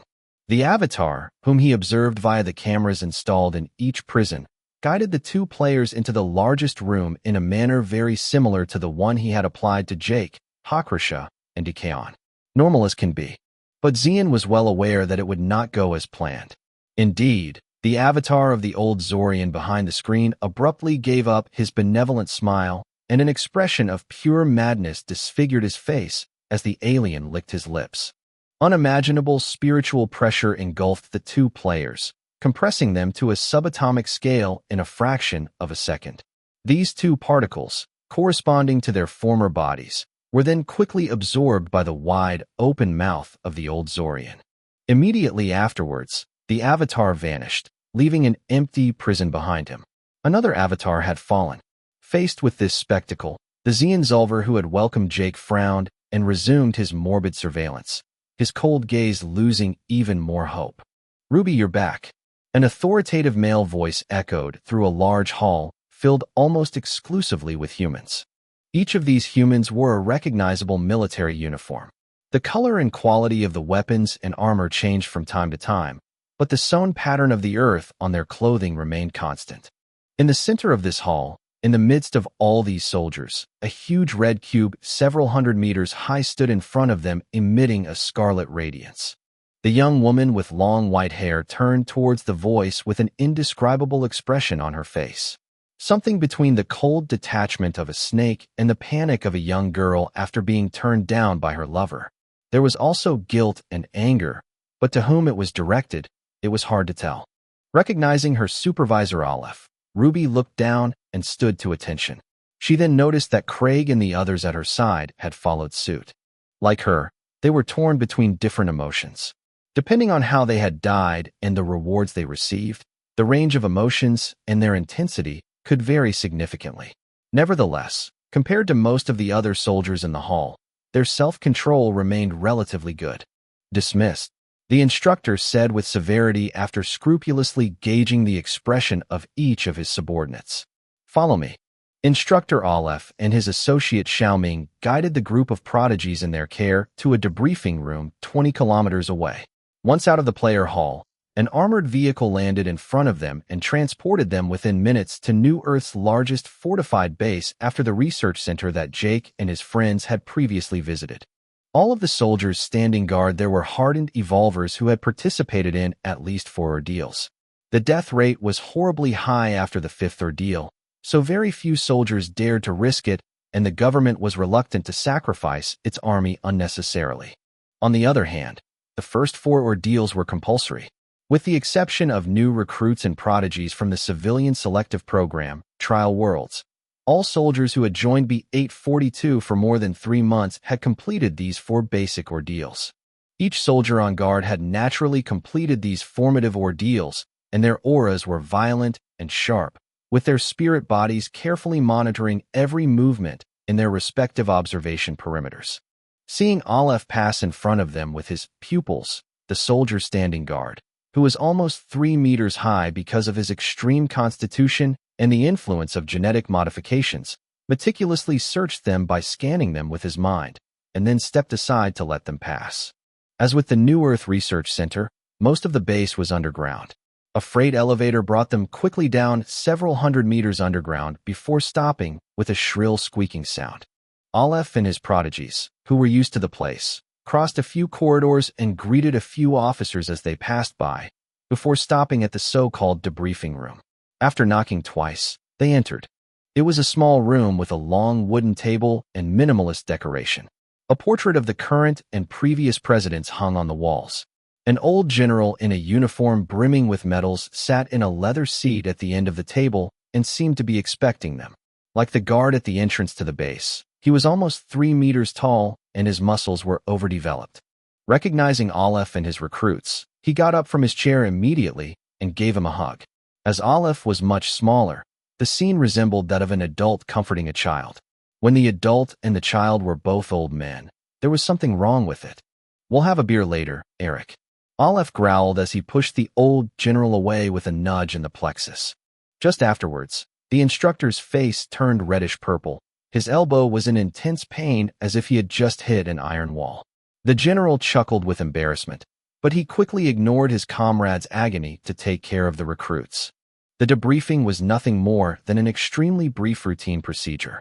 Each of the young recruits under Aleph's supervision connected their wristbands to General Eric's, and the video and audio data from their previous ordeal was instantly transferred to him.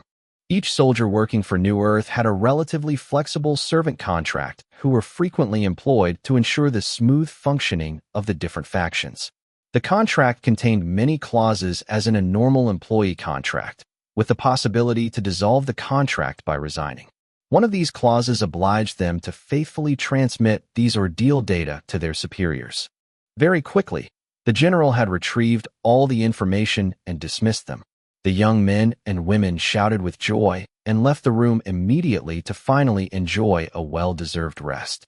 Only Eric, Aleph, and Xiaoming stayed in the room with pensive expressions after the general had given the two men a copy of the data he had just received, as well as some exclusive information about the second ordeal. In particular, the real solution of the last trial. "What do you think of Ruby's report?" Eric broke the silence first.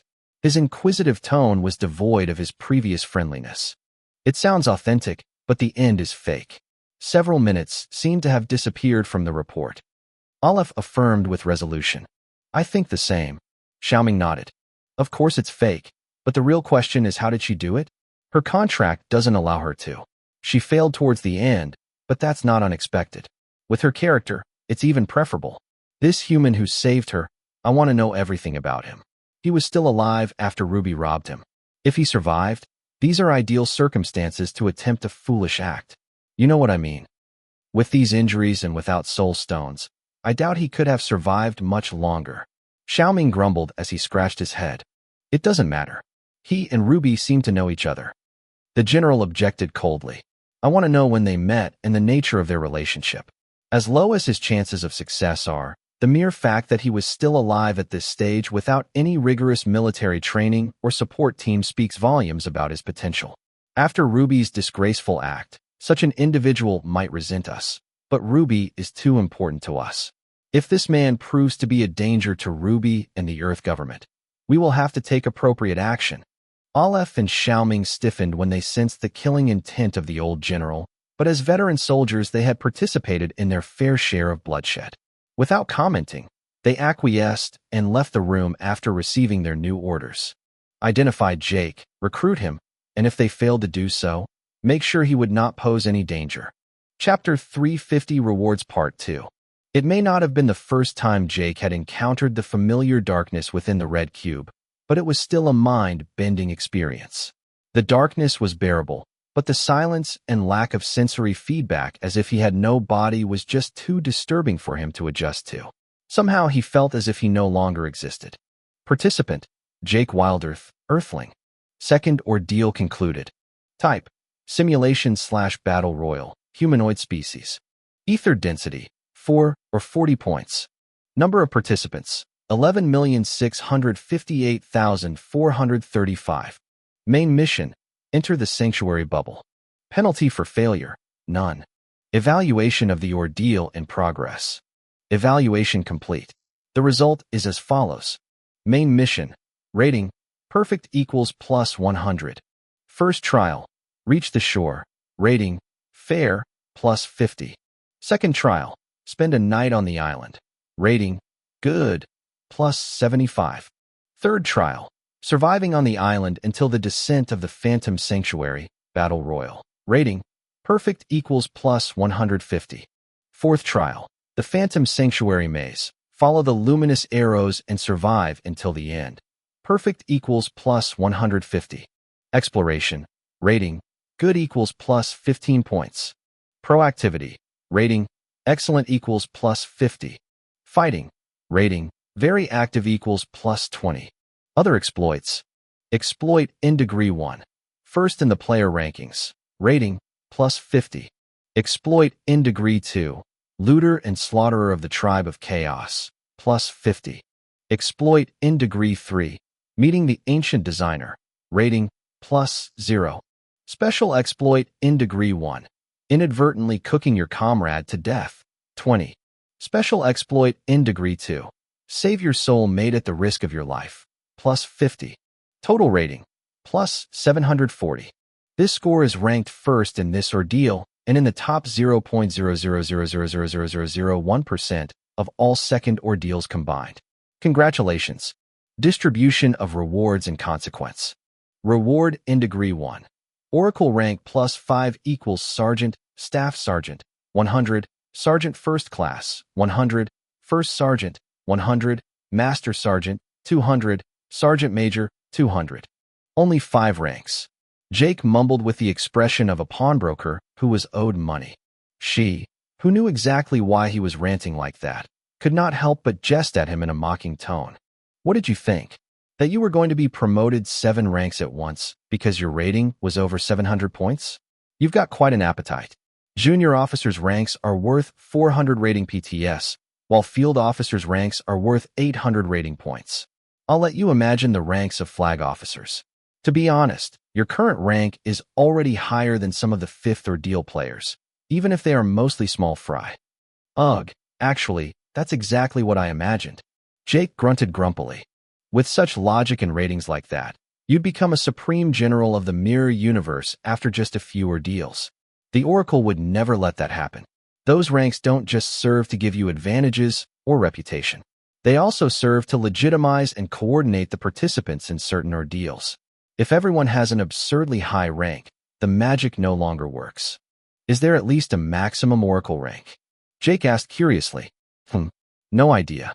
She conceded after a long hesitation. The Oracle rank hierarchy is quite complex.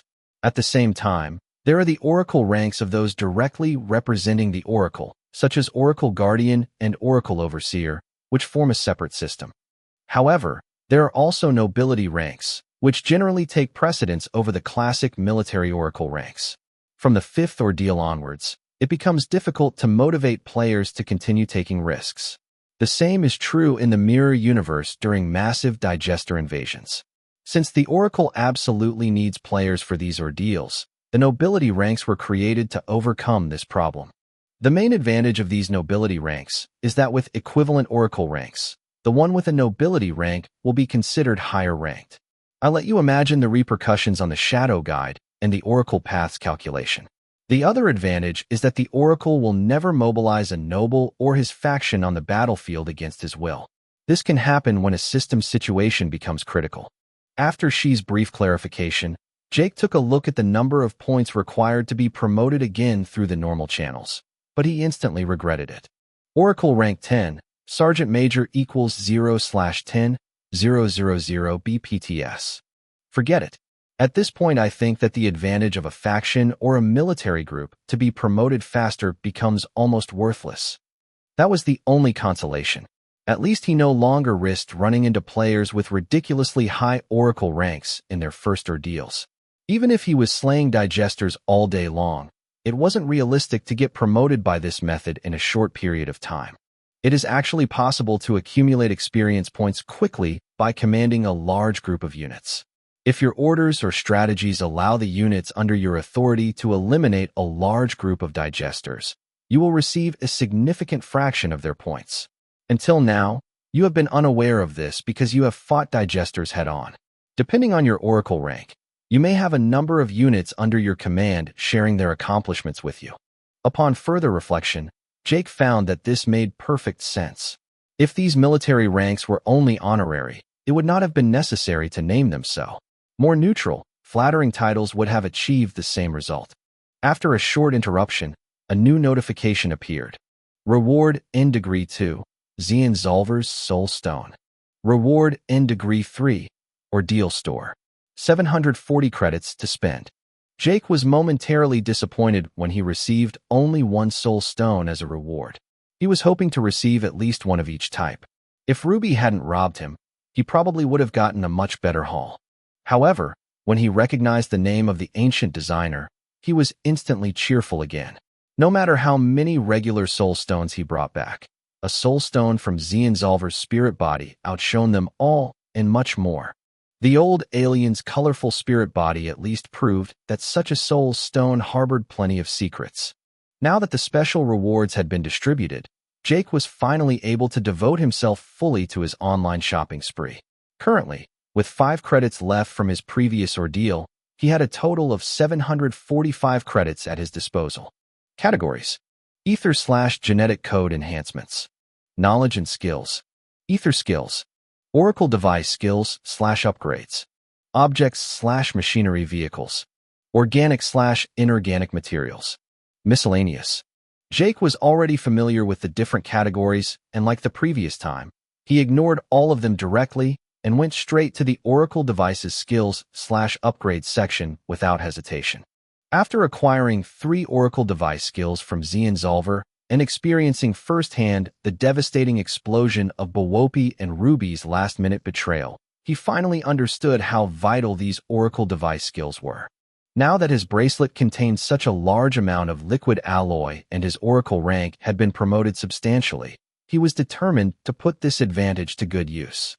There were plenty of Oracle Device skills that he would have liked to get previously, and the choice had been awfully difficult. The reason he had chosen AD Promotion, AD Oracle Cloaking, and AD Space Storage was because their effects were double what their conventional counterpart was, so their potential had both immediate and long-term repercussions. Each upgrade cost twice the price of an identical Oracle skill of the same level, but this was definitely not a disadvantage in the long run. Indeed, upgrading an Oracle skill cost 4 times the price of the previous level, but the performance did not necessarily change by that much. For example, AD Promotion LVL2 was equivalent to the standard promotion LVL4, except that to upgrade promotion to LVL2, only 400 credits were needed, while not to mention the price, which was counted in thousands of credits. Upgrading promotion to LVL4 was currently impossible because of his insufficient authority level. Fortunately, Jake soon noticed that the value of these ordeal credits had doubled compared to the previous ordeal. The ether skills and materials he remembered inspecting the previous time were now half their previous price. This meant that these credits would never be devalued over the course of the ordeals, and that it would always be possible to buy breakthrough rewards regardless of the status or financial situation of the player at that moment. This was another incentive from the Oracle to motivate the players not to give up despite the enormous risks. Evolvers refusing to participate in these ordeals were doomed to put in an unquantifiable amount of effort, perhaps spanning years or hundreds of years, to achieve what a high-ranking player could achieve in a single ordeal of just a few months, even with a poor ordeal rating. This time Jake didn't intend to upgrade his Oracle skills, but to acquire 3 more, namely, Oracle Shield LVL1, an indestructible spherical force field enveloping the owner of the Oracle device, will be generated. Maximum range, 0 m. Effect duration, 5 seconds. Ether cost, 200 m Ether PTS per activation. Price, 100 credits. Oracle Heal LVL1. The owner of the Oracle device will have his injuries, regardless of severity, treated instantly. Number of uses, 1 times per ordeal. Outside ordeals, the ether cost is 2,000 times that of the green cube. Price, 200 credits. Portable Oracle Store LVL1. The owner of the Oracle device can access the Oracle Store from anywhere, including during an ordeal, and his purchases will be delivered instantly. However, the prices of the goods in the Oracle Store will be 200 times more expensive. Regardless of the item purchased, a shipping fee of 20 m Ether PTS will be charged. Price, 200 credits. Although these 3 Oracle device skills were far inferior to those of the ancient designer, and their activation cost was doubled, their essence had been retained. The Oracle Shield remained indestructible, and the Oracle Heal could still instantly heal him from any injury. The portable oracle store was a skill he could have done without, but he had a nasty hunch that he would use it soon enough. In this ordeal alone, there were a bunch of situations where it could have been helpful. With 245 credits left, Jake didn't know what to buy. As the apprentice of the Etherist sect Mogasar, he intended to suck out the little alien's knowledge to the core. Moreover, he was far from fully mastering the contents of the 2 manuals he had purchased during the previous ordeal. After all, after several months of ordeal, he had barely created his ether core, which was essentially the absolute prerequisite before he could really start his learning journey. At the same time, his bloodline was already providing him with all kinds of versatile ether skills, and he felt it was better to focus on his bloodline evolution rather than spreading himself too thin. The ether encodings were undoubtedly interesting, but there was still the possibility that the old Etherist could provide him with some of them at a reasonable price. Finding no knowledge, materials, or objects that he needed right away, Jake flipped through the categories at length to satisfy his curiosity and open up his horizons. Eventually, he returned to the ether skill category and found an interesting auxiliary ether skill. Ether Conversion LVL1 gives the holder of this skill the possibility to transfer momentarily the ether points from one stat to another with a variable efficiency. Price: 200 credits. This was definitely an interesting ether skill, but of limited interest to low-level players and evolvers because of the low efficiency. But because he had an ether core, this skill was perfect for him. An ether density of 100 did not mean that his intelligence would be amplified by 10. As energy levels increased, the strength or constitution would naturally increase, but not fundamental physical constants such as the speed of light. The propagation of an electric current was not much faster, and therefore intelligence was not profoundly changed. For this, it was necessary to use ether intelligence encoding, which used ether in a miraculous way to achieve these results.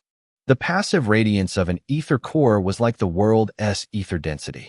It gave his body an overall boost, especially if the ether density of the world around him was much lower, but its gross usage remained limited. With ether conversion, this problem was solved. After spending 700 credits and finding nothing else of interest, he decided to save his 45 credits for the next ordeal. Their value doubling with each ordeal, this could be considered a long-term investment. Jake waited patiently in the darkness, talking with She, that the red cube finally released him. Then after a lengthy period of time, which he estimated in hours, light appeared in his field of vision and he was finally able to proceed to the exit. A moment later, he was back inside the hall where the gigantic red cube stood. He was finally back on B842.